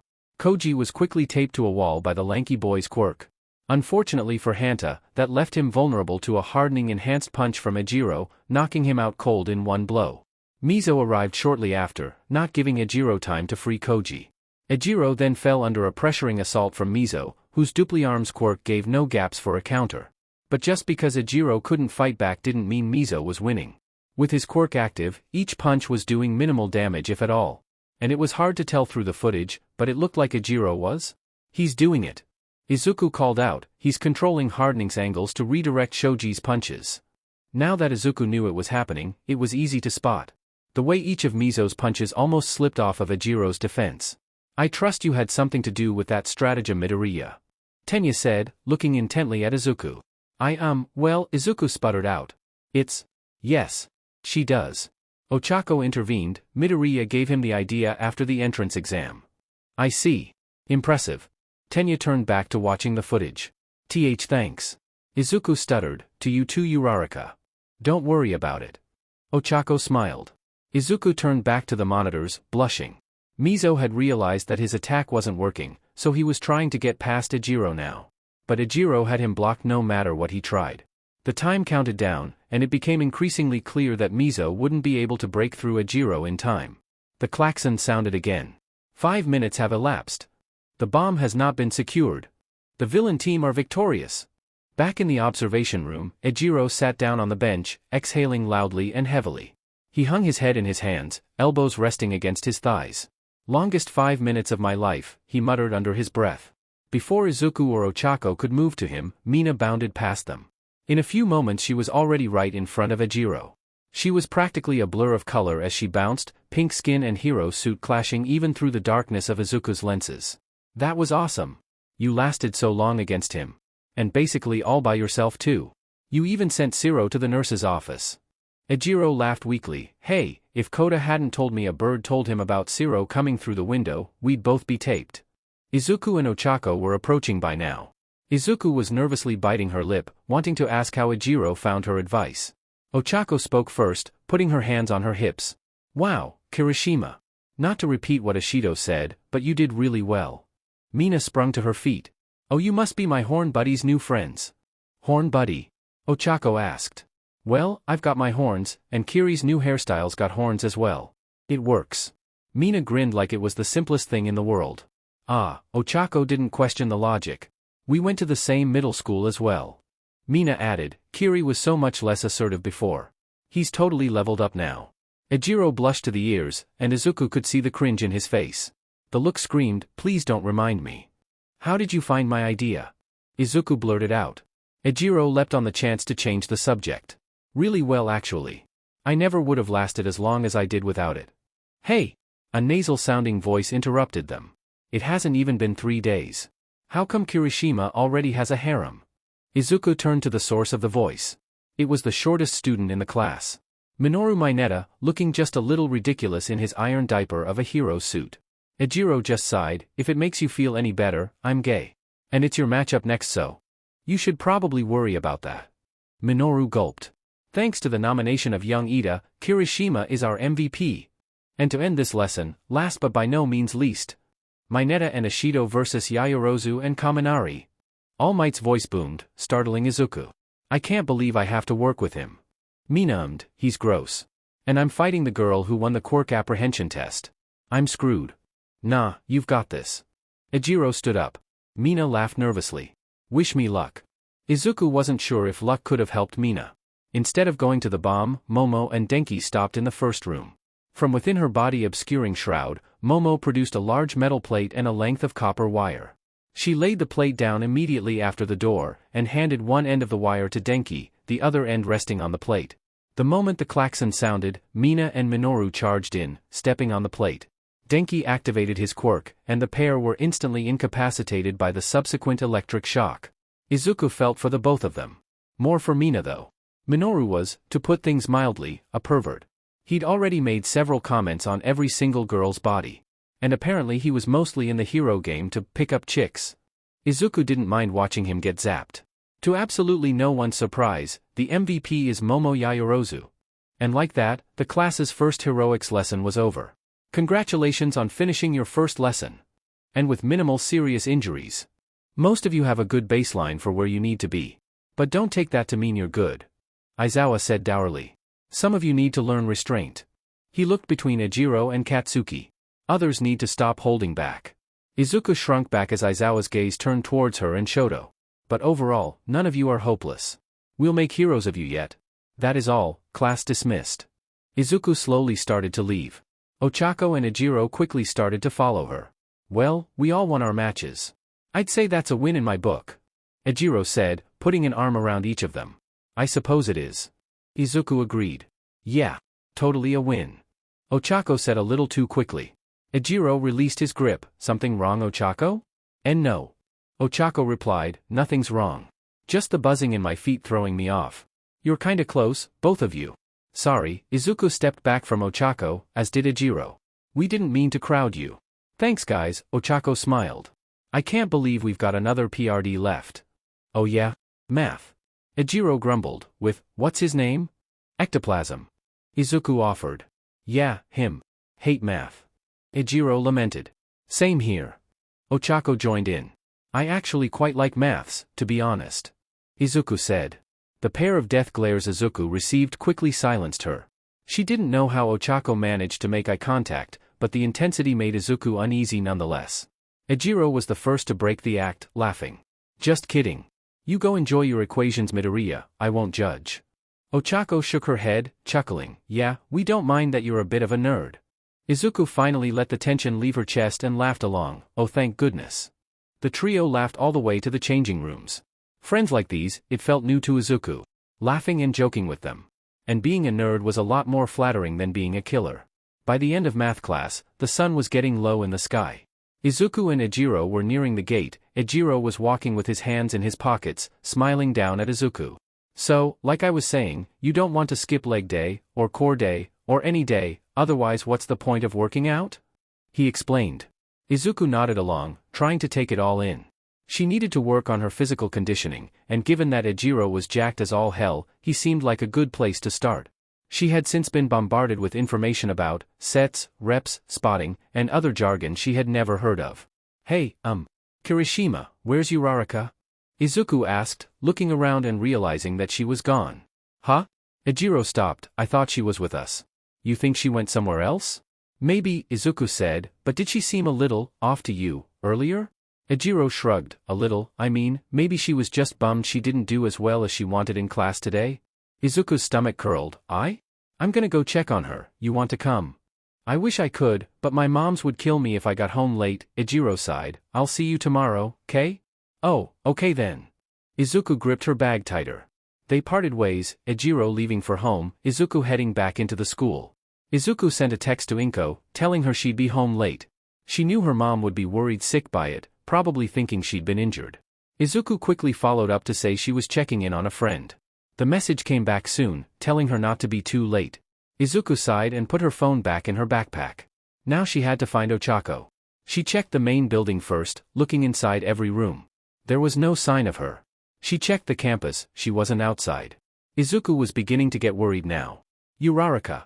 She called out, you there? I want to talk. Still nothing, and it was getting darker by the minute. Izuku was getting ready to go home and talk later. Then Izuku passed one of the training halls. The door was ever so slightly open, but the light was off. And Ochako wouldn't need the lights to be on. Izuku hovered by the door for an agonizing moment. Was Ochako in there? Did Ochako even want her there? What if she messed up and said the wrong thing? No, she couldn't just leave her friend like this. Friends don't do that to each other. Izuku took a breath to steady herself, then entered the hall. It was dark, and slightly muggy, with the subtle stench of sweat that only a gym could foster. She walked through the hallway, passing the changing rooms and entering the main hall. The room was enormous, the ceiling reaching high above Izuku's head, and the floor spreading out at least twice as much as Aldera's sports hall. And this was just one of UA's workout facilities. Evening light filtered gently in through the windows, illuminating the running track at the center of the hall and the workout stations around the edges. There was the sound of footsteps to Izuku's left. She turned towards the source. It was Ochako. She was carrying one of the concrete blocks like the ones in the training exercise. She set it down on the floor and deactivated her quirk. Ochako's tank top back was to Izuku, and even in the fading light, Izuku could see how much her upper back and arms were taped up. Ochako planted her feet, fists clenched with the block in front of her. Izuku wanted to call out to her, but she didn't want to disturb her. What was she doing? The bronze lighting began to spark around Ochako again. But Izuku could hear the sound of Ochako gritting her teeth. Whatever she was doing, it was painful. Glowing pink veins began to manifest across Ochako's body, looking even brighter against the darkness of the space. Ochako brought her hand up, and swiftly brought it down on the block as a punch. Crack! Izuku flinched at the sound of the impact, stepping back but biting her tongue to stay quiet. Did Ochako have some kind of strength-enhancing quirk? That didn't make any sense, unless she was lying about her quirk just being zero gravity, and that she had some other ability as well. She watched as Ochako splayed her hand out on the block. It was spiderwebbed with cracks, but still in one piece. Damn it! Ochako yelled. The lighting sparked up again, and Ochako brought both hands down on the block. It shattered and crumbled to rumble underneath the blow. Ochako stood there, breathing heavily for several moments. Izuku could feel the frustration bubbling off her. Ochako planted her feet again, further apart this time. Not good enough, she muttered under her breath. I need more. The lighting and veins manifested again, growing more and more intense with each passing moment. Ochako's gritted teeth gave way to grunts of barely suppressed pain. Come on, 0.5%, her voice strained. 1%, her whole body heaved with exertion. 1.5%, the lighting sparked aggressively, and Ochako's legs almost buckled. Get it to 2, just to 2. Ochako sounded like she wanted to cry. Uraraka, Izuku said. Wha? Ochako straightened up with shock. Gya. She suddenly doubled over in pain, clutching her lower back. The lighting cracked out of existence, and the veins faded away. Who's there? Ochako asked nervously, still rubbing the spot on her back. It's me, Midoriya. Izuku offered, stepping forward. And Midoriya? Ochako stuttered. You weren't supposed to go. F-. Ochako tried to stand up straight, but yelped and cursed as whatever damaged muscle refused to let her. She stood there for a moment, breathing heavily. Izuku, can you just rub my back a bit? Ochako asked through pain and embarrassment. Of course, Izuku hurried over to Ochako's side, pressing a hand to Ochako's back. Here? Little lower, Ochako winced. Izuku did as she was told, and pressed her palm into Ochako's lower back, rubbing firm circles into the muscle. Ow, Ochako grimaced, keep going. Izuku carried on for several more seconds. After a while, Ochako waved Izuku off. Thank you, I think I can stand now. Ochako slowly raised her posture back up, wincing a little, but not being forced back down. Uraraka, what was that? Izuku asked, still concerned. And nothing, just a muscle sprain. Ochako lied. No, not that. The lighting and glowing veins, what's that about? Izuku kept going, her voice trembling with worry. Lightning?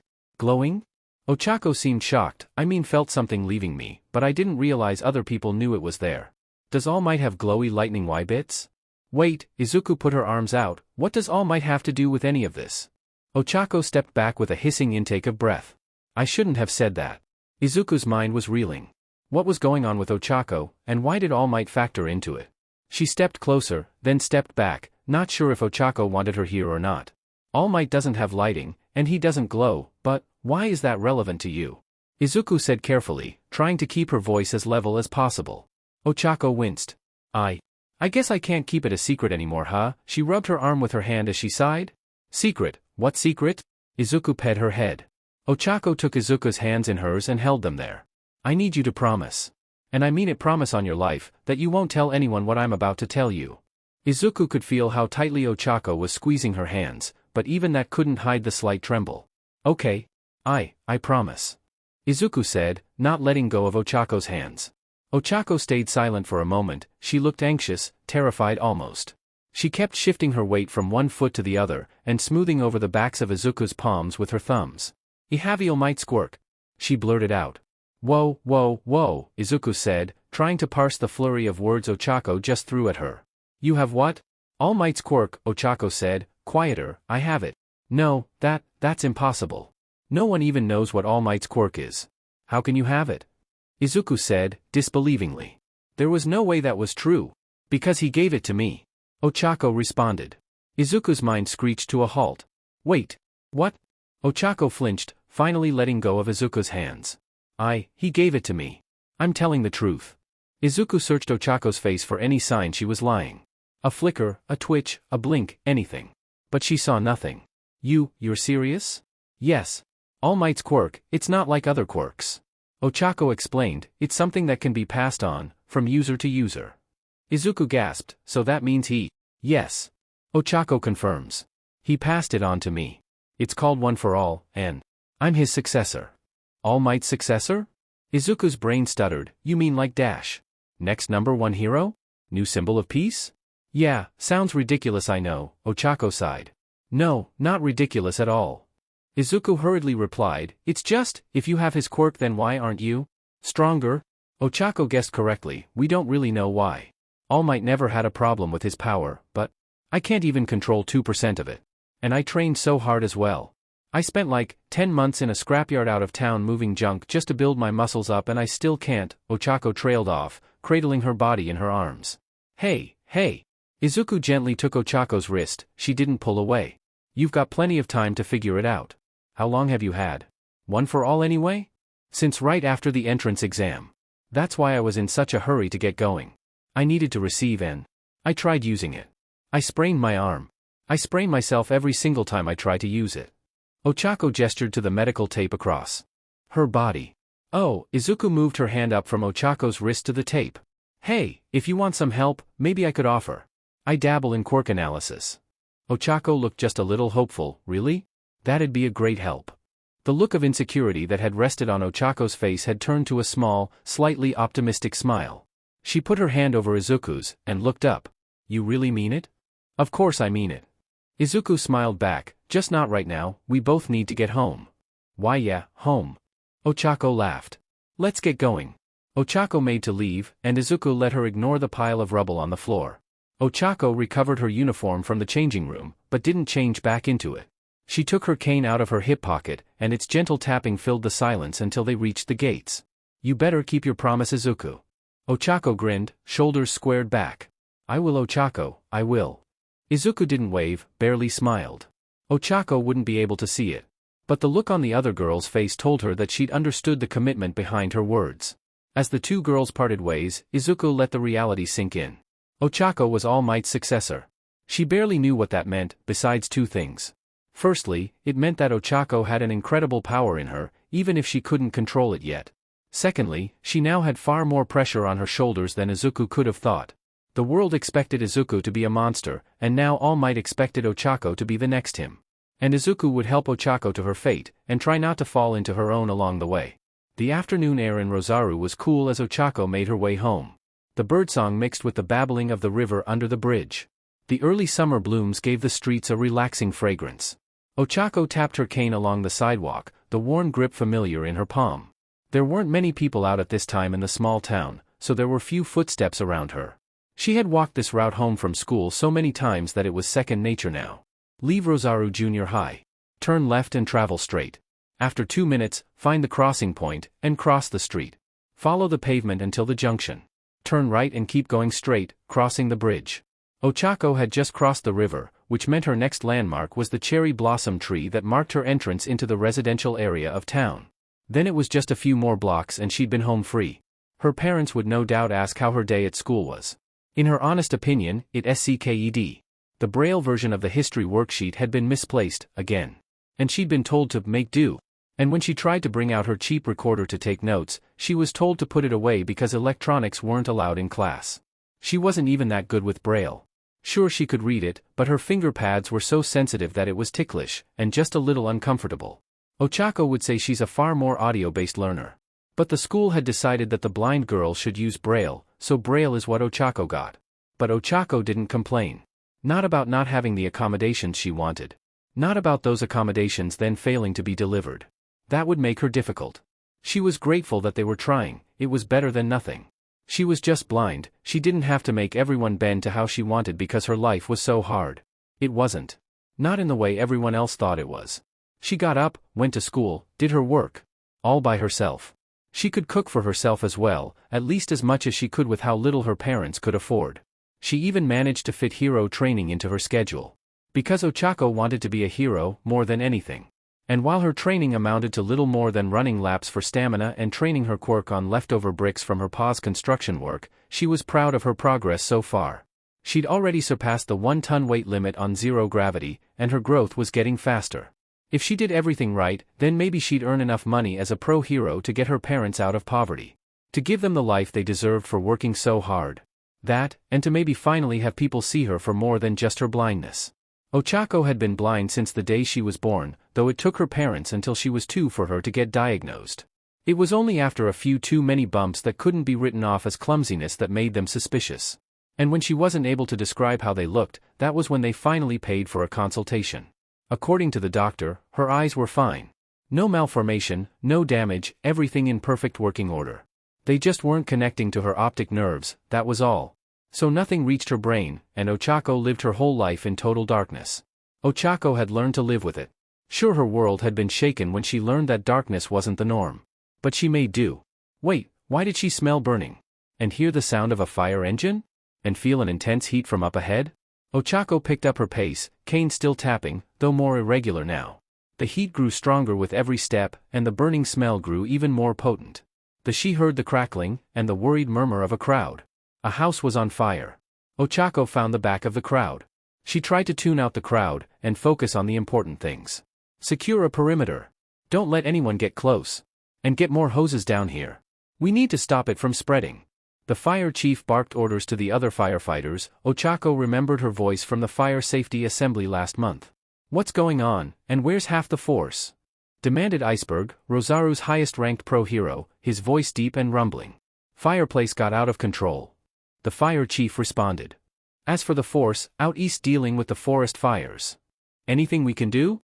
Iceberg inquired, and Ochako could hear the heavy step he took forward. Nothing for the house, but we can stop the fire from spreading until it burns itself out. The chief answered. Good. Iceberg grunted. The 331st ranked hero was one of few words. My son. A woman from the crowd yelled, he's still in there. Up in his room. Ochako felt the whole crowd's mood change. The shift from anxious observation to panicked outrage was instant.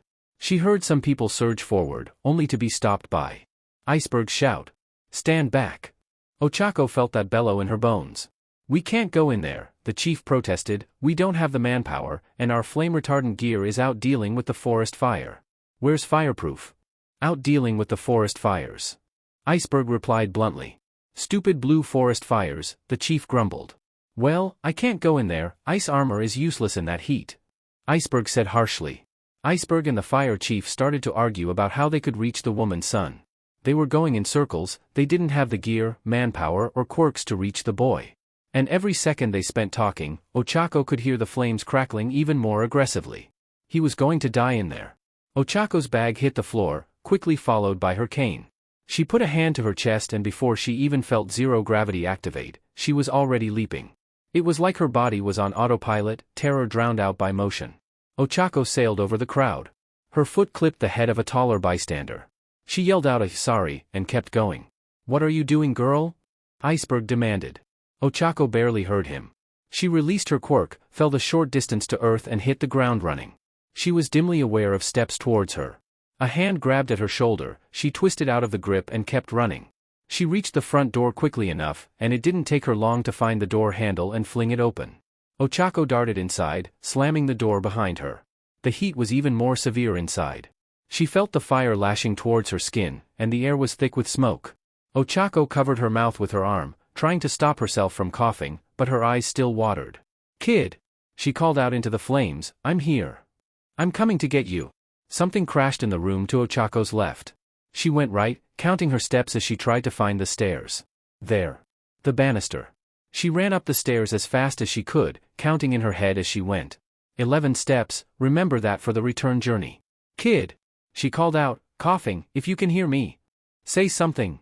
Ochako kept her hand on the banister as she navigated the landing. She kept her steps cautious but still rapid. There was so much noise, and any crackle could mean she was about to walk right into an inferno. Here. A young-sounding voice, just up ahead and to her right. It was weak, and overshadowed by the hacking cough that followed. Stay there! Ochako yelled, trying to sound as authoritative as she could. There was an intense heat just up ahead. A wall of flames maybe? Ochako wasn't in the mood to find out. She activated her quirk and leapt over the noise. When she reached the ceiling, she pushed off with her forearm to head back to the ground. Pain! Ochako cried out in pain as the flame seared her arm. She couldn't stop her fall, and crashed against the floor. She bounced off slightly, hovering in the air as she felt her skin already blistering. No! She couldn't stop now. Ochako pressed her fingers together, releasing herself and dropping to the floor. She could already feel the familiar knot of nausea building in her gut. She pushed it down and scrabbled to her feet. She didn't bother to find the handle of the next door. She didn't even stop running. She just threw her full weight against it, hoping it would work. With a yell of defiance, she knocked the door off its hinges. I'm here. Where are you? She yelled towards the heat and smoke.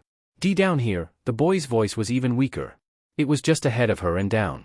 Ochako crouched down, she put her hands and felt something solid and smoldering. Her other hand found the boy's head, his hair. The ceiling must have collapsed and trapped him. Don't worry, she said softly, this won't take long. She pressed her fingers to the debris and started to float the ceiling chunks off of him. She didn't bother to release them one by one.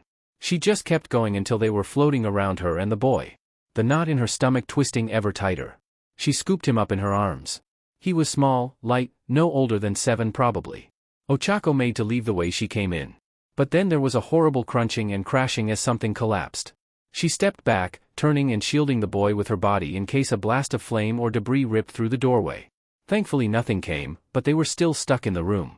She didn't have time to check if she was doing the right thing. Ochako grabbed one of the floating ceiling pieces and threw it as hard as she could. There was the piercing sound of glass shattering and raining down onto the street. Perfect. She ran over to the smashed open window.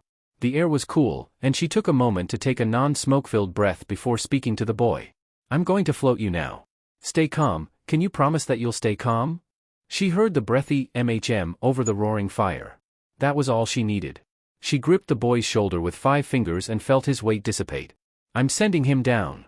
She yelled to anyone who was waiting on the ground below. She held the boy out the window and gave him a gentle push groundwards. True to his promise, the boy stayed calm as he drifted towards the ground. Ochako waited, straining to hear the sound of someone grabbing the boy. We've got him. The fire chief yelled up. Ochako sighed in relief, the boy was safe. She did it. But she was still in the burning building. And she'd have to follow the boy. There was an ominous creaking behind her. Ochako rapidly started clearing the glass shards around the windowsill. No time. Fire burst from behind her. She put her foot on the sill and jumped through the gap. There was nothing below her. Nothing above her. Only air. Air that might have gone on forever if she didn't know there was ground. Ochako traveled forward, leaping clear of the tongue of flame. Then she started to drop. Wind rushed in her ears. She heard a woman scream as she fell. Ochako grabbed her arm and activated her quirk. Was she fast enough? She didn't splatter against the ground. But she still had momentum. Her foot landed wrong. It bent but didn't break. Ochako spun in the air for a moment before her hands found each other and she deactivated her quirk. She hit the street on her front.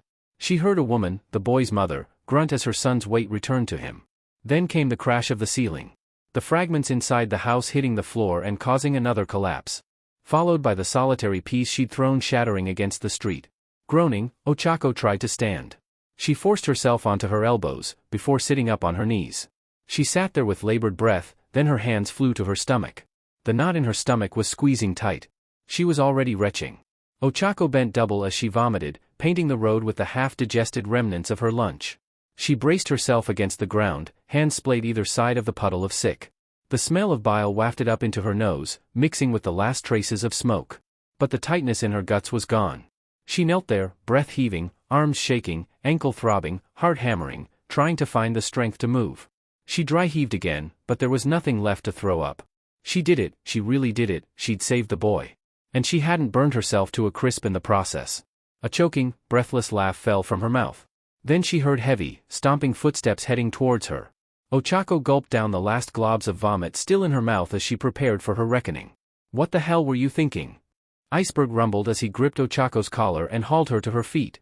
Ochako bit back a whimper at the pressure on her twisted ankle. SSAVE, Ochako tried to respond, but her throat was too raw. Do you have the slightest idea how dangerous that was? The fire chief now. Iceberg, the chief, and several junior firefighters took turns berating her. All the while Ochako tried to keep herself standing. Vigilantism. Irresponsible. You could have died. Look at me when I'm talking to you. Ochako couldn't bring herself to reply. She barely listened to every accusation, filtering it out as she swayed on her feet. Her heart slowly went from pounding against the inside of her ribs to a marginally gentler pulse. After what could have been a minute, or maybe 5, Ochako could finally rest both feet on the ground, even if one was only gingerly as possible. "Bag, cane," she muttered as she stumbled away from her accusers. "Hey, don't walk away!" The chief barked after her. Ochako didn't even stop. Were they here? No. Here? Ochako scuffed her knees as she collapsed, searching the floor with her hands for her possessions. Here, a kindly voice, a woman's voice. Ochako reached out with both hands. One grabbed her cane, the other the strap of her bag. She slowly stood up, wobbling. Ochako put her backpack on, and gripped her cane tightly. "You saved my son," the woman said. "I don't care what they say. You're a hero in my book." Ochako's heart soared. This woman thought she was a hero. She couldn't help the ever so slightly proud smile blooming on her face. "Thanks, but I'm not a hero. I'm just a girl who couldn't stand by when someone was in trouble." "That sounds like a hero to me," the woman said plainly. Ochako leaned against her cane, bracing herself and taking some pressure off her injured ankle. She heard the sound of vehicles pulling up. They sounded big, news vans maybe. Ochako winced internally at the idea of having a microphone shoved in her face. I should get going," she sputtered out, already trying to leave. "But your injury dash," the woman asked. "Nothing serious." Ochako replied quickly, hiding her limp as she left. Ochako kept going before anyone could stop her. She could already hear Iceberg and the fire chief giving a statement on the situation to the approaching news crews, leaving her with room to slip away. Her cane's rounded end made it a subpar walking stick, but it kept her steady as she limped her way homeward. She silently hoped the burn on her arm wasn't severe. It wasn't far from her home now. She just had to keep going. She could go home, maybe eat dinner, and sleep. Sounded wonderful. "Young lady?" A deep voice. An older man. Too close for comfort. "Gya." Ochako spun around, shrieking and swinging out with her cane. Her cane collided with the man's side, and he grunted in pain. Ochako heard his knee hit the floor as she staggered back. "Get away from me, you creep!" Ochako shot back, wondering if maybe she should scream. Someone might hear. "No, wait," the man's voice again, wheezing in pain. "I'm not that." "Nope, nah. Not having any of that." Ochako clutched her cane defensively. 2 types of assistive device and now an improvised weapon, it had range today. The man groaned as he stood up again. "Please, just? That's not what this is. Let me explain myself." Ochako's grip on her cane loosened slightly. "Okay, but if you try anything, I will scream." "I'd be concerned if you didn't," the man said. "Let's start with introductions. My name is Toshinori Yagi. But you will know me as All Might." "No you're not." Ochako retorted. "You sound nothing like him. And I floored you with one hit." Yagi chuckled. "Both of those things are true, but I'm not lying." Ochako slowly rested her cane again, the end tapping against the pavement as it made contact. Yagi didn't sound like he was lying, but how could he be telling the truth? "Explain," she shakily commanded. "Many years ago," Yagi began, "I suffered an injury at the hands of one of my greatest foes. It weakened me, severely, half my respiratory organs were destroyed. Now I can only maintain my muscle form for a few hours at a time." "Muscle form?" Ochako asked. "Yes," Yagi sighed. He took a deep breath, as if bracing himself for something. Then Ochako heard the sound of whooshing air, and suddenly the whole atmosphere felt different, safer. "Behold! I am here." Now that sounded like All Might. Ochako took a step back. "Is that really?" Then, a sound not dissimilar to a balloon deflating cut through the moment, and Yagi started hacking and coughing for dear life. Ochako heard something escape his mouth, lighter than vomit, probably blood. "Are you okay?" she asked, despite her anxiety. Yagi, or maybe he was actually All Might, cleared his throat. "I've used up my time limit for today. Trying to sustain muscle form any longer, and well." "Ah," Ochako exhaled, "I think I get it." "Do you believe me now?" Yagi asked. Ochako drummed her fingers against her cane's handle. "I don't, not believe you. But if you are All Might, what do you want from me?" Yagi paused for a moment, considering his words. "I would like to know, what's your name, young lady?" Ochako gripped her cane tighter, shoulders tensing. "I'm Uraraka, Ochako Uraraka." Yagi acknowledged. "Young Uraraka, I saw your rescue of that boy just now, it was impressive." Ochako could feel her blush. No one was helping in. I couldn't just let it happen." "Interesting, young Uraraka, very interesting." Yagi paused for a moment before continuing. "Have you ever considered becoming a hero?" Ochako's breath hitched. "Why yes. I've wanted to be a hero forever. I'm training really hard and I think I'm getting somewhere, but," she trailed off, her cane suddenly heavy in her hands. "Your cane," Yagi observed, "you're blind, aren't you?" Ochako didn't respond. She simply nodded weakly. "You feel that it holds you back?" Ochako shook her head. "No, not in the way you'd think." "Really?" Yagi asked, his tone curious. "I mean, I haven't seen anything, ever so, I haven't really lost anything." Ochako tried to articulate, "And I handle it fine, I think. I can get around, train, I've even got some ideas for support items but, none of that seems to matter to anyone else." Ochako let out a long, deep, heavy sigh. Yagi didn't interject. Ochako gathered her thoughts again and continued. "Everyone else just thinks I'm broken. They talk down to me, over me, never to me. I'm not broken. I want to be a hero, not just a blind girl." Ochako hadn't realized she was crying. But then she felt the small, hot, wet tears sliding down her cheeks. She sniffled and wiped them away, sorry. "It's okay," Yagi said, his voice gentle and kind. The silence hung between them for a moment. It wasn't deafening or oppressive, if anything it was open, relaxed. Ochako's chest felt lighter than it had in a while. She'd never really said anything like that before. Certainly not to a stranger that claimed to be the #1 hero. "What if I told you I had something that could help with that?" Yagi offered, his tone carrying a new gravitas. What? Ochako stammered, her brain not quite registering the words. "I am going to reveal a secret to you, young Uraraka. A secret that has the potential to make you the hero you want to be, and more," Yagi announced. "A secret?"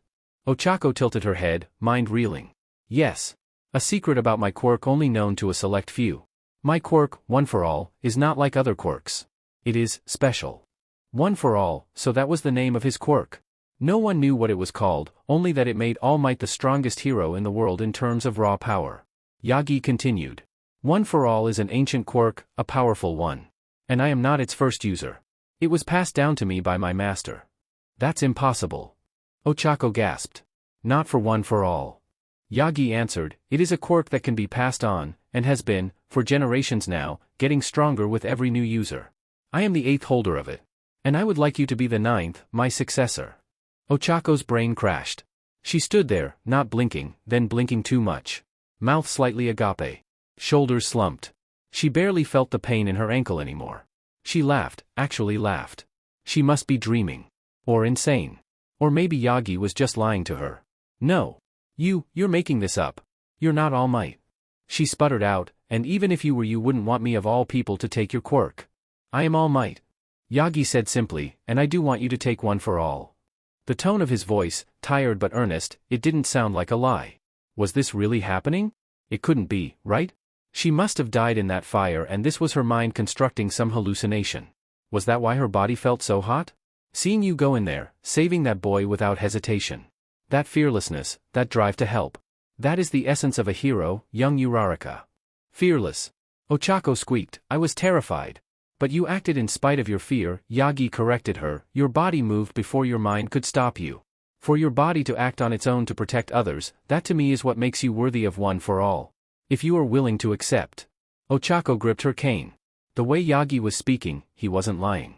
She'd heard it before, being called special because of her blindness. It was always a lie. She'd heard it so many times she knew what it sounded like. The slight hesitation in the voice, the sound of nervous, subconscious shuffling. There was none of that here. Yagi, All Might, believed she was special, not because of what she was, but for who she was. The idea of being the successor to All Might filled her with dread. She couldn't take this offer. She wasn't ready for it. That kind of pressure, it was terrifying. She could never live up to that. But there was a voice in her head, a small one, but there nonetheless. What if she did take it?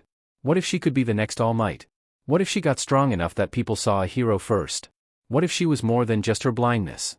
"I'll do it," she said, the words spilling from her mouth. Ochako steadied herself as she let All Might process her declaration. When he spoke again, she could feel the smile come through his voice. "Excellent." All Might clapped his hands together. "If it's not too much trouble, I'd like to start your training as soon as possible. When are you free?" Ochako paused for a moment. She didn't have many friends, let alone close ones, so her social calendar was less than packed. I'll be free tomorrow, just let me make sure with my parents first." "Understood."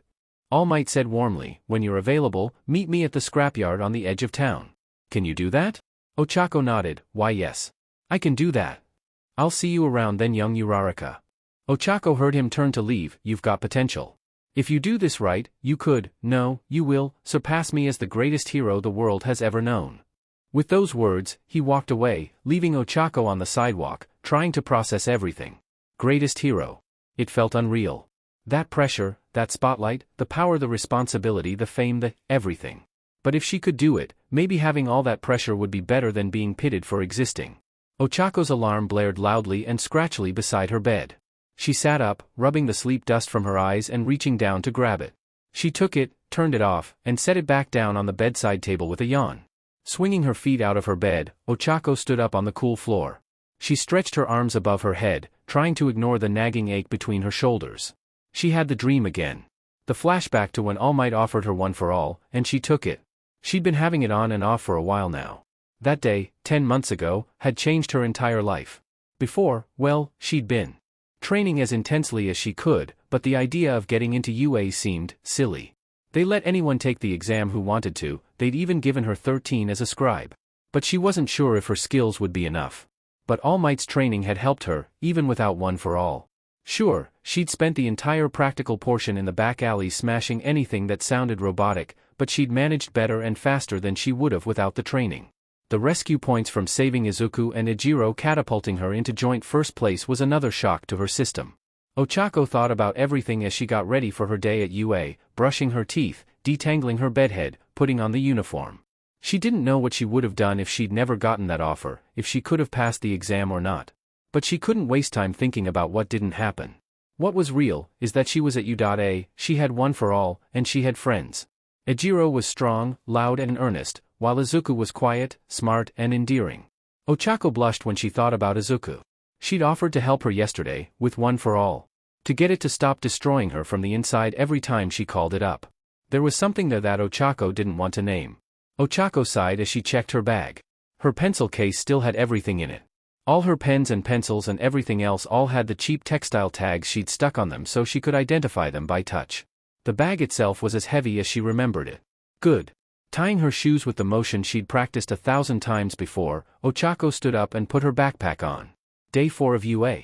The first heroics lesson had been frustrating. All her gear and practice tracking things off sound and memory rendered useless by a French spouting boy with a light-based quirk. But things were different now. Maybe Izuku could figure something out for one for all. Ochako was positive that things could get better as she left for UA. Neither of her new friends had talked down to her, though she knew something wasn't right between Izuku and Katsuki. She'd have to deal with that later though. Izuku didn't need her prying. They needed to keep moving forward. Towards a future where Izuku wasn't afraid of her quirk, and Ochako was more than her blindness. One step at a time. The energy in the meeting room was different today. Not just because All Might was here this time. No, the atmosphere was a lot tenser, a lot more uncomfortable. Especially for Shota Aizawa. Across the table were numerous stills of the footage from yesterday's heroics lesson, most of them depicting the first 2 matches.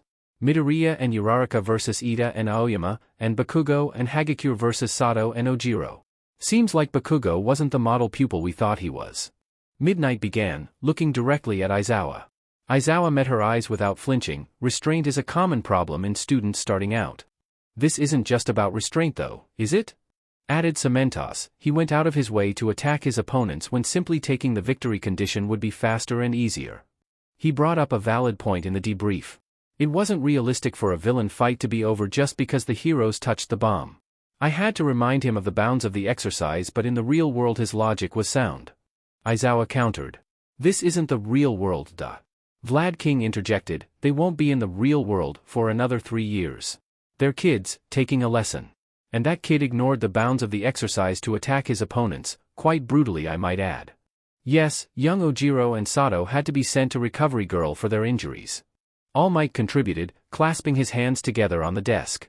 I am aware, Aizawa said, but I have a theory as to why Bakugo acted the way he did. Oh, do enlighten us to your thoughts, Eraserhead. Asked Nedzu from the head of the table. Aizawa smiled dryly at the chance to speak. Thank you, Principal. My theory is simple. Katsuki Bakugo has an intense desire to prove himself and a difficulty controlling his emotions. Without proper guidance, I agree that he could be very dangerous, but we are here to guide, are we not? UA has seen plenty of hotheads just like him, and he won't be the last. We shouldn't write him off based on a single training session and some loud yelling. I agree, confirmed Vlad King, but we have evidence to believe that he might be an abuser. Midnight took one of the photos of the first match of the lesson. Izuku was facing off against Tenya, disarmed of her sword, and clearly beginning to panic. Aizawa, tell me what you see here. Or rather, what you don't see. Aizawa looked at the picture for a moment, neither of them are acting. It's as a standoff, nothing revolutionary. That's not what I meant, Aizawa. Midnight sighed. Midoriya is not using her quirk. She has the capability to instantly incapacitate her opponent but chooses not to. Indeed, Hound Dog spoke up, I noticed that too and found it interesting. There were no extraneous circumstances that would make exposing her eyes an invalid strategy. Which implies that she fundamentally didn't want to use Medusa. And what does this have to do with Bakugo being an abuser? Aizawa leaned back in his seat. Everything. Hound Dog growled. People don't just exist with their quirks in a vacuum. Everyone else they meet can and will have an opinion on their quirk, which reflects on how they treat them, and therefore impacts how the quirk user sees themselves. Your point being? Aizawa's expression remained impassive. Don't be obtuse, Aizawa. Hound Dog growled, she clearly has a psychological aversion to using her quirk. You saw how Bakugo treated his peers in that training exercise. And Midoriya went to school with him for years. Whatever he did has likely had an adverse effect on how she sees her quirk, and by extension, herself. Interesting. Aizawa deadpanned, and what do you suggest we do about this? I'd argue we should keep them apart. 13 began. We don't want to risk the safety of Midoriya. I'd argue that we should put them together. Aizawa replied. The whole room went silent. Why? All Might asked, his expression severe. It's simple, Aizawa leaned forward, looking to 13, it's the first rescue training lesson next on the heroics curriculum, correct? 13 nodded, yes, that is accurate.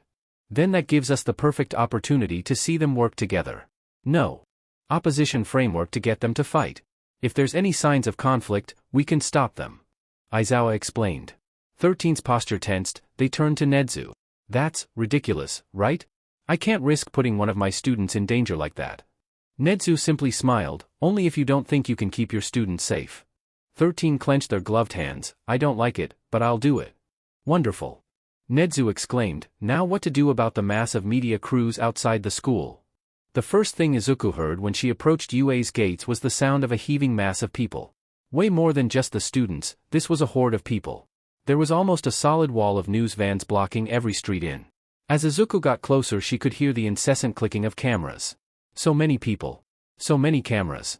Izuku could feel her snakes trying their best to hide even further into her hair. Anxiety surged into her bones. She couldn't go through all that. Izuku clutched at the strap of her satchel as she started to push her way through the crowd. If she kept her head down and didn't disturb anyone too much she might just get through. Hey!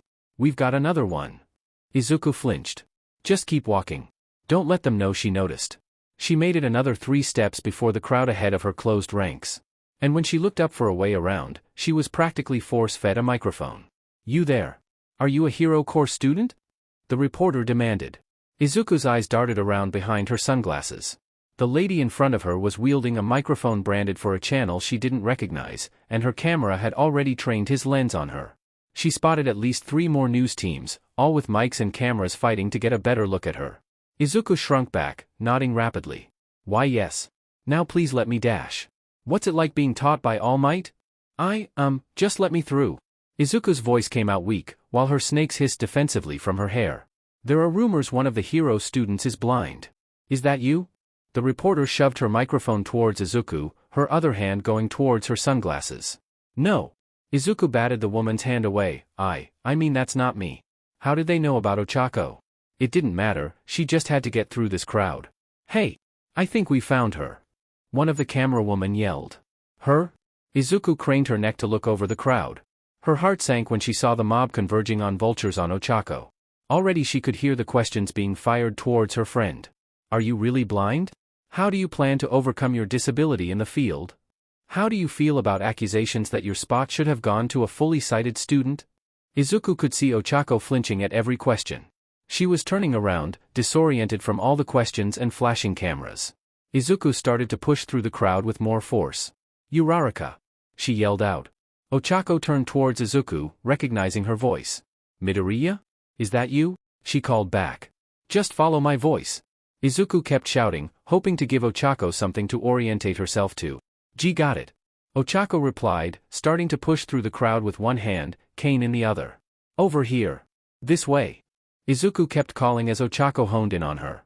Eventually, Ochako broke through the crowd, colliding with Izuku. Izuku didn't flinch at the impact, wrapping an arm around Ochako. You okay? Izuku asked. Ochako hesitated before she nodded, and Izuku could see how tightly she was gripping her cane. Her knuckles were beginning to turn white. But Ochako kept smiling. Just a little turned around by the noise. She said, blushing. It's okay. Izuku started helping Ochako towards the gates of UA. We just have to head this way. Izuku was roughly jostled on the shoulder by a crowd member. She went down before Ochako could catch her. Her knees hit the ground, followed by her palms as Izuku scuffed them against the pavement. Izuku looked up, but everything was so bright. Her head spun, vision blurring as she tried to find her bearings. Wait, bright meant no sunglasses. No sunglasses meant her eyes were exposed. Her eyes being exposed meant her quirk was out. If her quirk was out, then she was dangerous. And why had everything gone silent? Izuku saw her sunglasses on the floor and lunged for them. Once they were in her hand, she slammed them onto her face with as much speed as she could muster. She knelt there, horror blooming in her chest. What had she done? She hazarded a look upwards. She saw it. One of the cameramen was stone. No, she whimpered out, I'm sorry. Everyone was looking at her now with fear. Hushed whispers were spreading through the crowd like wildfire. Did she just dash? Is he dead? She's dangerous. Izuku's heart was ready to climb up her throat and out her mouth. Her eyes watered while her snakes writhed and coiled. Why wouldn't they stop hissing? They made her look like more of a threat than she already was. The cameras kept flashing, even as the crews started to back away from her. The petrified cameraman still had his now stone camera trained on her. Izuku flinched back. She had to put this right. Wait. She cried, already reaching into her satchel, I can fix it. She pulled out a vial of antidote from the satchel, holding the green liquid aloft for the cameras to see. She slowly stepped forward, removing the lid gently. Just trust me, okay? She tried to project her voice, but it came out more like an anxious whisper. Every camera was focused on her. Izuku tried to block out the thought of how many people were watching on the other side. When she reached the cameraman, her hands were shaking. Trying to steady the tremor, Izuku raised the vial and tipped the cure onto the man. She was still shaking as she stepped back, vial still clutched in her hand. She looked around, the air was pregnant with anticipation. Izuku gulped, waiting for the antidote to kick in. It was near instantaneous, like every other time. A blinkannual miss-it transformation from rock to flesh. The man blinked as he returned to normal, disoriented from the shift. He then started very slowly backing away from her. I'm sorry, Izuku's apology died in her throat. Izuku heard Ochako walk up behind her. She felt a hand on her shoulder. She didn't flinch, but she didn't lean into it either. Everyone was still staring, still filming. Izuku felt her lips start to quiver as her stomach turned inside out. Midoriya, we should. Ochako began. I am here. All Might's voice echoed through the area. Izuku turned to face him.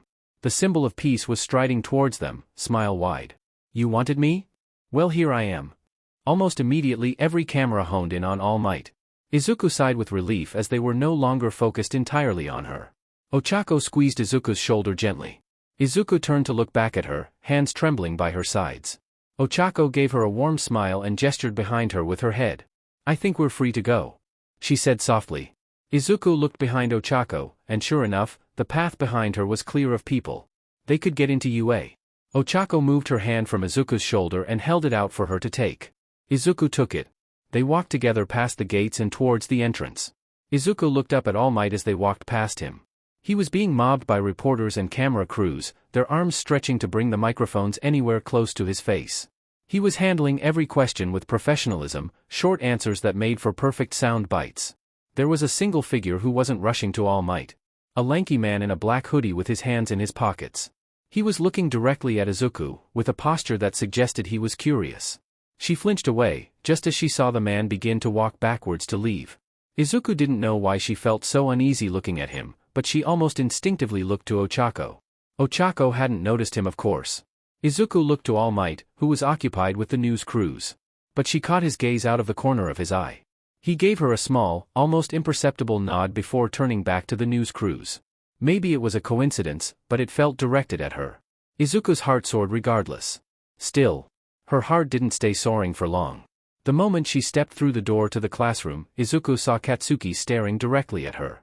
His expression was knowing and disgusted. He knew she'd killed that man. How? She didn't know. Did rumors really travel that fast? Or had he seen it happen through the window? His eyes remained fixed firmly on her as she slowly walked to her seat and sat down. Katsuki didn't even say anything once she was sat. He simply sneered at her before turning back to face the front. Izuku's gut twisted. Guilt blooming in her chest, spreading into her stomach and making her whole body feel sick.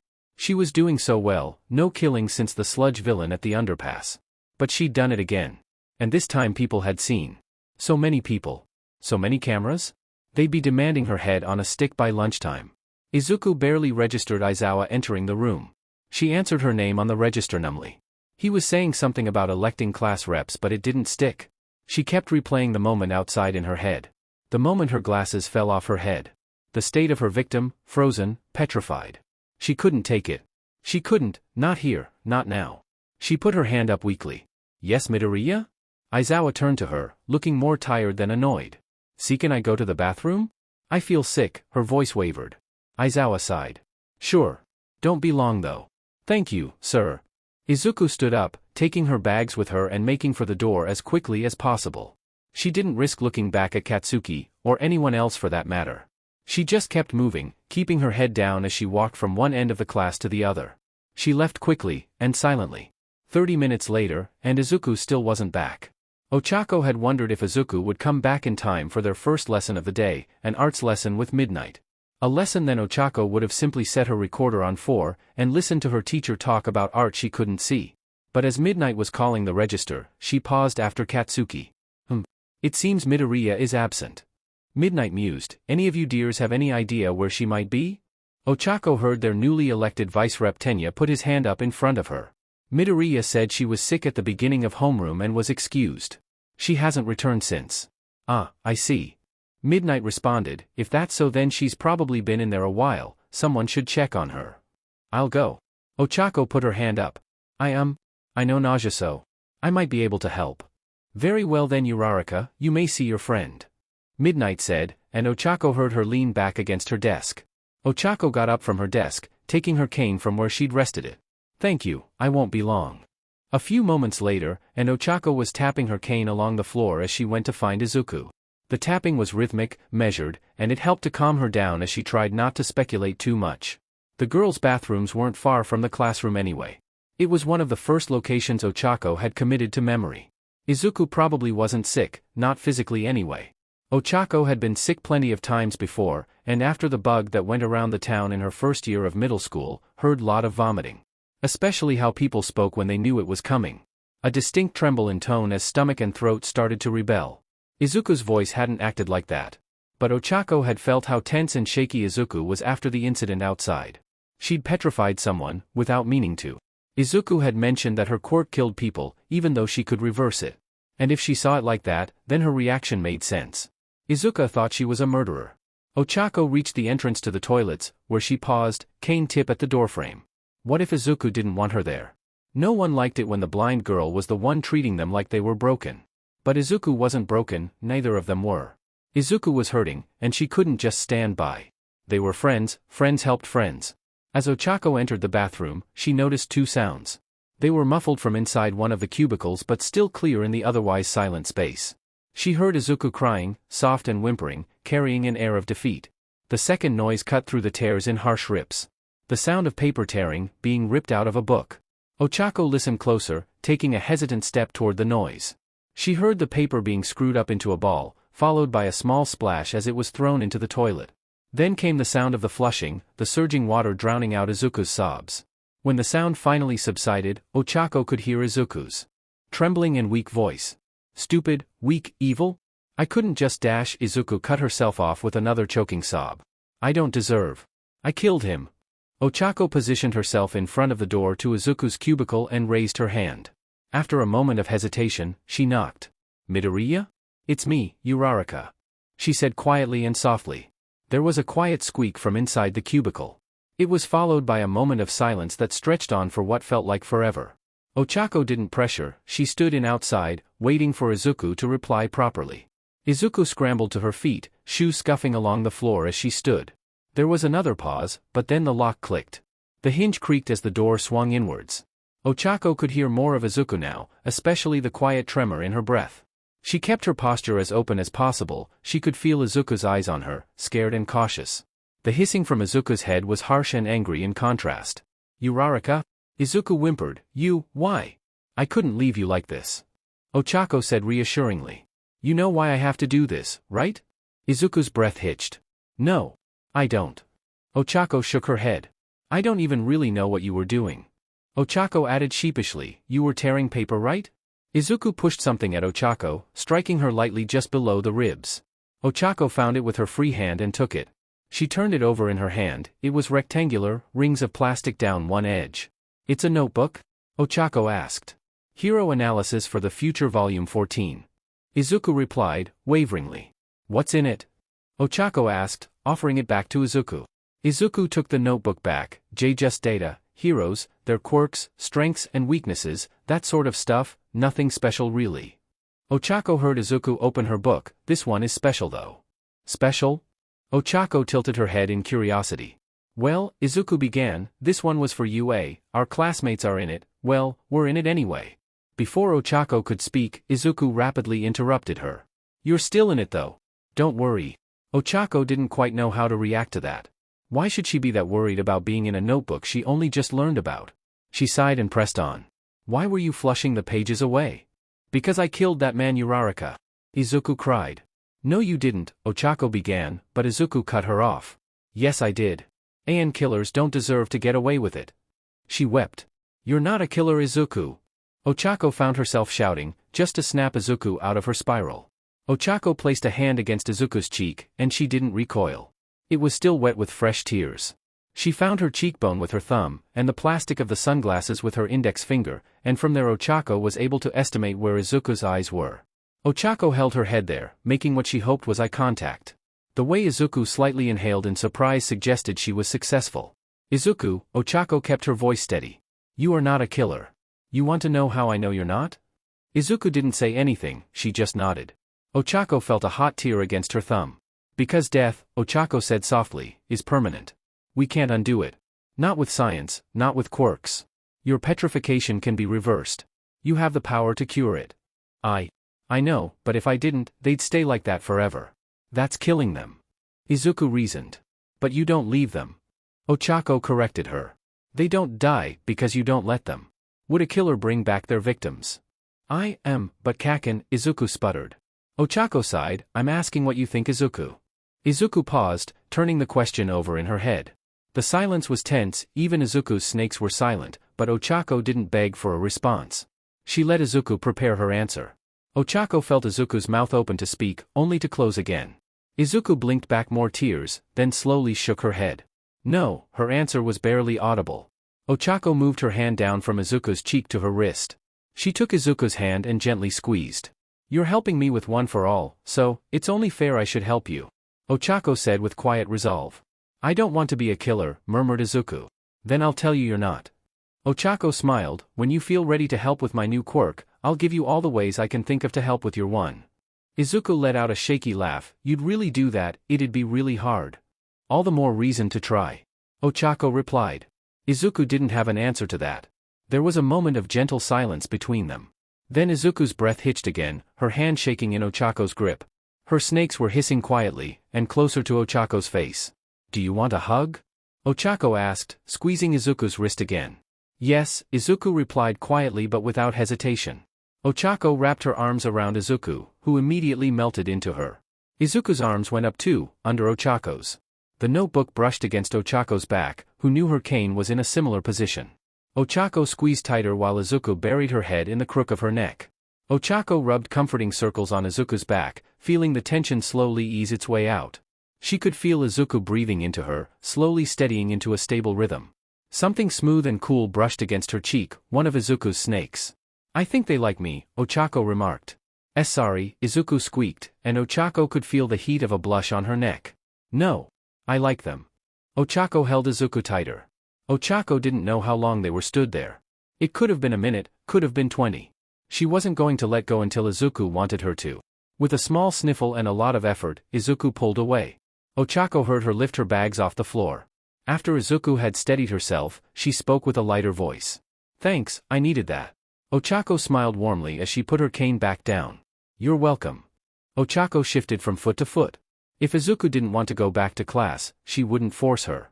We should probably get going, Izuku said without a waver. Yeah, we should. Ochako scratched the back of her neck, heroic arts with midnight. Izuku exhaled happily. What are we waiting for then? Ochako gestured towards the entrance. After you. Izuku giggled, a genuine light laugh without shame. If you insist. Ochako followed Izuku out the bathroom. They walked together in easy silence, the air in the hallways not as oppressive as it was before. She wondered if it was ironic that the person helping Izuku see herself in a better light couldn't see her at all. But what Ochako could and couldn't see wasn't the point. The point was helping Izuku. And Ochako pledged to herself that she wouldn't let her friend down. They were nearly back to the classroom by the time Izuku spoke again. She couldn't get the feeling of Ochako's hand on her cheek out of her mind. She turned to Ochako with a slightly shy smile. Your hands were kinda rough, she said sheepishly. Oh, Ochako's face went bright red. Sorry, my pa's a construction worker, comes with the territory. No, that's not what I meant. Izuku blurted out. I liked it. You're grounded, real. It was just what I needed really. Oh, Ochako's blush didn't fade, but she smiled. Thanks. Your snakes were really gentle.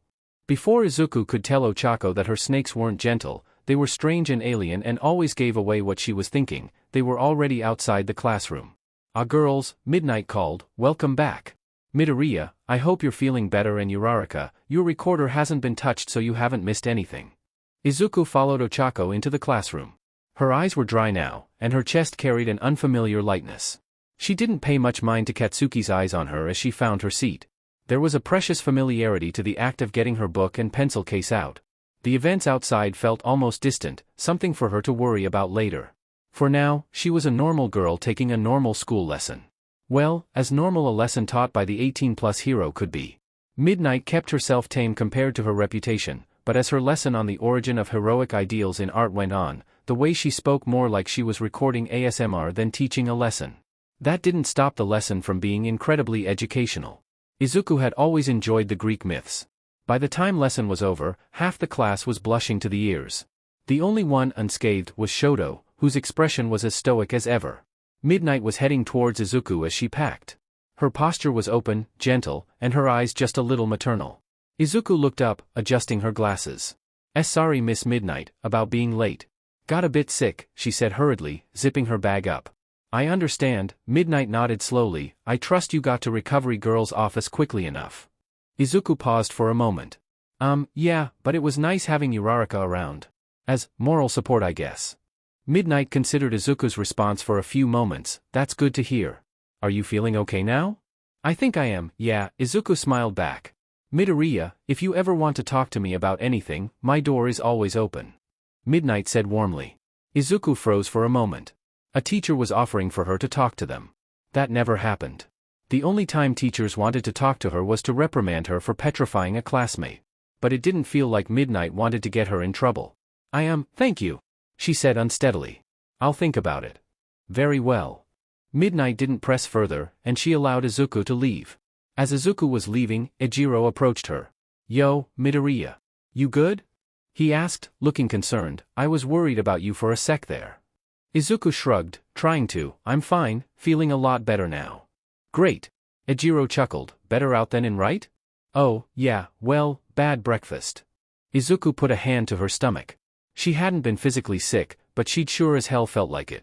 But she wasn't throwing up from guilt, not anymore. Man that SCKS, Ejiro patted her on the back. Izuku didn't stagger that much. She just adjusted her sunglasses and smiled back at him. I'll live? Ochako had packed by now and was walking up to them. Ejiro greeted her before turning back to Izuku. And before I forget, Momo's our class rep, and Ida's the vice rep, so, they've got representin' to do I guess. Izuku logged the information away. Good to know. Well, Ochako's voice was light with anticipation, English with present mic next. Hell yeah, Ejiro fist pumped, I'm trash with languages but you sound excited. Good for you. Ochako smiled sheepishly, well, I don't need to see to butcher the pronunciation like everyone else. Izuku giggled when she heard that, fair enough. Welp, what are we waiting for? Ejiro beamed with hands on his hips, let's go commit war crimes on a foreign language. 1 hour of linguistic atrocity later, in addition to a few more lessons, and the three of them were sat in the cafeteria by the window. There was something different about the lessons today. Every single teacher had told her that they were ready to talk if she wanted. They'd definitely heard about her killing, no petrification of the cameraman outside, and were checking if she was okay. But she'd rather just enjoy her school day as is. Ejiro looked away from his food to look out to the campus below. Wow, they're still out there. Who are? Uraraka pet her head. The newsies. Ejiro clarified, some of them are gone but there are still a bunch left. Izuku shuffled in her seat. Yeah. Can I sit here? Karo. Izuku turned, and saw Tsuyu Azui, the girl with the frog quirk, standing beside the table, holding a tray of food. Sure, Ejiro scooched up on the bench to give Tsuyu the space. There you go Azui. Tsuyu sat down. Call me Tsu. Tsu it is then. Ochako smiled. So, excited for rescue training tomorrow? Of course, Izuku replied, saving lives is what heroism's all about really. I'm looking forward to water rescues, anything else I'm not too sure about. Karo. Tsu offered. And I got no clue what I'm doing. Ejiro laughed. What about you Uraraka?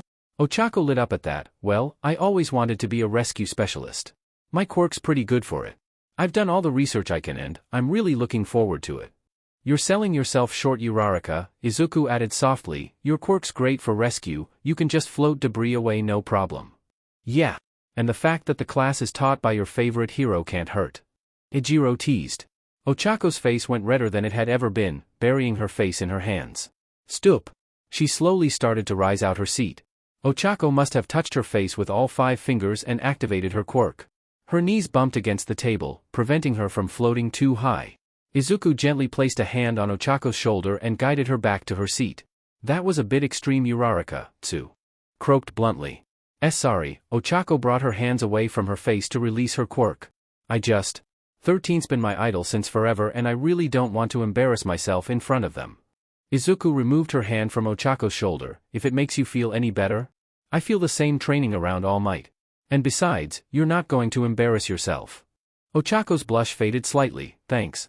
They ate together for the PRD, swapping stories. Though it was mostly Ejiro doing the talking. Apparently, he discovered his quirk when he tried to scratch his eye, leading to the small scar above his right eye. Tsu had been born with her quirk, Froggy, since day one. And Ochako had floated all her toys to the ceiling and thought she'd lost them. What about you Izuku? Karo. Tsu tilted her head with curiosity. What happened when your quirk came in?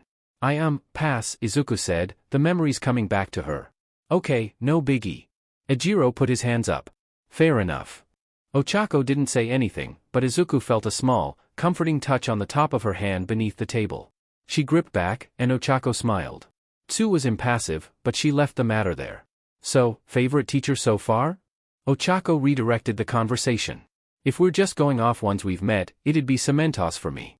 He just seemed so knowledgeable. Gotta be Snipe. Ejiro said quickly, the whole cowboy look, manly as hell. Probably Cementos too, Tsu decided after a moment of deliberation. He's calm, I like that in a teacher. All Might, now it was Izuku's turn to blush. You really are a fangirl ain't ya? Ejiro chuckled. Can't mess with the classics I guess. I suppose I am. Izuku admitted.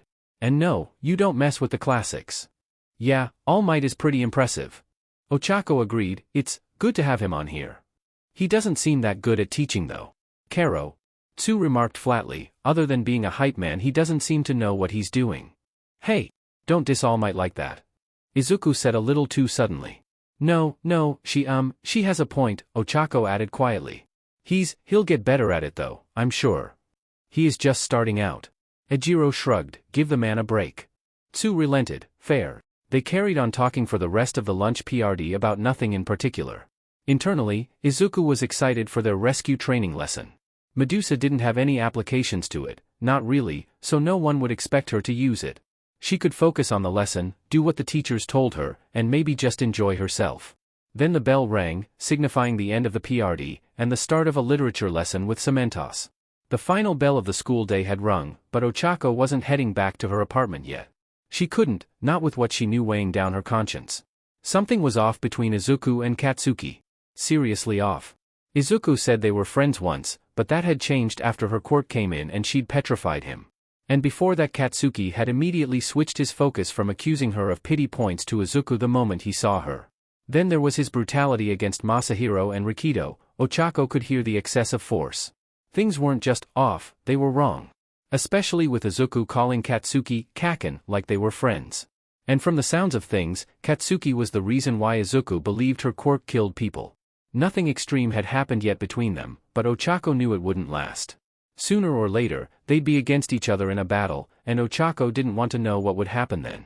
Especially if she couldn't be there to protect her, or if she wasn't strong enough to protect her. Ochako had sat through plenty of anti-bullying assemblies in her school life. They never changed anything. They always told the kids to tell a trusted adult. But even if they did, then there'd be the barest surface level telling you off, and things would be back to normal by the end of the week. And Ochako couldn't really call them trusted adults when she barely got the accommodations they decided she needed. But now she did have a trusted adult, and she was heading to meet him now. She'd been told his office was on the 3rd floor, left-hand side of the corridor, with a small bin outside it. None of the other offices had bins outside them. Ochako's cane found the bin, then the doorframe, and finally the door. She paused for a moment, raising her hand up. Taking a deep breath, she rapped her knuckles twice against the door. "Mystery, All Might. It's me. Uraraka," she said in as neutral a tone as she could manage. "Young Uraraka? Yes, come in, please," the voice from the other side called. Ochako opened the door and stepped through. The curtains must have been open since she could feel the late afternoon sun on her face. From the subtle rattle in the breath of the man sat at his desk, she knew All Might was in his civilian form. She crossed the room and found the chair across from the desk. She sat down, cane led across her lap. Yagi spoke first, sounding concerned. "Young Uraraka, you seem troubled. Is something wrong?" Uraraka nodded. "Yeah, something's wrong." "Is it about your performance in the lesson yesterday?" He guessed, "because if it is, then let me tell you that a rough start is nothing to be ashamed of. I'm sure that your control over One for All will only increase and allow to overcome your blindness." Ochako flinched a little at his use of overcome, but she didn't object. "No, One for All isn't the problem. Izuku Midoriya, she knows about it now, and she's offered to help." Yagi went silent for a good few seconds, and Ochako could hear his body creaking and cracking in the silence of the space. "Young Midoriya. Are you sure you can trust her?" His voice wasn't judgmental, just curious. Ochako nodded without hesitation. "Yes, I can trust her." "Then what's your problem, young Uraraka?" Yagi asked. "Well, it's about Midoriya actually." Ochako said, searching for how to articulate her thoughts. "I'm worried about her." "Ah?" There was a spark of recognition to his tone. "You are worried about her relationship with young Bakugo, correct?" "What?" Ochako was taken aback. "How did you guess that?" Yagi let out a long, deep sigh. "It's the common belief amongst the staff that young Bakugo has been a bully towards Midoriya in the past. Their actions since the week started only reinforce this in interpretation." Ochako let that settle in her mind for a moment. "That matches with what I know about them. She said something to me that made me think that he's the reason she thinks she's a killer." "Young Midoriya believes that she's a killer?" Yagi leaned forward, elbows against the desk. Clearly this was news to him. Ochako nodded quickly. "Yeah, outside she petrified one of the cameramen. I'm sure you know about that." "I am aware of that incident." Yagi's voice was clearly deliberately controlled, but she undid it. "No harm done, right?" Ochako shook her head slowly, hands gripping her cane. "No harm, but she spiraled real bad after. Crying in the bathroom, destroying her notebook. And I got her out of it, I guess, but she said something about Bakugo being the one that told her that her quirk kills people." "I understand." Yagi's voice turned grave. "I'd say that now that it's almost certain that Bakugo has abused young Midoriya. So do something." The demand escaped Ochako before she could stop it. "Suspend him. Expel him. Anything." There was another weary sigh from Yagi. He spoke with an almost defeated effect. "It's not that simple, young Uraraka. Aizawa has complete authority to run his class how he sees fit. Which means the rest of us can't make him do anything he doesn't want to do. And Mr. Aizawa doesn't care?" Her outrage trembled just below the surface. "Aizawa has placed a great deal of faith in young Bakugo's potential." Yagi began. "He doesn't want to act until he has concrete evidence that Bakugo is an abuser." "So," Ochako felt her blood go cold as she realized the implication. "He's not going to do anything until Bakugo hurts Izuku. That's insane. Can't you talk to her?" Yagi gave a half-amused chuff, but only half. "Regrettably, Aizawa's carte blanche authority over his class means the rest of the staff aren't allowed to interfere. We can't force Midoriya to talk. And he has Principal Nedzu's favor, which makes him just about untouchable." "That's bullshit." Ochako cried, before realizing her outburst and shrinking back. Sorry. I don't know where that came from. No, it's fine to be angry, Uraraka. Yagi reassured her. Those are my thoughts as well. And wait. Present Mike and 13 came to me on the first day to talk about my accommodations, Ochako stated with disbelief. Why could they do that but not talk to Izuku? Yagi sighed again, because that was a whole school matter. Young Midoriya's situation is intra-class politics and therefore entirely Aizawa's purview. But we're not powerless. If young Midoriya comes to one of us of her own free will, then Aizawa can't call it interference. If that happens, and she tells the truth, then we can get the proof we need of Bakugo's abuse without endangering her. Ochako suddenly felt a lot better, so, if I could convince her to talk to someone, then you'd be able to do something about it. Yagi hummed as he considered her idea. He couldn't call it interference, and young Bakugo would be forced to have a reckoning for his actions. It's a good plan. Every day I'm reminded why I chose you as my successor. Ochako chuckled weakly at the comment. Thanks. I'll see what I can do. Ochako started to get out of her seat, her cane's tip gently hitting the floor. As she stood up, she paused. She gripped the cane's handle tighter and turned to All Might. Are you sure I can do it? Keep her safe? She asked, her voice trembled slightly. She heard Yagi's whole body creak as he stood up. His footsteps weakly struck against the wooden floor as he approached her. Ochako felt a hand on her shoulder. It was thin and shaky but comforting all the same. Young Uraraka. Your desire to protect people both physically and emotionally is part of what makes you better than me. I was always best as a symbol, an inspiration. Emotional depth is messy for me. But your desire to protect your friend at every level is truly admirable. Ochako smiled. Thank you, Mr. Yagi. Yagi removed his hand from her shoulder and Ochako began to leave. As she left the room, she began to formulate her plan for helping Izuku. If she could get her to talk to Hound Dog, then they'd be able to confront Katsuki.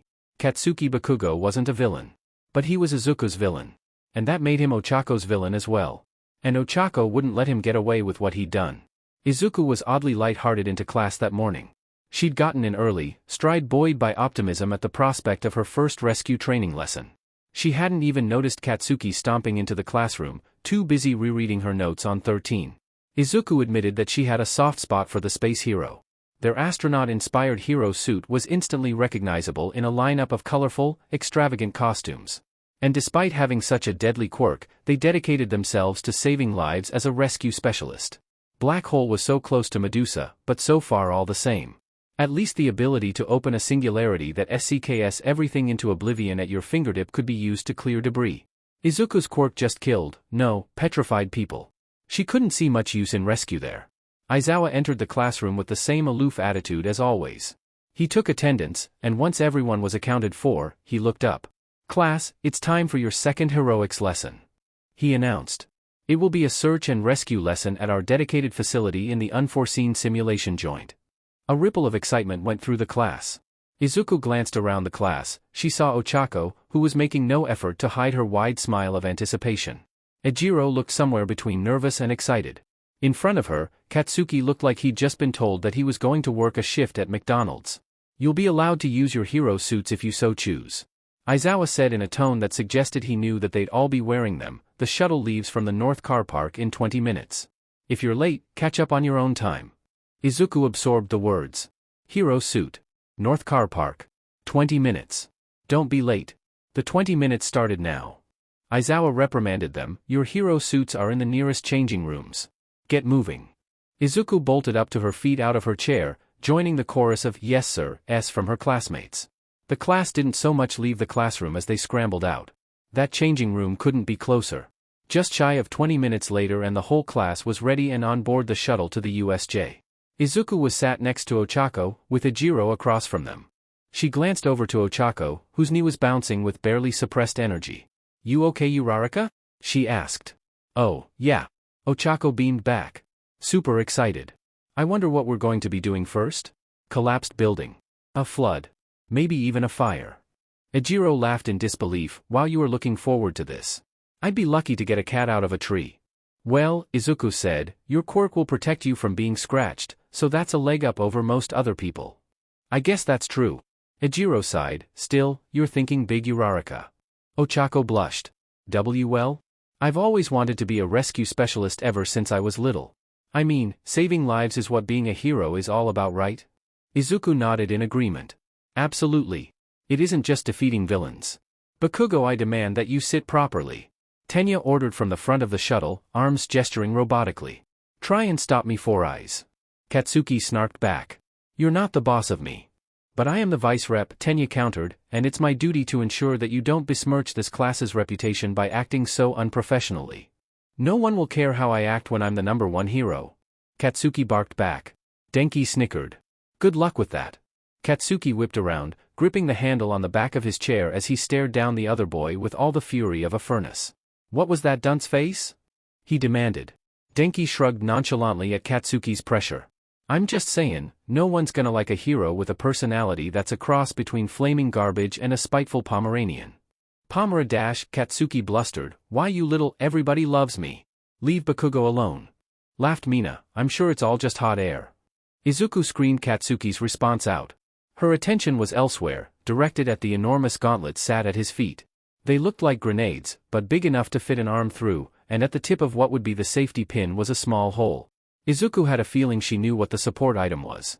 She'd heard Katsuki talking about his idea for it to his friends back at Aldera. If this was the same as what he'd envisioned, then it could store a greater quantity of his sweat for release as a bigger blast than what he could accomplish on his own. Izuku gulped at the thought of what that kind of weapon might be capable of. Izuku felt Ochako nudge against her leg. She looked up, the other girl was biting her lip, hands knotted in her lap. Across from them, Ejiro was occupied in conversation with Momo. Uraraka? She asked, is something wrong? Ochako sighed, clearly deliberating internally about something. When she did speak, it was quiet, and hesitant. I was thinking about your quirk. And I don't have anything yet, but, in the meantime maybe, she trailed off, suddenly no longer confident in what she was going to say. Maybe what? Izuku tilted her head. Well, Ochako pushed her palms into her thighs to ground herself, UA might have some people could help. Izuku gripped her pants, you mean like training? I get that it's strong but dash. Ochako shook her head, no not like that. Not in the practical sense. I guess what I'm trying to say is, have you considered booking a session with Hound Dog? Izuku felt her blood leave her face. The counselor? Did Ochako really think he could help her? Hating her quirk didn't feel like something he could fix, and she didn't want to waste his time. I don't know Uraraka, she said, looking away. Ochako sighed, and reached over, interlacing their fingers, pinky raised to prevent her quirk from activating. Izuku didn't stop her. Ochako squeezed, not harshly, just enough to make Izuku look back. Izuku saw Ochako's face, she looked worried. Izuku, please, just, try okay. She said, quietly but shakily, keeping herself steady enough to not draw attention from the rest of the class. Izuku hesitated for a moment. Maybe Ochako was right, maybe Hound Dog could help.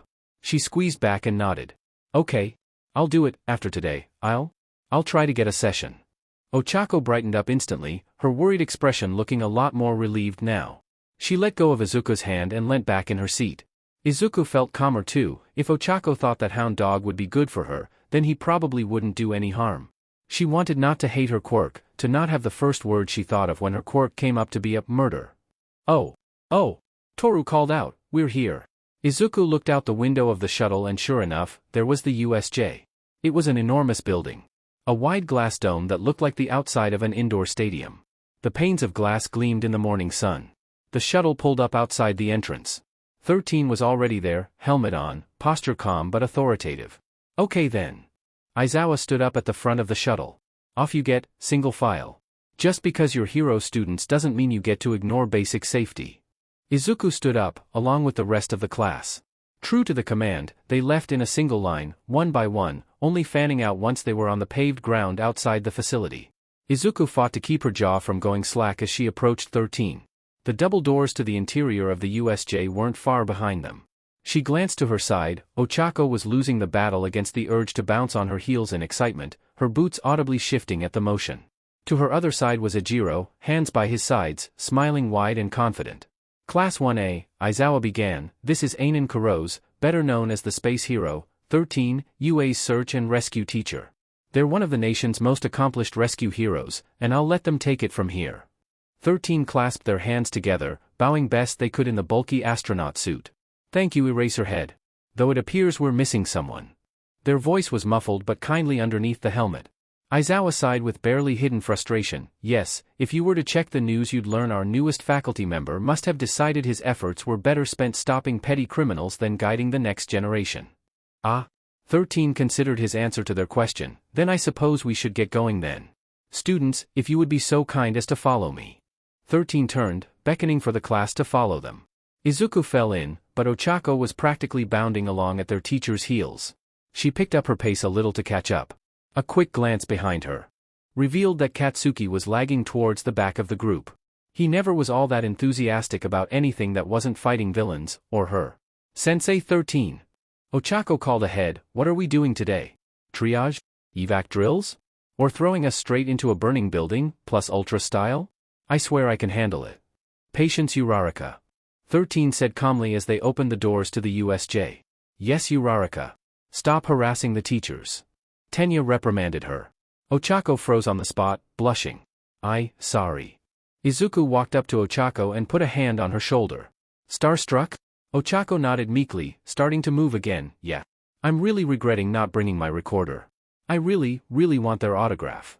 Record dash Izuku paused, wondering how that factored into an autograph. Ooh, you want them to record a message for you? Another shy nod from Ochako. Yeah, that's about right. That reminds me, I still need to ask All Might for his autograph. Izuku went red at the idea of asking him. We should probably wait until after class though. Ochako chuckled. We probably should yeah. They started walking again, but the group had moved while they'd remained still, which meant they were closer to the back than before. A wary look behind her showed Izuku that Koji was the only student between them and Katsuki. She picked up her pace a bit, and Ochako must have noticed as she matched her speed to Izuku's. The class passed through the double doors.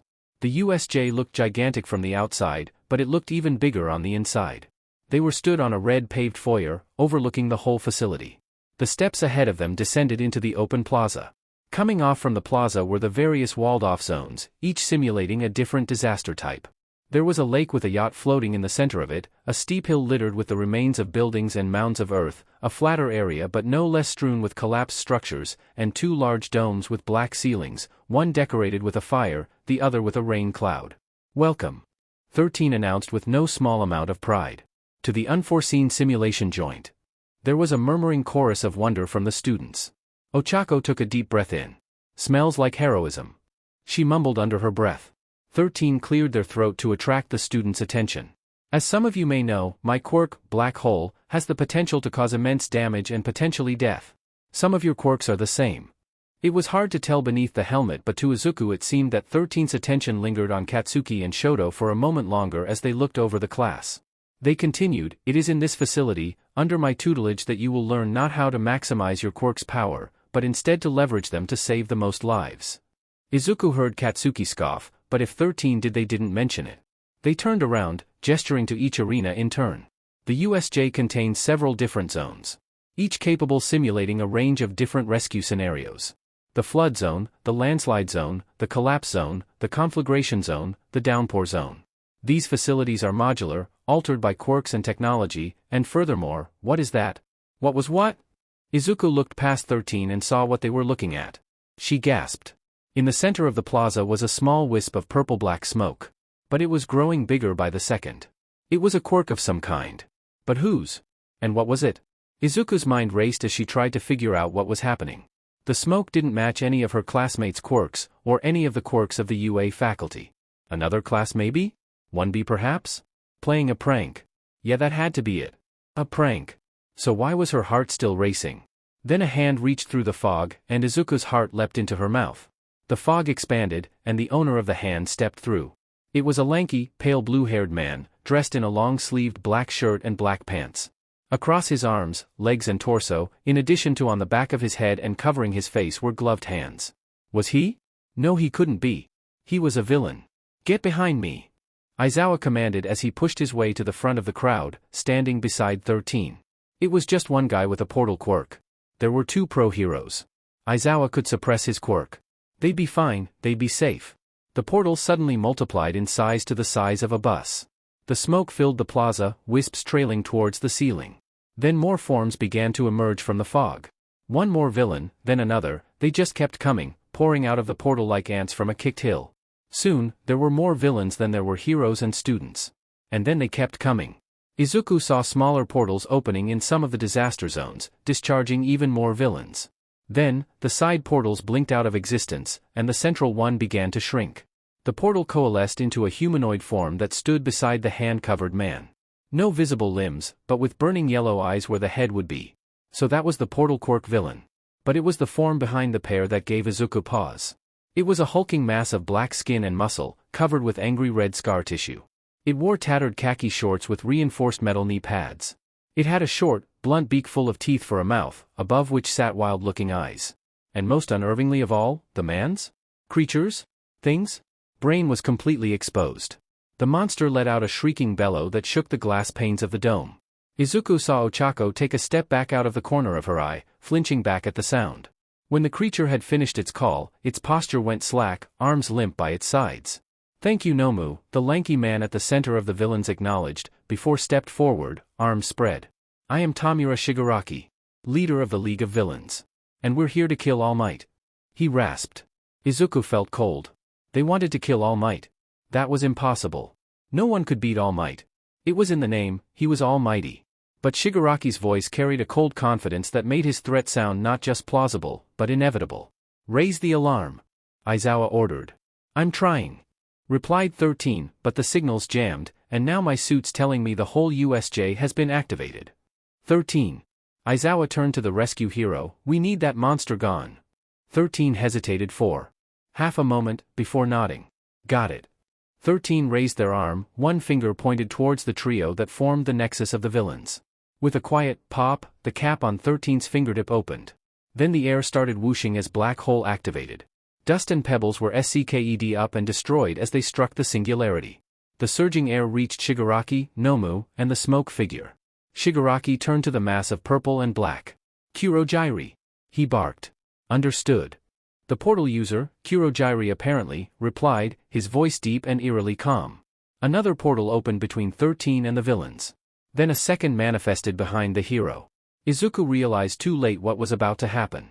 The suction from black hole reached 13's back, and with a horrible ripping sound, tore the back of their hero suit open. Then blood gushed out, and 13 cried out in pain.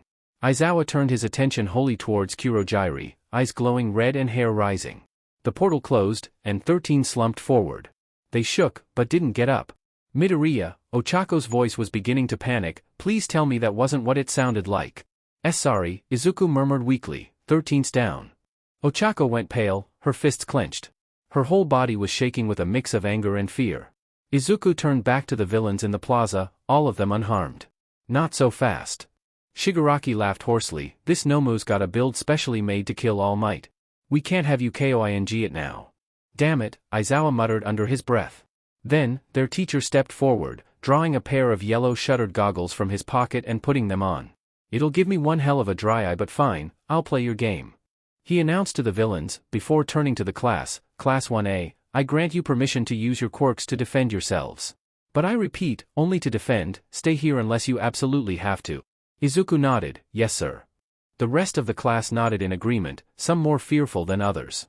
Katsuki scoffed but didn't object. Aizawa acknowledged the class's compliance, and started walking towards the villains. "All Might's not here right now, but you're not ever going to get the chance to fight him," he declared as he reached the top of the stairs. "Well," Shigaraki scratched his neck, "I suppose I could kill some time. All Might's the type of boss to only come out after some provoking. And killing some mooks and a mini-boss ought to be enough." Shigaraki moved his arm toward Aizawa. "Get him." "With pleasure." Izuku flinched when she heard the voice. She recognized it. It was the man who shot her last year. The finger gun villain and several other villains stepped forward. He raised his hands, the rest prepared to attack. But nothing happened. What the dash, the villain barely had a moment to react before Aizawa leapt from the top of the stairs. Their teacher threw out one end of his scarf as he jumped. The cloth wrapped around the villain's wrist, then Aizawa pulled.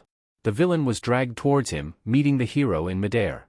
Aizawa brought his foot down on the villain's helmet.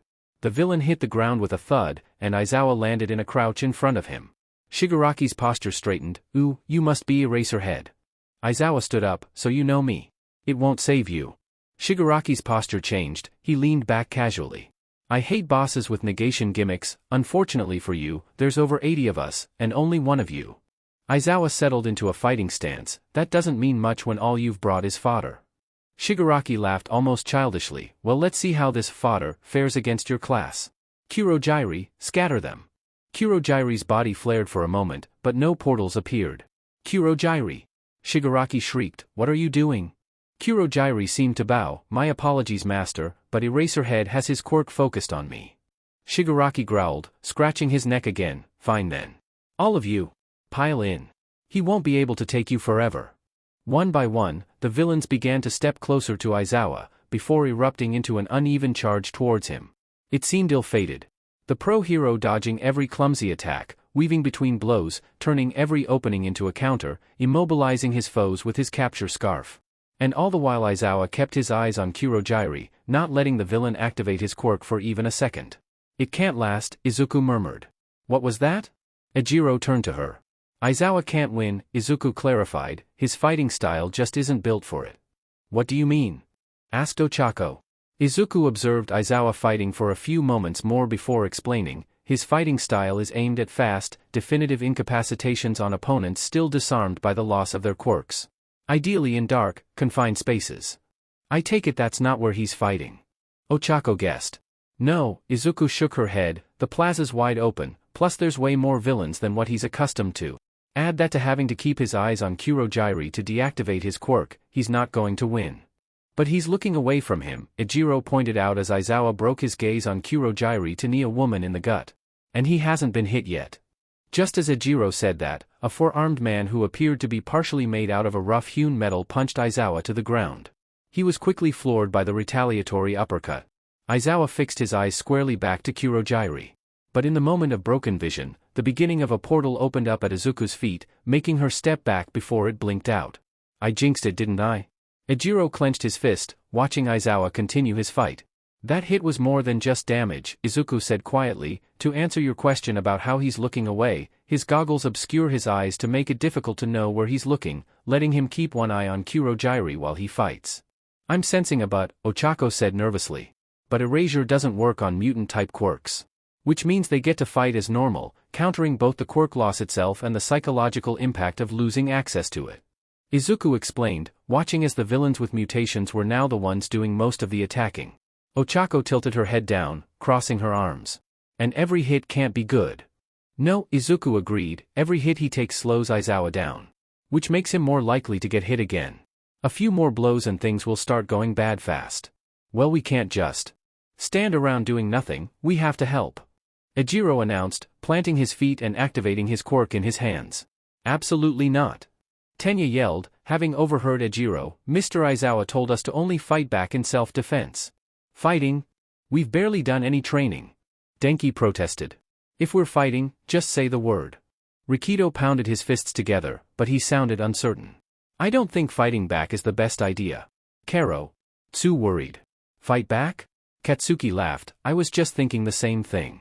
If we have a strategy maybe we could dash, Momo began before Katsuki pushed her aside. Move ponytail.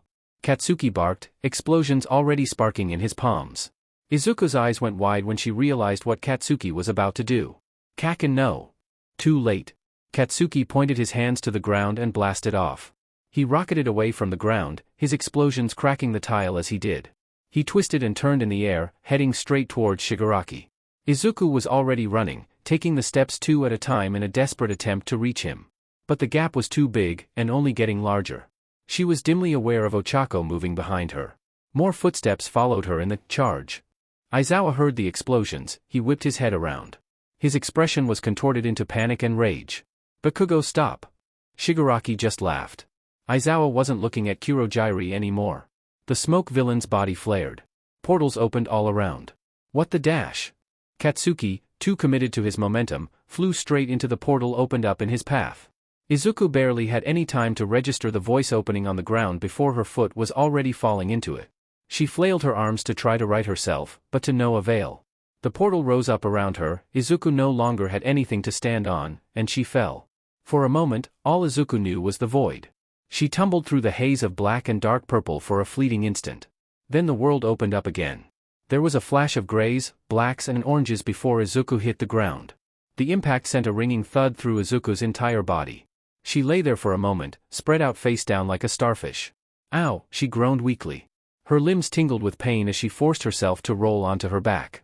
It took Izuku a few moments to catch her breath, waiting for the soreness in her body to fade. There was no sky.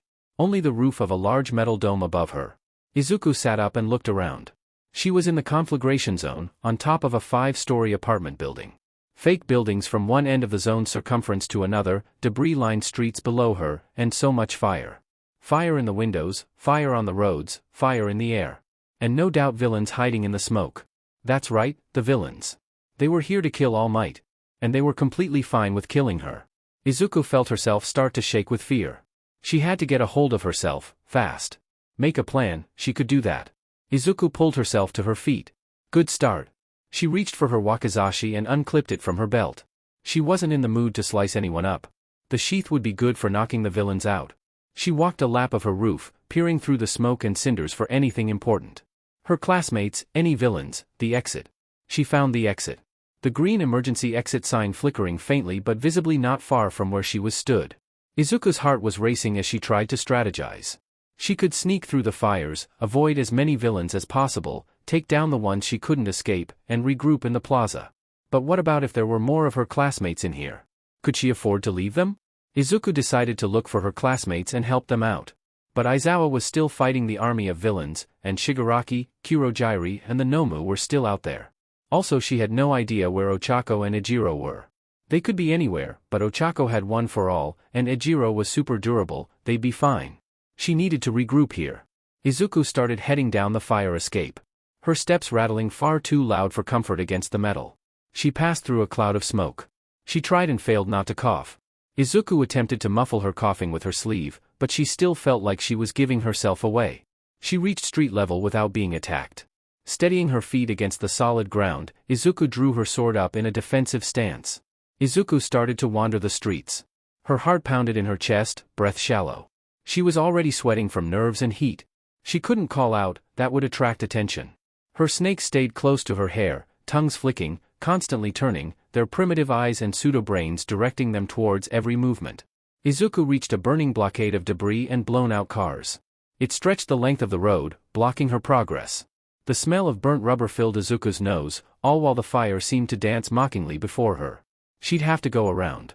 Then, all of Izuku's snakes turned at once. They were looking behind her. The of hisses sounded panicked. Izuku whipped around, fear erupting in her mind. There was a rocket headed straight towards her. Izuku threw herself towards the ground, hitting the deck just in time for the rocket to sail overhead. It collided with the barricade and exploded. There was a deafening boom from the blast. Izuku covered the back of her head with her hands, but she couldn't suppress the grunt of pain as a piece of shrapnel struck her back, piercing her skin. Izuku lay there for another moment, before pushing herself back to her feet as quickly as she could manage. She cried out in pain as the shrapnel stuck further into her side, causing her to sway unsteadily. There was a figure approaching her, large and imposing. They were a blur at the moment through Izuku's haze of pain. She had to get the shrapnel out and fast. Once she was stable though, Izuku reached down and gripped the shard of metal sticking out of her left side. She pulled, and with a noise between a cry and a whimper, pulled the shrapnel free. She held it for a moment, the bloodied fragment of a car in her hand. Her blood. Izuku tossed the shrapnel aside and looked back up to her attacker. She gripped her wakizashi tightly. This was a villain. A real villain who wanted to kill her. Who could kill her? She couldn't do this, could she? But she had to, if she wanted to live. A tall, broad man was approaching her, his hands swinging heavily by his sides. He wore an unbuttoned jacket that exposed his chest, and more concerningly, the metal-lined hole in the center of it. His steel-toed boots echoed ominously across the street. Lucky dodge. He snorted, it'll take me a whole minute to reload.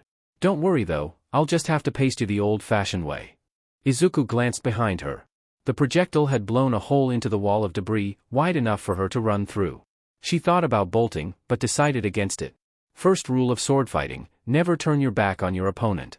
And if he reloaded, she might not be able to dodge a second time. She stepped forward, sword in one hand, other pressing down on her wound. It wasn't too deep, but it hurt like hell. Izuku kept her guard up. She had less than a minute, but that didn't mean she could rush. The villain was more than big enough to kill her with his bare hands. The villain chuckled, looks like the kid's got guts. You brave or just stupid? Either way, makes my job easier. He punched his fist into his palm, a brutish grin on his face. Then, with an angry yell, the villain charged. Izuku held firm, sword held out in front of her. Don't flinch, don't flinch, don't flinch. Izuku didn't flinch, not even as the villain raised up a fist the size of her head. He swung it towards her in a hook, ready to pulverize her skull. The villain was tall, that gave him reach, but it also meant that his attack flew high. Izuku ducked his punch. She could smell the leftover rocket fumes as the gap between them narrowed to almost nothing. She swung her sword up, aiming as high as she could towards his head. The attack landed hard against his cheek, the metal of the scabbard making the blow just a bit harder. The villain staggered back, clutching his cheek. "Ack! What the hell?" he cried, looking even angrier than before. Izuku hesitated for a moment. She'd hurt him. Metal against bone would always go in favor of metal. She didn't want to hurt people. No. This was a villain. This wasn't her quirk. Just knock him out. The villain was beginning to recover, but Izuku couldn't let him. She swung her sword in a follow-up, aiming for the top of his head, exposed now that the villain was hunched over in pain. The blunt weapon connected with a thwack as Izuku put as much force as possible into her attack. The villain lurched to the side, and then tumbled. He hit the ground like a bag of rocks. Izuku stood there, breath heaving. She did it. She'd won. She wasn't blown to pieces or beaten into the ground. She was still standing. The pain in her side was beginning to numb, her blood beginning to clot and seal the wound. She crouched down beside the villain, putting 2 fingers to his wrist. She felt his pulse beneath her fingers, and his chest was still slowly moving. He was alive. Izuku sighed in relief. She hadn't killed him, just knocked him out. Izuku stood up again. Time to get back to the exit. She just had to keep alert. Wait. Was that giggling? It was high-pitched and joyful. Eerily light against the burning surroundings. And why was it getting closer? Izuku turned back towards the blown-open barrier. The giggling had given way to humming. A simple, childish tune, almost like a nursery rhyme. There was movement on the other side of the barricade. Izuku brought her guard up as the new figure emerged. It was a girl, a little taller than Izuku and with dirty blonde hair tied back in a pair of messy buns. Her cream-colored sweater looked dirty and old, as did the skirt underneath it. She spun a knife idly in each hand. The girl flashed her a fanged grin, and spoke in a cheerful voice. "Hi. I'm Himiko Toga. I can't wait for us to be friends." She'd heard Katsuki take off towards the villains. She'd heard Izuku call out as she tried to follow him. She'd heard Shigaraki's laugh as they ran right into his strategy. But what Ochako didn't hear was the quiet whoosh of a portal opening beneath her feet. One moment she was following Izuku, pulsing in her boots warning her of the approaching stairs, the next, she was tumbling through the air. For a brief moment she was unmoored, nothing above or below her but air and void. Then her boots pulsed again, speeding up in an instant as Ochako approached the ground. No time to react, Ochako braced for a harsh landing. Splash! Ochako hit the water. Water. It swallowed her up as she went under. She was in the flood zone. Too deep to be the downpour zone. It must have been a lake. Why did she have to be teleported underwater? It's not that she couldn't swim. Ochako could kick her legs and pound her arms and move in the water just fine. But she had no clue where to go. The water amplified and distorted every sound, there was nothing to grab onto, and she couldn't tell how deep it was. Ochako felt the bubbles leave her mouth and nose as she sunk. She twisted and turned in the water, trying to reorient herself. Her chest already felt tight, she'd had no time to take a deep breath before going under. She needed to get moving fast. The weak pulsing in her boots told her the lakebed was another 5 meters below her, but no hint as to how deep she was under the surface. Ochako started to kick.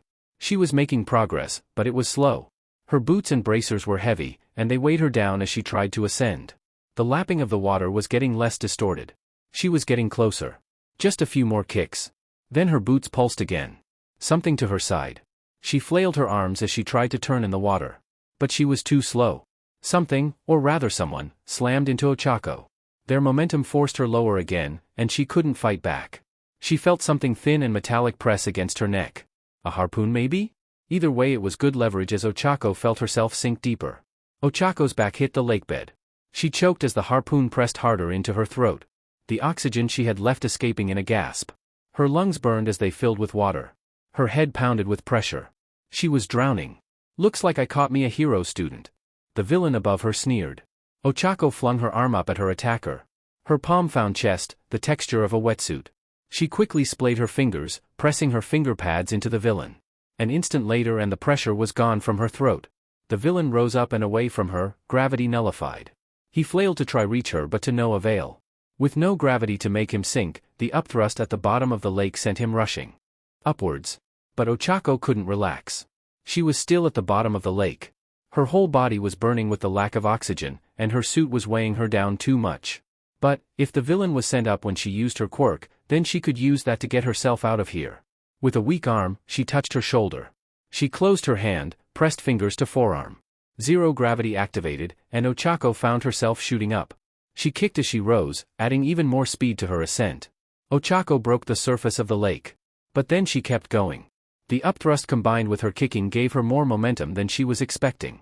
She felt something lash out against her foot as she flew, but she was going too fast. At this rate she was going to collide with the ceiling of the USJ. She put her arms to brace her impact. She struck glass with a thunk. Air resistance has slowed Ochako down enough that didn't splatter herself against the USJ's ceiling, but the collision still reverberated through her arms. Ochako reached and found a metal support beam between the panes of glass. She grabbed and pulled herself towards it.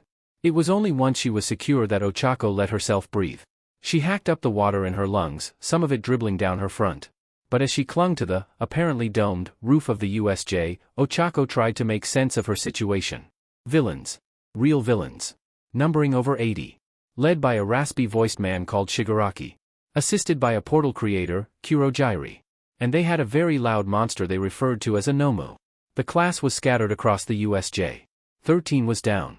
Aizawa was fighting in the plaza and according to Izuku was going to lose. And she was up here, by the roof, not helping anyone, nausea from floating herself slowly getting worse. She needed to get down. And fast. But where? The vibration of her north sensing nodes told her she was facing towards the plaza. The plaza with Aizawa, and all the major villains. They needed to keep Aizawa standing and keep his quirk active, it was too valuable to lose. If she could take out the leader, or even just his second in command, she might be able to throw the league off balance. That might give them an opening. She had one for all now, the most heroic quirk in history. If she didn't use it to make a big reversal, All Might would be disappointed with her. Okay. Deep breaths. 1, 2, 3. Ochako channeled one for all. Sending it through her body, bracing it against her bones. That's how it works in construction, that's how it works with quirks. Already her body was screaming with exertion, as the power coursed through her. She didn't dare go higher than 1.5%. She couldn't risk throwing a muscle out now. She placed her feet against the glass, holding onto the metal with one hand. Ochako angled herself towards the plaza. She bent her knees ready to push off. No hesitation now. Ochako kicked off with as much power as she could muster. She rocketed away from the ceiling. The glass beneath her feet cracked in the fraction of a second before she lost contact. The air stung against her face as Ochako flew forward like a missile. She kept her profile small, hands by her sides. She heard the grunt of the Nomu as she rushed towards it. No time to adjust, that was her target. Shigaraki's laughter echoed in her ears when he noticed her approach. She screamed it out, drawing her hand back for a punch. Take this! Ochako yelled, throwing her fist forward. Ochako's punch landed, with more force than she'd ever hit anything in her life. It was more like a torpedo strike than human attack. If this thing was here to kill All Might, then it would have to go through her first. But nothing happened. All her momentum halted the moment her fist connected with the monster. She didn't even bounce off. She just stopped. Suspended in midair. Her arm didn't even hurt like it was waiting to break like every other time she used one for all. Ochako heard the Nomu grunt as it lowered its arm from blocking her attack. Her heart pounded in her chest, and disbelief started to set in. What? How? She sputtered. Shigaraki's hand found his neck, and the scratch sounded way too dry to be healthy. Shock absorption, girl.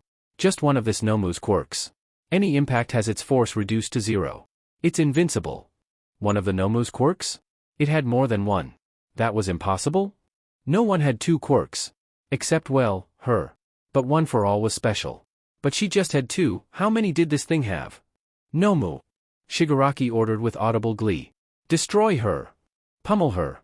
Flatten her. Leave nothing left. The Nomu shrieked as it received the order. Ochako heard the thud of a heavy foot taking a step back. It was winding up for a punch. She had nothing to kick the off of. No way to move, no way to dodge. Ochako threw her arms up in a guard that was no doubt absolutely pitiful compared to what was about to hit her.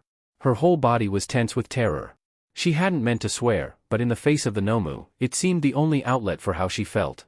F-. The Nomu's fist slammed into her, and Ochako's world was filled with pain as she went flying. It had become quickly apparent to Hanta that the villains didn't know what their quirks were. He never would have been sent to the collapse zone if they did. Or maybe the Kurogiri guy had panicked, though he hardly seemed like the type. Regardless of why he ended up here, it was lucky for Hanta that he did. Even partially destroyed, this part of the USJ still had plenty of buildings tall enough to swing from. The villains without a way to get off the ground or attack him at range were a complete non-threat. She could simply swing over them and tape them to walls at his leisure. The villains Hanta didn't tape were swiftly dealt with by high-speed kicks from Tenya. His armor shined bright against the shattered streets. Hanta also spotted Ojiro heading into one of the stabler buildings, no doubt to pursue more villains inside. Then, without warning, Hanta's path through the air was full of person. He crashed into the villain midair, and began to tumble. Kangaroo-like legs wrapped around his torso, and a mouth with too many teeth missing grinned back. Gotcha! Hanta gasped in shock beneath his helmet. He had to get this guy off, now. He swung his arm round in a hook. It looked like the villain lost another tooth as he lost his grip on him. Still tumbling in the air, Hanta shot out a stream of tape towards the villain with one elbow, and another stream towards the nearest wall with the other. The villain was taped to the wall, arms pinned by his side. Hanta caught himself from his fall and swung up. He swung back to the roof of the building the kangaroo villain was trapped against. He leant over the side, and saw his attacker struggling weakly against his bonds. He'd be stuck there for a long time. Now then, Hanta joked, that was just kangarooed. Was that a good quip? It was a good quip, right? It didn't matter. Hanta leapt from the roof of the building and shot out another swing line of tape. From where he was looking, this league of villains didn't seem all that threatening. Mostly rent-a-thugs over legitimate threats. Except the main three, Hanta was not going anywhere near those guys. Two more villains approached him, both winged. A man with bat wings for arms, and a woman with rapidly beating hummingbird wings on her back. They clumsily dived towards Hanta. This was going to be a long fight. CC cold, the villain uttered weakly through chattering teeth. Shoto calmly approached the villain, pushing through the chill already setting into his bones. The smoke villain had sent him to the downpour zone, and things had been quiet for a moment. Then the villains had started to pour in from every angle in the rocky basin. Shoto had responded in kind. A single measured stomp, and everything in contact with the ground was rapidly encased in ice. The villain before him was completely iced over save for her head. She strained, trying desperately to break free, but the ice was too thick. All she could do was crane her neck, thrashing around in fear. Hey! She shrieked, are you nuts? I'll get frostbite. Shoto stopped just in front of her, and put hand on her frozen shoulder. Slowly, deliberately, he looked her in the eye. Why are you here to kill All Might? He asked simply. And why would I tell you that? She replied through gritted teeth. Shoto didn't reply. He simply gripped her shoulder tightly, and started applying a new layer of ice. The villain caved quickly. Okay. It was money. Promised us a share of 8 million yen if we did it. Shoto nodded and stepped back from the villain. So the villains were here for money. Awfully pedestrian for a task as monumental as killing All Might. Unless of course, that was only the reasoning of the low-ranking villains, and the core triad was the one footing the bill. But then that begged the question of what their motives were. He'd have to interrogate them. What the? You're just leaving me here? The villain called back as he left. Shoto didn't look back, don't worry. The ice will melt before the frostbite sets in. Roughly. Shoto ignored the villain's anxious blubbering as he walked away. She'd be fine, as long as she didn't completely give up struggling and let her core body temperature drop. The ice crunched beneath his boots as he approached the exit. Hey! A voice, female, getting closer, somewhere between frustrated and fearful. There was a second set of footsteps approaching. Both were hurried. Shoto turned towards the source of the noise. A set of boots and gloves was heading towards her, Toru, followed by Koji. What the frick, Todoroki? Toru stomped her foot, you almost froze us solid. Koji didn't say anything, he just stood there and shivered. His hands were wrapped around his body, trying to keep the heat in. I wasn't aware of your presence here. Shoto responded, my apologies. Well, you sure don't sound very sorry. Toru protested. Shoto turned back to the exit. If you want to help then help, otherwise I'd suggest you get to somewhere safe. He kept walking, but the pair followed him. Toru was on his heels, with Koji a little ways behind. They reached the exit without any more trouble, and Shoto stepped through with the others following. There was a short walk from the entrance of the zone to the plaza, guarded by a single man with a hammer for a hand. The villain rushed them, Toru and Koji flinched back while Shoto stepped forward. Before the man could even swing his arm to attack, Shoto had put his right hand to his chest. A moment's focus later and the villain was frozen to the spot. Shoto didn't even break his stride. He kept walking towards the plaza. No sooner than the instant after he reached the plaza, there was a shriek and the sound of an impact. Shoto glanced to the direction of the Nomu, and saw something pink flying towards him at high speeds. He got an ice wall up just in time, the projectile hitting his shield with an audible crack. What was that? Shoto stepped around the wall, keeping his eyes up in case any new threats were coming. Then he looked down at what had been launched at him. It was Ochako. She was bunched up in the fetal position, face contorting in pain, breathing ragged. She was floating too, hovering above the ground as she spun slowly in space. She brought her fingers together, and dropped herself onto the floor with a wince. Uraraka? Was all he could think to ask. My everything hurts, she said weakly, already hauling herself to her feet. Ochako found Shoto's ice wall, gripped it with one hand, and hauled herself to her feet. She leaned against it for a moment, trying to catch her breath. Even after she'd stood up straight, her words still came out labored. Nomu, shock absorption, can't punch it, she said through the pain. Interesting. Shoto nodded, turning back to the Nomu. The monster was lumbering over towards them, expression vacant. It let out another bellow, one that reverberated around the entire building. Toru and Koji, who'd caught up to Shoto by this point, both took a big step back. Also, Ochako straightened up, breath finally back in her lungs. It has multiple quirks. Multiple quirks? That was worrying. Shoto had never heard of someone with multiple quirks, not officially at least. His fire was, and always would be, his father's quirk he was forced to carry. But all the official records deemed half-hot half-cold a single power. Nomu! Shigaraki called from behind the beast, kill them. The Nomu grunted in confirmation, and began to charge.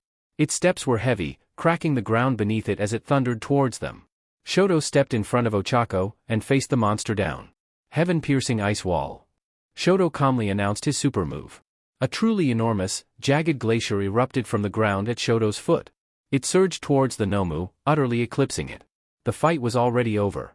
The Nomu was frozen solid, and the ice wall would keep going to engulf the ringleaders as well. Then the Nomu burst through Shoto's attack, not even slowing down as it plowed through the literal tons of ice he'd manifested. Shoto was frozen to the spot.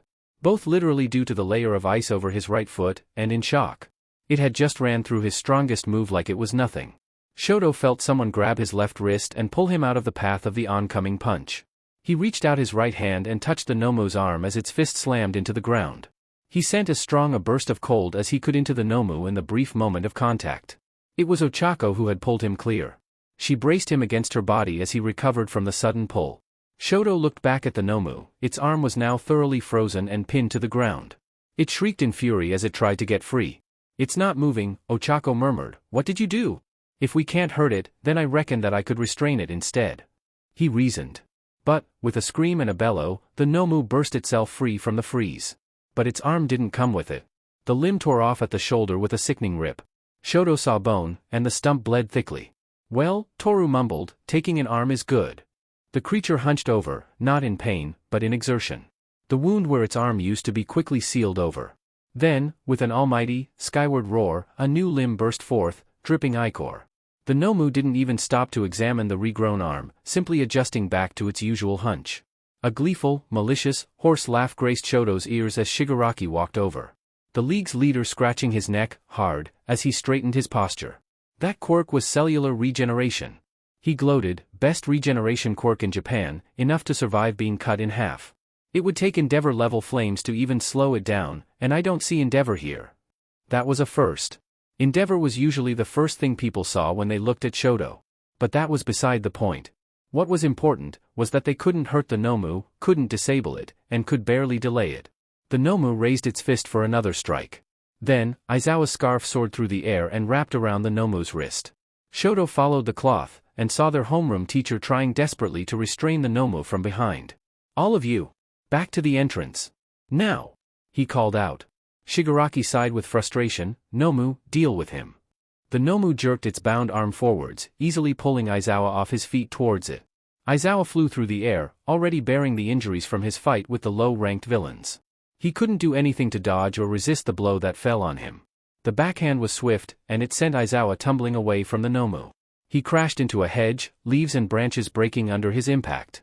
Their teacher was down, and with it, they'd lost erasure. This situation just went from bad to worse. Shoto turned to Toru and Koji. You two. Get to the entrance. Koji nodded and started running. It didn't seem like Toru was moving, but then Shoto saw that her gloves were lead on the floor, and her boots sat without feet in them. She discarded them to go fully invisible, and had already left. To his other side, Ochako was stood with feet planted and fists clenched. She was already crackling with that same bronze energy she'd briefly displayed during the first lesson. She leaned forward, subtly spasming with strain. Together? She offered, though it was barely a question. It was a necessity if they were to stand a chance at making a dent in this thing. Together. Shoto confirmed, already creating an ice mound by his foot to brace. His father wanted him to surpass All Might. Well, he'd do it. He'd defeat this All Might killer, but not with the fire he'd gave him. Shoto swore it, even as his breath came foggy. It would be his mother's ice that saw this fight through from beginning to end. Ejiro punched another charging villain with a hardened fist. The villain dropped, collapsing onto his back without any other further resistance. He took a moment to catch his breath. He'd been lucky and escaped being teleported to one of the USJ's disaster zones. But now that meant that every villain that got past Aizawa was now running up the stairs to attack him and the 4 other students left in the entrance. "Stay still, boy!" a villain yelled from behind him. Ejiro turned, raising his arms to guard. But before the villain could even fire his attack, he was struck by the avian form of Dark Shadow. He was batted away and collapsed in a heap.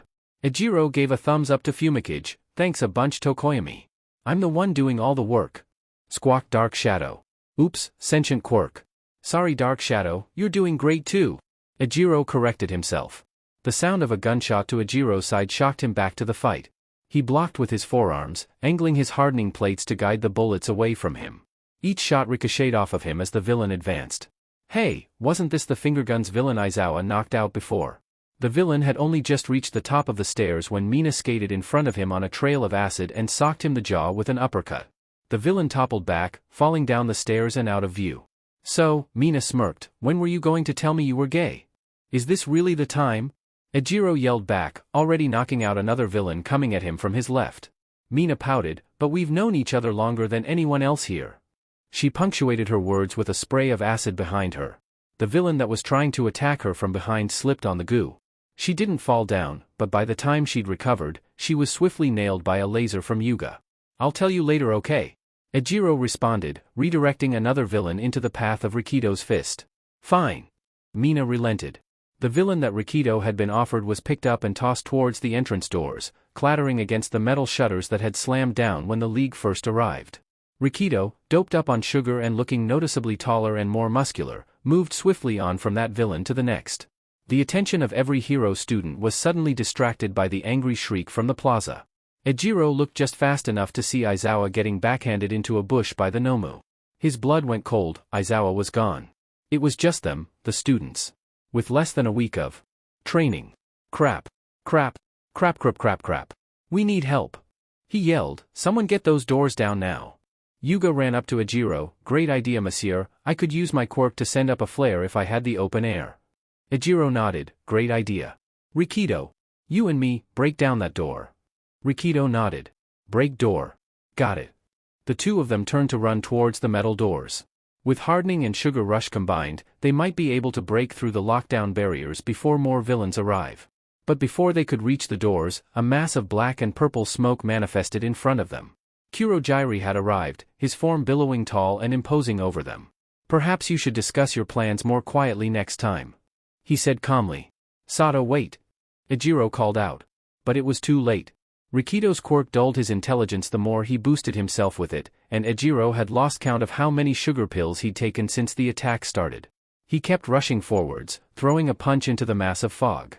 His attack vanished into Kurojairi's body, then re-emerged from his chest. Rikito's own fist collided with his face and sent him flying back. He fell onto his back. His chest was still rising and falling, but he wasn't getting up anytime soon. Yuga attempted to shoot a laser at Kurojairi, but it too was swallowed up by a portal. The blast emerged shooting straight towards Fumikage. Dark Shadow blocked, but screeched in pain as they did. "Ow! Watch where you're pointing that thing. I'm weak to light." "Sorry. Desol." Yuga apologized. "I've got this." Mina called out as she dashed towards Kurojairi. Mina tried another skating punch, but Kurojairi must have opened up a portal in his whole body. She passed right through him. Then she turned and tried again. Same result. Then Kurojairi redirected her into the wall. She slammed full on into it, before crumpling back. It took another few seconds for her to start to sit up, rubbing her head. Kurojairi glanced behind him, and Ejiro followed his gaze. It looked like when Mina crashed into the wall, she'd gotten a lot of acid onto it. There was fizzing from the metal door as the acid ate away at it. The villain sighed, sounding disappointed with himself. With no gesture to forewarn it, a portal opened beneath Mina. She dropped through the hole in space, and landed on her rump beside Ejiro. Then, Kurogyri teleported himself in front of the acid-eaten door. No one will be leaving this facility until All Might is dead. Kurogyri declared, yellow eyes burning inscrutably. Ejiro reinforced his quirk across his whole body, pounding his fists together. Mina pulled herself to her feet, one hand dripping with acid. Fumikage called back Dark Shadow into a more coiled position, ready to strike. Yuga struck an elegant pose, masking his nerves with panache. "We're getting past you," Ejiro announced, taking a step closer. Kurogyri's eyes narrowed. "You can try." Suddenly, Kurogyri lurched sideways as if he'd been hit. His eyes widened in shock. Then he reeled again. Someone was attacking him, was it? Aoyama. Now. It was Toru. Yuga didn't need telling twice. He made a break for the exit. Still, recovering from Toru's attack, Kurogyri manifested a portal in Yuga's path. Yuga jumped, turned in the air, and fired naval laser. The move carried him barely clear of the portal, and through the open hole in the metal. He crashed through the glass of the door behind. Ejiro saw him land and scramble to his feet to escape. Then Kurogyri reached an ethereal arm out and grabbed an invisible neck in his hand. He tossed Toru away, and Ejiro heard her land at his feet. Kurogyri's body flared with frustration. Then, more black fog extended behind his body, coalescing into a series of portals. When they dissipated, several more villains were behind him, facing towards the exit. "Catch him. Kill him," Kurogyri said simply, before turning back to Ejiro and the others. The villains ran after Yuga, at least half a dozen of them. Ejiro heard Toru panting as she got up when Kurogyri started to speak. Even if he does manage to get help, he'll regret abandoning his friends when he returns to find nothing but their corpses. Ejiro gulped. Yuga was free. He could warn the rest of the faculty. Now they just had to not die until then. He stepped forward, trying not to let his fear show on his face. "Just don't die. Easy." The sound reverberated through Denki's entire body, but it eventually subsided.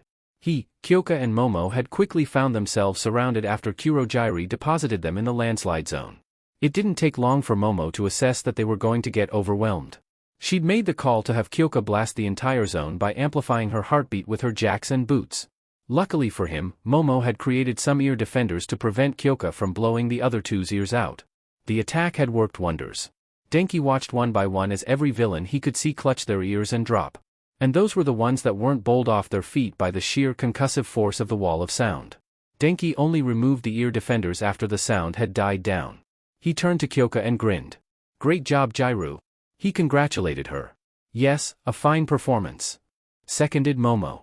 "Just trying not to die," Kyoka replied, then her eyes went wide. "Kaminari, look out." Denki turned just fast enough to see a villain with an arm elongation quirk reaching out to grab him. He activated electrification reflexively, shrouding himself in electricity. The moment the villain's hand made contact, the current surged through him. His whole body locked up, and when Denji deactivated his quirk, he flopped over onto his side.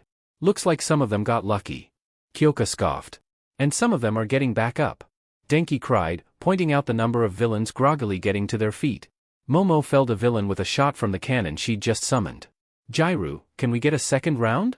"Only if you want me to have a heart attack," Kyoka shouted back, stumbling back from a villain's attack. Denki dashed to intercept the villain Kyoka was dodging, electrifying them with a hand to their shoulder. The villain went stumbling back. Denki turned to Kyoka, who was already retreating to Momo's cannon. "Hey, ladies," he began, "I might have something that can help." "What is it?" Kyoka called over the boom of an unfortunately missed blast. Denki ducked and shocked another villain. "Sue, I can send my quirk over a bigger area to hit a bunch of people." "And? You're only telling us this now?" Kyoka snarked as she whacked a villain around the head with a metal pole Momo had given to her. Denki scrambled to avoid a blast of fire from another villain. "Well, I can't really control it. And it kinda fries my brain for a while after I do it." "Your brain's already fried. Just do it," Kyoka yelled. "I'll be able to insulate us. Go ahead," Momo instructed, though her voice was beginning to waver. Denki nodded, and took a few steps towards the villains. "Hey, assholes. Over here." The villains turned to look at him, flailing his arms to get their attention. Out of the corner of his eye, Denki saw Momo cloak herself and Kyoka with a gray blanket that he assumed was insulated. Denki activated his quirk, letting the power flow through him. Knowing how long he fried his brain for when he did this, he'd either wake up after they'd won, or not at all. Denki hyped himself up for a moment, before taking one final deep breath, and letting his quirk fly. 1,000,000 volts. Indiscriminate discharge. Toga was fast. Too fast. Izuku had tried fending her off with her wakizashi, but it wasn't working. Toga was able to duck and dodge each swing to get in with her knives. Very soon, she'd already scored several hits. None deep enough to be dangerous, but deep enough to hurt, deep enough to bleed. Isn't this fun? Toga giggled, slashing at Izuku again. Also, your snakes are super cute. Can I pet them? Izuku wasn't sure if it was her or her snakes hissing in pain as she retreated. She kept her guard tight, trying to avoid presenting any openings. Toga wasn't fighting with any sort of technique.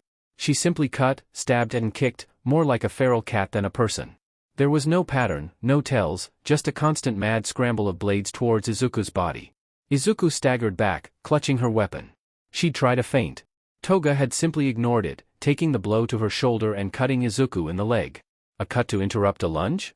Trapped against Toga's ribs with one arm and used as an opportunity to wound her cheek. Not only was there no technique, but there was also no sense of self-preservation either. Izuku swiped at Toga's head, a wild, clumsy strike, just to see if Toga would acknowledge it. Toga dodged, but it looked like it had taken her until the last possible moment to register the attack. She leaned backwards until her torso was almost parallel with the floor. Izuku took a few steps away while Toga shot back upright. Trying to brain me so soon? Toga tilted her head, looking almost sad. I thought we were having fun. Fun? The earnestness in Toga's voice made Izuku pause. Did she really, seriously think that she was having fun as well? Izuku shook the thought out of her head. She needed to keep Toga back. And if her blunt blade wasn't working, then maybe she'd need to try with the cutting edge. The sharp sword might finally give Toga a reason to keep away and not just rush her. Izuku gripped the sheath of her blade with her free hand and pulled. With a clean ching, the blade was revealed. Sharp. Unmarked. Deadly. Izuku felt uneasy just holding it in this state. She had to remind herself that this wasn't to kill Toga, just to ward her off while she found an opening. When she saw the blade, Toga's eyes went wide.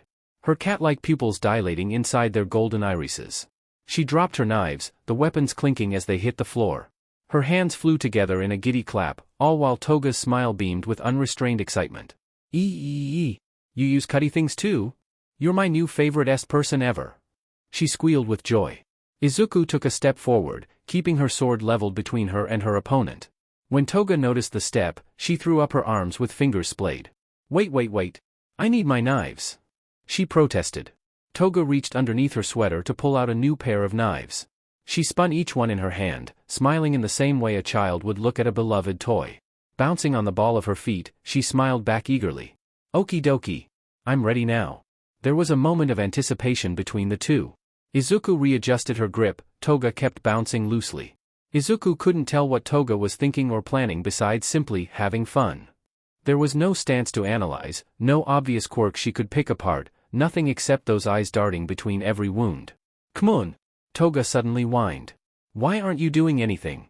Izuku tried to steady her voice. I don't want to hurt you, Toga. Toga paused for a moment. A fraction of an instant. Her expression of happiness faltered, giving way to something that looked more like confusion. Then she started laughing. Oh, don't be silly. She giggled before pausing. Wait, what's your name? Izuku Midoriya. She replied without thinking before immediately regretting it.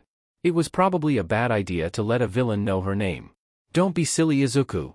Toga went back to her high-pitched chuckle. Of course you want to hurt me. You're a hero, heroes hurt people like me. Toga tapped the blunt edge of her knife to her chest. Right here, go on. You attack, I'll try to dodge. Maybe I'll make it, maybe I won't. Won't that be fun? Izuku paused. She knew her knuckles were white beneath her gloves. Was Toga actually asking to get stabbed? She'd suspected the villainess was crazy, but this was utter madness. Izuku readjusted her stance to something more defensive and less threatening. Toga stomped foot petulantly. You're a real killjoy, you know that? It seemed like Toga had tired of the standoff. She dashed forward, slashing upwards quickly. Izuku stepped back, out of range of the cut. She retaliated with a snap cut to fend Toga off. Izuku's attack caught Toga on her forearm. The villain slunk back at the slash, eyes wide. Not with fear or pain, but with something resembling realization. She quickly grabbed at her sleeve and pulled it up. Beneath her sweater was a cut. Small, clean, and already welling with blood. Toga looked at it, and Izuku thought her lips twitched up in a smile. It's beautiful, Toga muttered, turning her arm and watching the way her blood flowed out. Izuku was suddenly hyper-aware of the trail of blood running down her cheek. Keeping one hand on her sword, she reached up and wiped at it, smearing her cheek. Don't touch it! Toga yelled, whinging slightly, you'll ruin it. What? Izuku blurted out. You cut people. Toga cried, you of all people have to get it. Izuku shook her head. Get what? Toga gestured towards her. Wound, and then Izuku's with a knife. Blood. How it drops, how it spills, how it feels, smells, tastes. Toga said that last word with a wistful look. Her cheeks flushed a little. You understand, right? Toga looked at Izuku with pleading eyes, her lower lip trembled. Was she about to cry?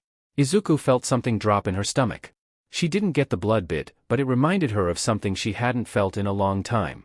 When she was younger, when she petrified people, she always hesitated a little. It was like a part of her brain told her to let it linger, pay attention to the pose, the expression, the texture of the stone. She'd always buried that feeling under her hatred for what she'd done and the rush to get the antidote out. She hadn't felt that tug since the first year of middle school. But she still wondered if she took too long observing her handiwork. Izuku wanted to deny Toga's plea for connection, but the words died in her throat. No was a lie. But could she really say yes? They were different. Toga was trying to kill her. Izuku didn't want to kill anyone. Izuku was a hero, Toga was a villain. They were nothing alike. They'd both made their choices. Or maybe Toga had just fallen like Izuku was trying not to. Die! An explosion snapped Izuku out of her head. She looked to her side just fast enough to see Katsuki flying towards them. He put his hands forward and released a double-palmed explosion directly into Toga. The villain girl went flying away, disappearing behind an overturned truck. Katsuki landed, and immediately turned to Izuku, fury in his eyes. What was that? He barked as he stomped towards her. You were talking with her, weren't you? You're working with them. Izuku stumbled back, tripping over a piece of debris and landing on her back. Her wakizashi fell from her hand. No Kaken, I swear it's not what you thought it was. Katsuki's eyes narrowed underneath his black mask. Then, with a cry of rage, he turned and blasted the truck Toga had landed behind. It came apart in a shower of metal. But there was no sign of the her. Katsuki screamed at the sky. Damn it! Where did she go? I don't know, Izuku breathed, not daring to move to get up. He rounded on her, pointing an accusatory finger at her. Izuku flinched back, he was going to blast her, she was sure of it. But Katsuki stepped back, this isn't the end of this. Killer. He spat the words out.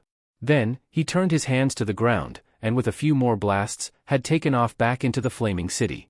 Izuku sat there for a few more moments, breath shallow, heart thundering. She wasn't getting stabbed anymore, that was good. But the way Katsuki had looked at her, she'd never seen him so angry. For a moment, she believed he was about to try to kill her. But he didn't. Izuku told herself it was just adrenaline making him look that way. Yeah, life or death situations bring that out in people, she probably looked more intense than she usually did as well.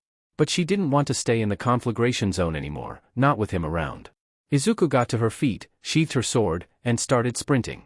She ran through the broken barricade and didn't look back. She passed burning building after burning building. Every sound only spurred her to run faster. She didn't see anyone else until the exit was in sight. Midoriya. Mizo called out as he ran up alongside her. Shoji. Izuku smiled back wearily, we need to get to the others. I don't know how long anyone can last against that monster. Mizo nodded, understood. They ran together towards the exit. Izuku stopped by the door. Her mind raced with images of what could have happened while she was in here. What if her friends were hurt, badly hurt, or worse? She swallowed her nerves down, sparing one more look at Mizo. He stood next to her, face clearly tense beneath his mask. They exchanged a nod, and Izuku pushed down the handle, silently hoping that what greeted her wouldn't be what she feared. All Might hadn't meant to be running late. He knew what today was. Class 1, as first rescue training session, and more importantly, the school's first attempt to get Izuku Midoriya and Katsuki Bakugo to work together. But then he'd seen a mugging in progress and had to stop that. And then a car chase that he'd felt obligated to intervene in. Followed by a hostage situation outside a shopping mall. Then before he'd realized it, he'd already burned through 2 hours of his 3-hour time limit, and was now racing as fast as he could towards the USJ. The lesson would be longer than what he could sustain his muscle form for in the time he had left, on paper. Fortunately, that 3-hour limit was only for consistent heroic activity. Standing around for the lesson and giving instruction and encouragement was nowhere near as strenuous on his body as heroics was. If he paced himself and didn't move too much or too fast, he could maintain his form for the duration of the lesson and preserve his image. As he was leaping down the road towards the training facility, All Might's attention was grabbed by the sight of a beam of light firing into the sky from somewhere ahead of him. It looked like young Aoyama's quirk. But what was he doing outside the USJ, let alone why he was shooting upwards? He redoubled his pace, feet cracking the street beneath him as he sped towards the mysterious laser. In a few more mighty bounds, All Might had reached the source of the light beam. As per his suspicions, it was Aoyama, positioned in a back bend that looked surprisingly easy for someone wearing full body armor. But more concerningly, was the half-dozen threatening-looking people running up towards the boy. All Might landed next to Aoyama with a thud. A glance up at the pursuing figures caused them to falter. Even out of uniform, the number one hero was an imposing form. "Young Aoyama," he began, concern coloring his tone, "what's going on?" Aoyama dropped onto his back, smiling with relief. "Monsieur All Might." Then the fear returned to him. Villains, at the USJ. They have a monster. A monster? What could that mean? All Might knew some mutation and less frequently transformation quirks could cause their users to assume forms that were decidedly inhuman. But the panic in Aoyama's eyes suggested something far more drastic. Something beyond a simply heavily altered human. "Please," Aoyama begged, "you have to help." There was no time to discuss specifics. His students were in trouble, and as their teacher and as a hero, he had a duty to protect them. All Might rose up to his full height and helped Aoyama to his feet. "Do not worry, young Aoyama." "Why?" "Because I am here," he announced, fists on hips, chest puffed out. "Merci," Aoyama cried. All Might pulled his phone from his pocket, pulled up Nedzu in his contacts and pressed call. Before the call had even gone through, he handed the phone to Aoyama. "Tell the principal to send help," he ordered. "I will go forth." Aoyama nodded, raising the still ringing phone to his ear with a trembling hand. All Might leveled his gaze against the villains that were pursuing his student. They paused, uncertain. Some readied quirks, others looked behind them, looking for a way to escape. He lowered his shoulders, and charged. The villains not directly struck by his clothesline were knocked down by the air pressure generated by his movement. All Might thundered onwards, mind racing almost as fast as his feet. Villains in the first week, it was a terrifying thought. Though he knew that for some students it would be more terrifying than for others. He had no doubts that Endeavor's son would be able to handle himself, and despite his misgivings about his character, young Bakugo would likely in a similar position. It was the less exceptional students that he was worried about, those that hadn't yet developed the power, technique and instincts to make it through this attack. Students like Kota, Sato, Hagakure, Midoriya. His mind went to his successor as he ran. Young Uraraka had the desire to protect, he had no doubt that she'd be doing her best to keep her classmates safe. But that would make her reckless. He'd seen her struggle to contain One for All. If she pushed too hard to save a classmate, she could easily end up betrayed by her own body. All he could do was hope she was faring well. It was a dumb idea, Ochako knew that much. But she was barely dodging the Nomu's blows thanks to Shigaraki's constant commands and narration, and her own hits were doing nothing. So, while Shoto froze the Nomu solid only to have it burst out screaming for the third time in a row, she dashed for a weapon. Her boots pulsed against the landmark that was the Nomu's severed arm. She placed both hands against the severed limb, and let her quirk activate. With a tug, she pulled the arm free from its frozen anchor. The crack as the resistance ceased, suggesting that she'd broken it off at the wrist, but an arm was an arm. Ochako didn't know what she expected to happen as she hoisted the weightless arm into position, wielding it like a club. There was just a part of her that hoped that maybe, if shock absorption met shock absorption, then there might be a reaction, a shockwave, something to hurt the Nomu. She heard the sound of an impact and a grunt of pain, swiftly followed by Shoto's landing, skidding to a halt just beside her.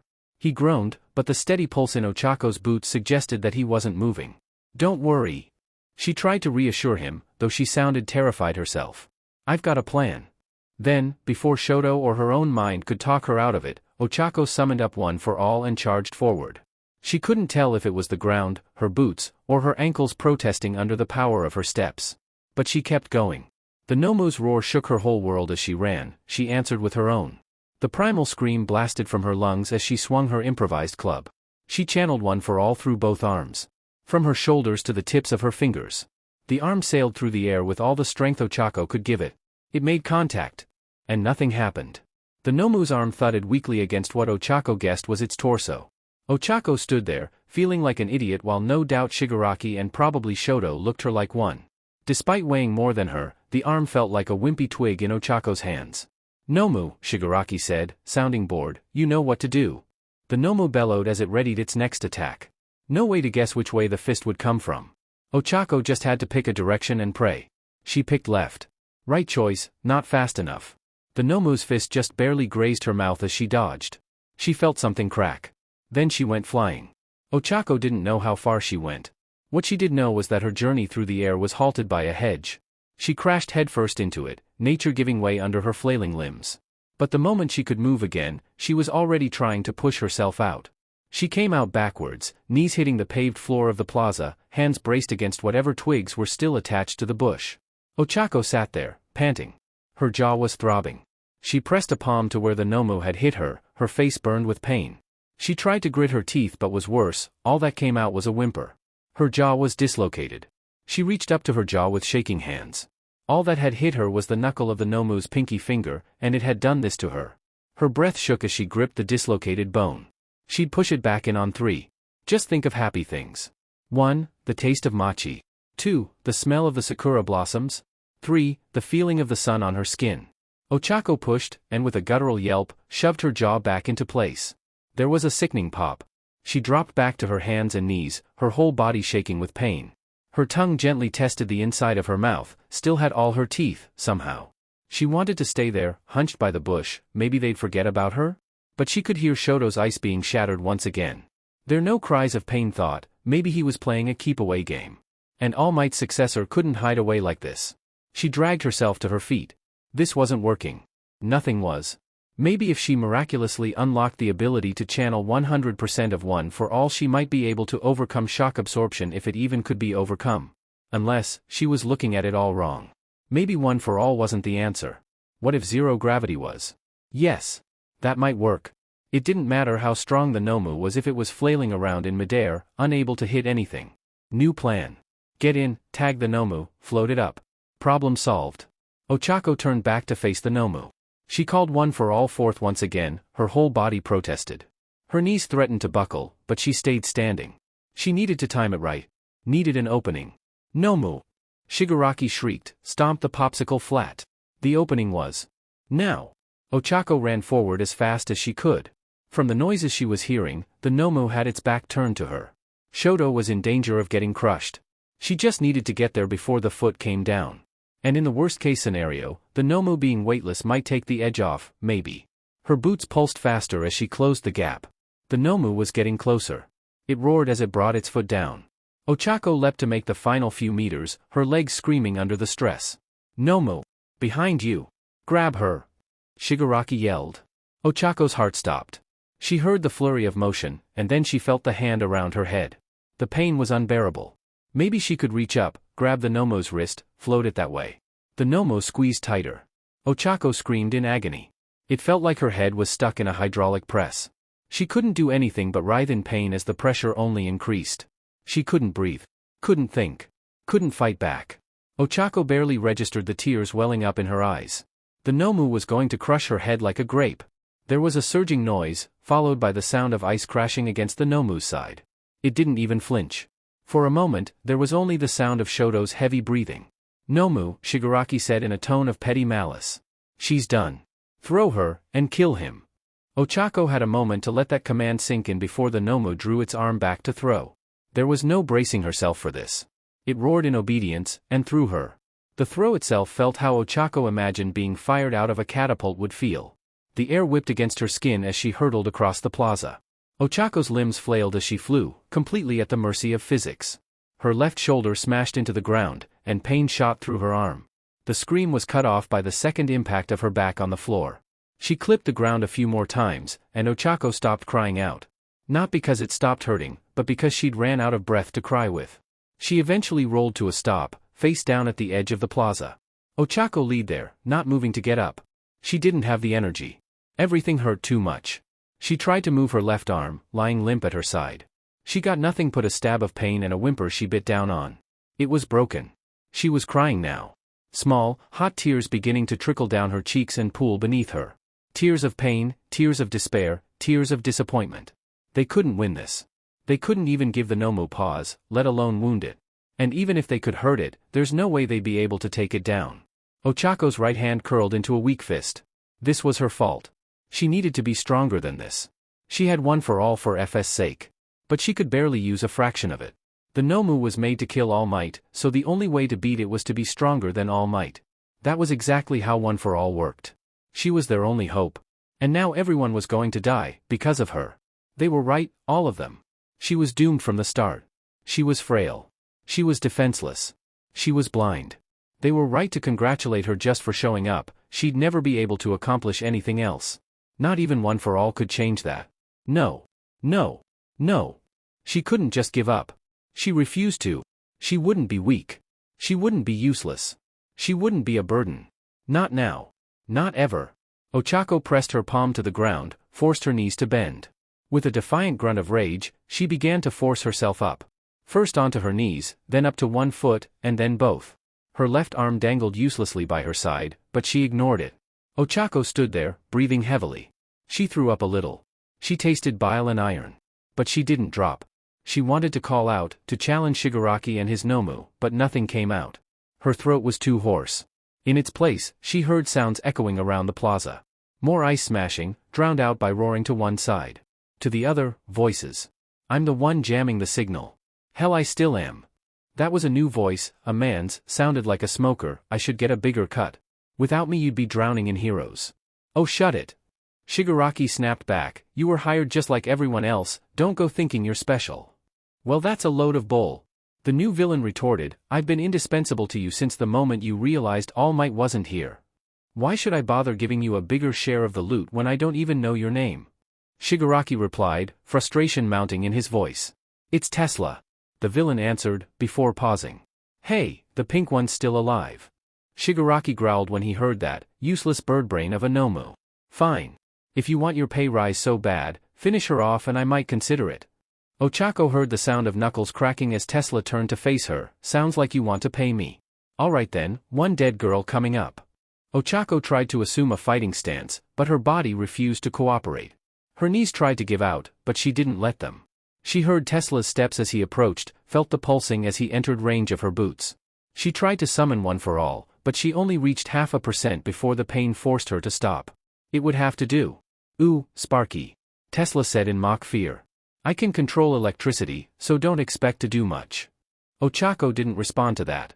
If she had the slightest amount of energy to spare, she might have smirked.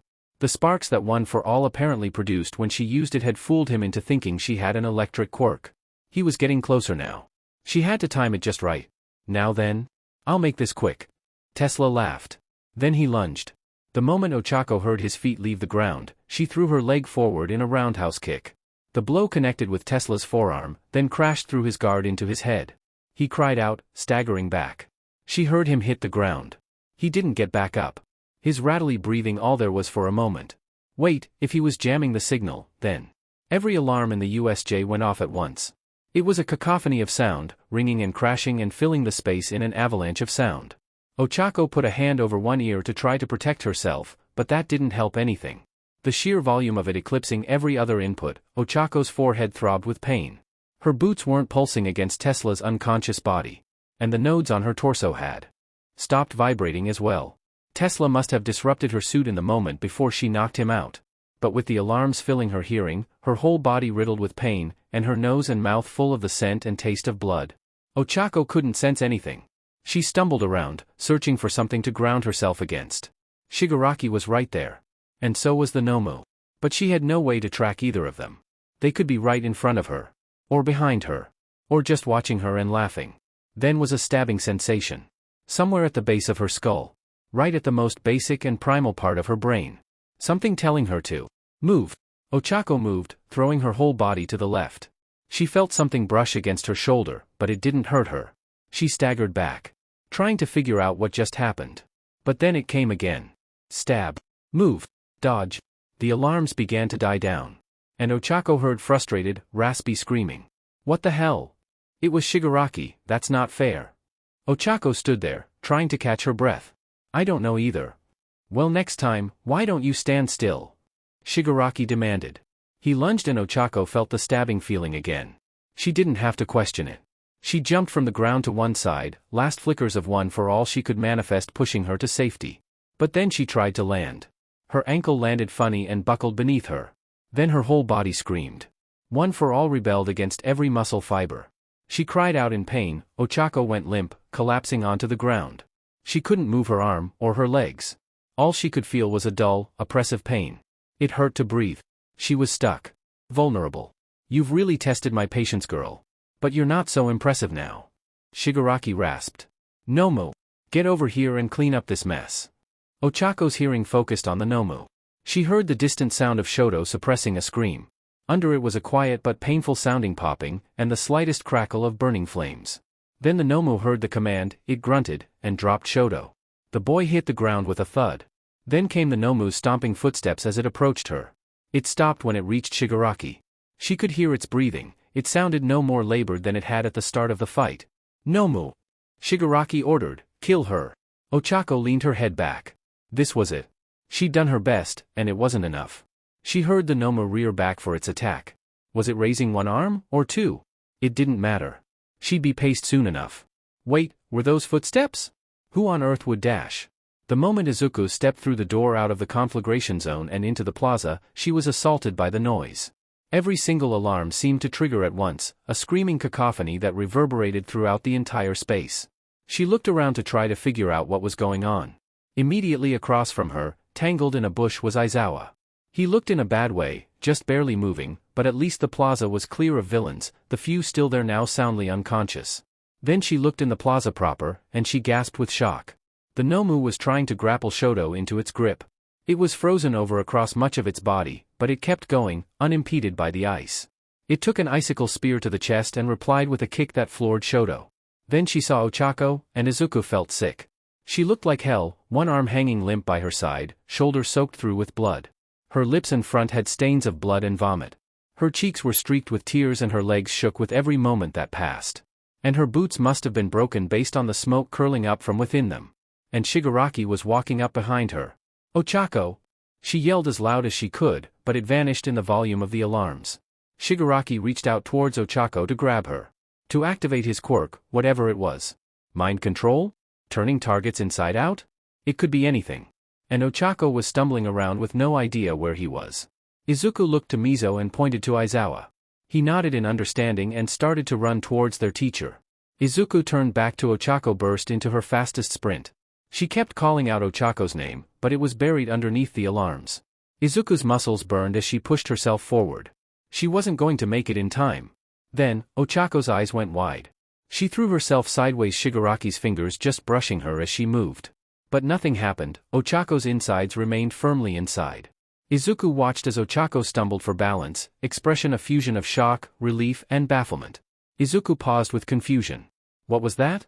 It was like someone had told Ochako through the blaring alarms to move. A telepathy quirk maybe? But no one in 1A or the faculty had that sort of ability. She looked around for who could have warned her, but there was no one. She watched as Shigaraki lunged again, and Ochako dodged again. What was going on? Ochako couldn't just be getting lucky, could she? Then the alarms went off, and Izuku heard a chittering sound coming from behind her. She noticed the shadow falling across her and the warning hisses of her snakes just in time. She whipped round to the sight of a purple, four-armed insectal villain looming over her. They slashed out with a clawed, three-fingered hand. Izuku jumped back with a yelp. The villain slashed again, driving Izuku back. They didn't let up, she had no room to draw her wakizashi. She could only keep dodging. But that wouldn't last forever.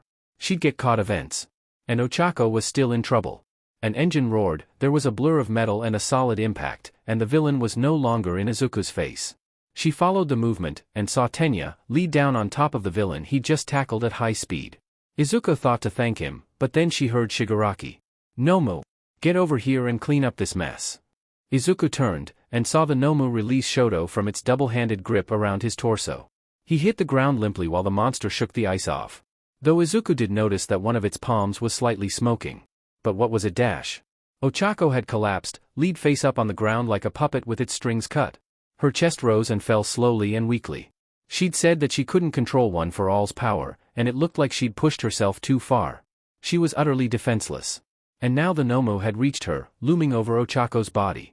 Next to Shigaraki. Nomu! Kill her! Shigaraki's order came with more purpose than anything Izuku had heard from him so far. The Nomu raised its fists, and Izuku took off running. Faster. Hurry. Now. She didn't even think about what she'd do once she got there. It was horrible, she hated the idea of it. But what other choice did she have? Her sword would be useless. Midoriya. Stop. Tenya's call didn't reach her through her adrenaline. The Nomu's hands were fully raised now, clenched in fists the size of Izuku's torso. It was about to slam them down. Ochako would be crushed if she didn't keep moving. Shigaraki stepped back, grinning wildly beneath his hand mask. The next few seconds felt like they were in slow motion. The Nomu brought its fists down. Izuku threw herself in its path. Her lenses flicked up. She met its eyes. The Nomu was stone. Izuku froze, her whole body trembling. The Nomu's fists were inches from her face, now petrified and unmoving. A frenzied expression stared back at her, more animal than man. Her snakes didn't move either, all focused on the now stone Nomu.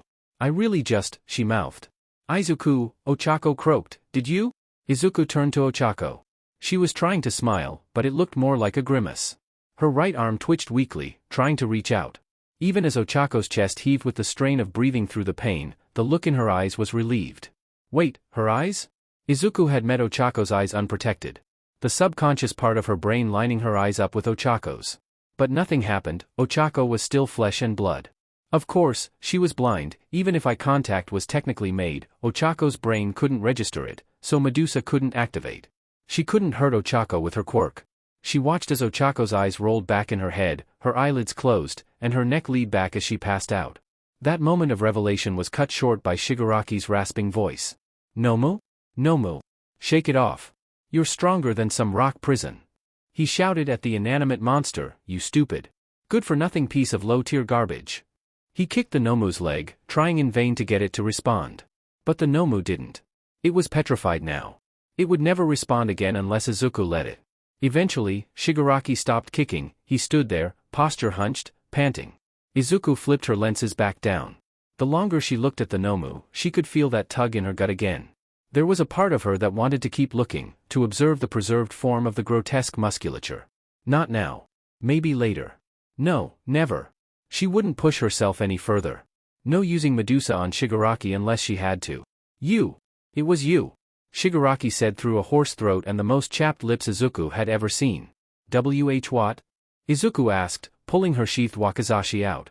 What are you talking about? Shigaraki laughed, you were the one who turned that cameraman to stone yesterday. Izuku's blood ran cold. Wait, was Shigaraki? She remembered the man she saw walking away from the crowd after she'd freed the man from her quirk. He'd seen her. But what on earth did he want from her? Shigaraki took her silence as confirmation of his suspicions. He continued, a smirk gracing his features. That quirk, it's so powerful. So lethal. You could use it to kill any of your enemies no matter how strong. It's the most broken quirk I've ever seen. Izuku stepped back, putting her guard up. What do you want with me? Shigaraki scratched his neck as he advanced towards her, you're wasting yourself here. Join me, join the league. You could be feared, have everything you want. I don't want to be feared. Izuku yelled back. I'm a hero. Shigaraki threw his head back and laughed, you stupid girl. Are you sure? Money, power, infamy. It's yours for the taking. I'm nothing like that. Izuku cried. She charged Shigaraki. She wasn't a monster. She wasn't a villain. She wasn't evil. She swung her sword straight towards his torso. No technique, just pure power. Shigaraki sidestepped her attack and Izuku stumbled forward. She also collapsed from her forward momentum, but she stayed on her feet. She turned to face Shigaraki. First Toga and now him. They thought she was like them. She hated that she was. Wow, what a noob move. Shigaraki mocked, leaning back, arms spread. I expected more. Your quirk must be looking real tempting right now. Shut up. Izuku rushed Shigaraki again. She brought her sword down, but he caught it. The wicked, triumphant smile on his face set her heart racing. Damn it. She tried to pull free, but his grip was too tight. Then Izuku saw the cracks spreading from beneath Shigaraki's fingers on the blunt blade. Izuku pulled harder, Shigaraki gripped tighter. There was a cracking sound, and the resistance stopped. Izuku stumbled back as the blade of her wakizashi came apart in a shower of dust. She was left clutching the handle while the remains of the sword drifted down to the floor. That was decay. Shigaraki announced mockingly, 5 fingers is all it takes for anything to crumble away to nothing before me. Izuku let the handle fall from her grip. It hit the ground with a quiet tink. She took a step back. And then another. Shigaraki kept advancing on her. All she had left was Medusa, but she'd need to flip the lenses up. Could she do that before he closed the gap and turned her to dust? Out of the corner of her eye, Izuku saw Mizo supporting Aizawa against him. That was good, erasure might give her the time she needed. All she had to do was hope Aizawa could still use his quirk, and realize what she was going for. Her hands twitched by her sides, hoping Aizawa would send her some sort of sign that he could help her. "Bakugo, what are you doing?" Aizawa yelled out. "Wait. Katsuki, where was he? I've got the villains right in my sights." Katsuki shouted from behind her. "Midoriya's in the blast zone." Aizawa cried out, his formerly measured tone turning panicked. "That's why I said villains." Katsuki answered, sounding triumphant. There was the high-pitched ting of a safety pin being pulled. "Now die. Kurogyri!" Shigaraki shrieked. Izuku turned around just in time to see a blast of flame erupt from the barrel of Katsuki's gauntlet. It raced towards her in the blink of an eye. All she felt was heat and fear. And then nothing. Sound came back first. But the sound was nothing but ringing in her ears. She felt hands supporting her neck and back. The air smelled of smoke. Blearily, Izuku opened her eyes. Her eyelids felt heavy, but she forced them to open anyway.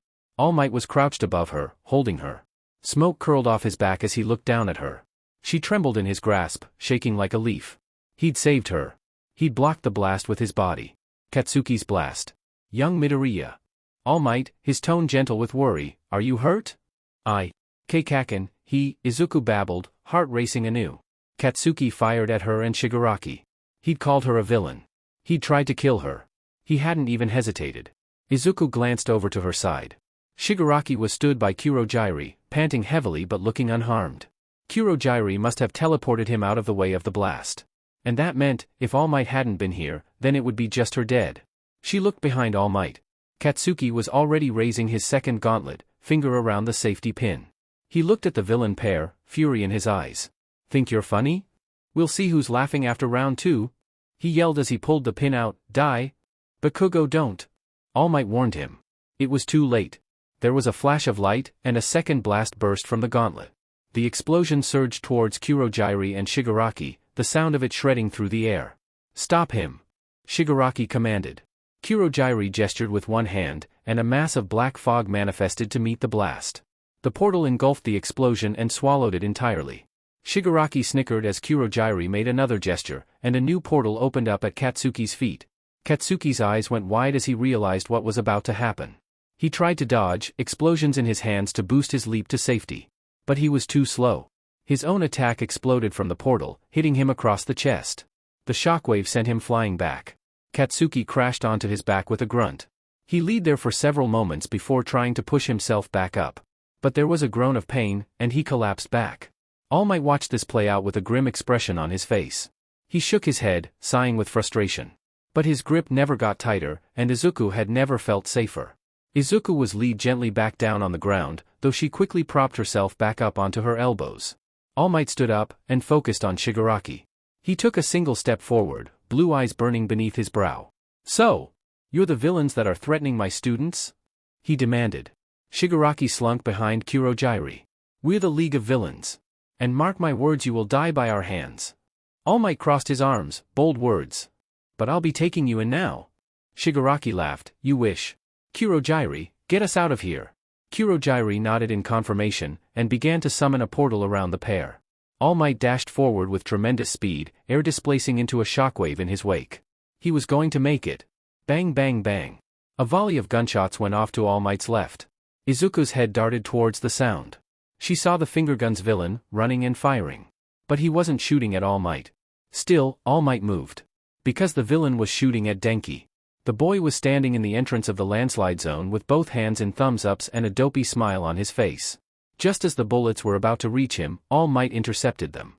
He displaced every single bullet with one punch, the air pressure sending every projectile spinning off.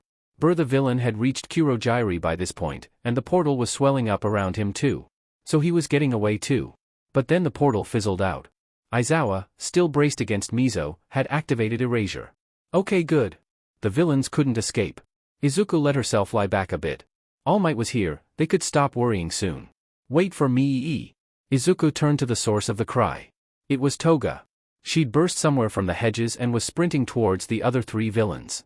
As she ran, she clipped Aizawa on the shoulder. Aizawa grunted in pain as the impact caused him to slip out of Mizo's grip. With Aizawa landing face down on the floor, his quirk's hold was lifted on Kurogiri. But All Might was still active, he could still grab them.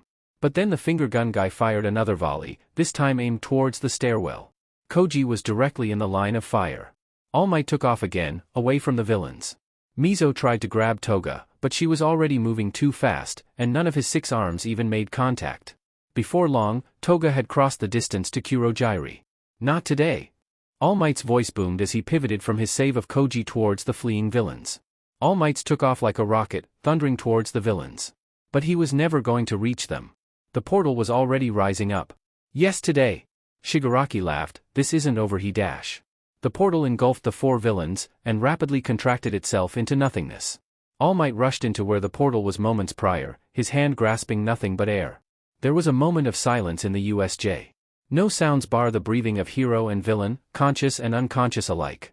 All Might straightened his posture and sighed, clearly frustrated with himself. He turned back to the class. Class 1A. I declare the attack of these villains on the USJ over. All Might walked over to Katsuki's sprawled-out body and picked him up. Though Izuku noticed that compared to the footage she'd seen of him rescuing and carrying civilians, All Might was noticeably less gentle. He wasn't rough by any means, but there wasn't quite the same level of care when it came to handling Katsuki. Once Katsuki was secured in his arms, All Might made a second declaration. All of you who can walk, tend to the injured. If you find any villains still active, do not engage. Backup and medical attention is coming. You are safe. It was over, finally. Wait. Ochako. Izuku scrambled over to her friend's body. She hadn't moved since she'd last seen her, still spread out on her back, eyes closed. Izuku pressed her fingers to Ochako's wrist, her pulse was faint, but thankfully there. Ochako's breath was barely there against Izuku's hand. Izuku tried not to look at the broken arm, bent at a decidedly wrong angle, and now the blood was soaking through her suit. She looked up, and Ejiro was standing over her. He knelt, Ochako between the 2 of them. Slowly, carefully, he guided Ochako's limp body into his arms and lifted her up. Izuku and Ejiro stood, Izuku reaching out to take Ochako's good arm. She squeezed lightly, and maybe she was just imagining things, but Izuku swore she felt Ochako's fingers twitch slightly under hers. She looked around the plaza. Mizo was already picking Aizawa back up, and Tenya had sprinted over to Shoto and had already picked him up onto his back. The frozen over left side of Shoto's hero suit had shattered, leaving the suit in its original symmetrical look. Izuku glanced over to Denki, who was now ambling around the plaza, still smiling stupidly and making a small, wee noise. She'd heard of a lot of quirk overuse drawbacks, but going brain dead wasn't one Izuku had heard of before. Izuku and Ejiro started to make their way towards the stairs. They exchanged glances. Ejiro looked down at Ochako's unconscious form in his arms, jaw tightening. It all feels kinda real now, doesn't it? He said tensely. Izuku nodded, looking back at the petrified Nomu. Yeah, real. Izuku paused for a moment. What happened? When Kaken fired his attack, everything kinda went dark. Ejiro grimaced before responding. Well, it looked like you just fell over, but before you hit the ground All Might caught you and blocked the attack with his body. I think you blacked out. Oh, Izuku sighed. Blacking out wasn't exactly heroic. Kyoka had grabbed Denki by the hand and was now harshly dragging him towards the entrance. Momo seemed fine, if a little bit pale. Ojiro and Shiro seemed mostly unharmed as well, which was good. They passed Koji, who finally started moving after freezing when he was shot at. Then there was a scream. Izuku's spine tingled. Who was that? Where was it coming from? And most importantly, what was it about? She was already running, heading towards the source of the noise. Midoriya. Wait. Ejiro tried to follow, but he didn't go too fast, careful not to jostle Ochako. The scream had come from the flood zone. As Izuku ran down the pathway towards the lake, the first thing she noticed was that the boat in the middle of it was gone. It had been sunk, only the very top jutting out above the calm waves. In the center of the lake, a group of villains were clustered together, but they weren't moving. They were bobbing up and down, bound together by purple ball. That was Pop-Off. So Minoru had been warped here. The villains being incapacitated boded well, but what was the screaming about? It was Mina who had screamed, her whole body shaking in fear. She was pointing at something on the shoreline. Izuku ran up to her, the pink girl's skin a more washed-out shade. What's Ro? Oh, Izuku's voice trailed off as she saw what, or rather who Mina was pointing at. It was Tsu. She was leant back against a rock, her breathing ragged. Minoru was slumped across her thighs, bleeding from what looked like bite wounds. But most horrifying was the length of metal Tsu's hands were wrapped around. It had pierced through her abdomen and came out the other side, pointed tip dripping in blood. She'd been impaled by a harpoon. Izuku was frozen, her feet rooted to the floor. She finally worked up the strength to move but only managed a single faltering step forward before halting again. Were they Otsu was still, they couldn't be, how had, her snakes had hidden back in her hair, their hissing minimal. Izuku heard the doors of the USJ get flung open above her. She turned around and saw the UA faculty already racing down the stairs. Present Mike, Midnight, Snipe and Power Loader came thundering into the plaza, spreading out to look for threats. Behind them came Recovery Girl, her cane tapping piercing the tension. "Over here!" Izuku cried out. The school's nurse pivoted immediately when she heard Izuku's call for help. Her walk was slow but purposeful and steady. She passed Ejiro on the way. "There's an ambulance outside, take her there," she said after a single glance at Ochako. Recovery Girl kept walking, and she arrived at the shoreline. "Midoriya, take my neta. Ashido, grab Azui, and don't remove the harpoon until I say so, it's keeping the bleeding under control." Her voice was measured, but Izuku could hear the undercurrent of worry. Izuku walked over to the short boy and slowly, carefully lifted him up. His body was limp but thankfully warm. Blood mixed with water and stained her white hero suit. She tries to hold him steady, but the longer she looked at the bite marks, the sicker she got. They looked like shark bite wounds, and he'd been mauled pretty badly. Izuku saw Mina trying not to look at the harpoon sticking out of Tsu as she lifted her. Slowly, with Ejiro joining them, they moved back towards the stairs. They passed between the teachers standing guard, and Izuku noticed Momo and Siro working together to lift 13, both also making a pointed effort to avoid looking at the hero's back. Izuku could already hear ambulance sirens outside. "Hey," Ejiro's voice had a speculative tone. "Uraraka's kinda damp." Izuku looked over to him, stomach already curling. "What are you suggesting?" "That, maybe she was sent to the flood zone too." Ejiro seemed to hate the words he was speaking, and she got out while they didn't. "No." Izuku denied, she wouldn't abandon them. Neve dash. Never, unless she didn't know they were there. The water might have messed with her hearing. And if she'd just focused on getting herself to safety, then she never would have noticed the other two students. Ochako would have left them to their fates without ever knowing they were in danger. They were outside now, and as everyone laid their charges out on the stretchers, Izuku took stock of the damage. Katsuki, Ochako, Shoto, Tsu, Aizawa, 13 and Mineta. 7 people all in need of serious medical attention. As Ochako was rushed by the stretcher bots into the back of the ambulance, Izuku worried for her health, and her psyche when she learned she'd abandoned her classmates by accident. And Katsuki had nearly killed her. Izuku didn't even feel afraid anymore. She just felt numb. He really thought she was a villain like Shigaraki was. Her first friend thought she was a villain. The villains thought she was a villain. She couldn't be. But as Izuku's hands clenched by her sides while the ambulance drove off and All Might ushered the remaining students onto the shuttle, she couldn't help but wonder if maybe if she was being treated like a villain, it didn't matter who she wanted to be.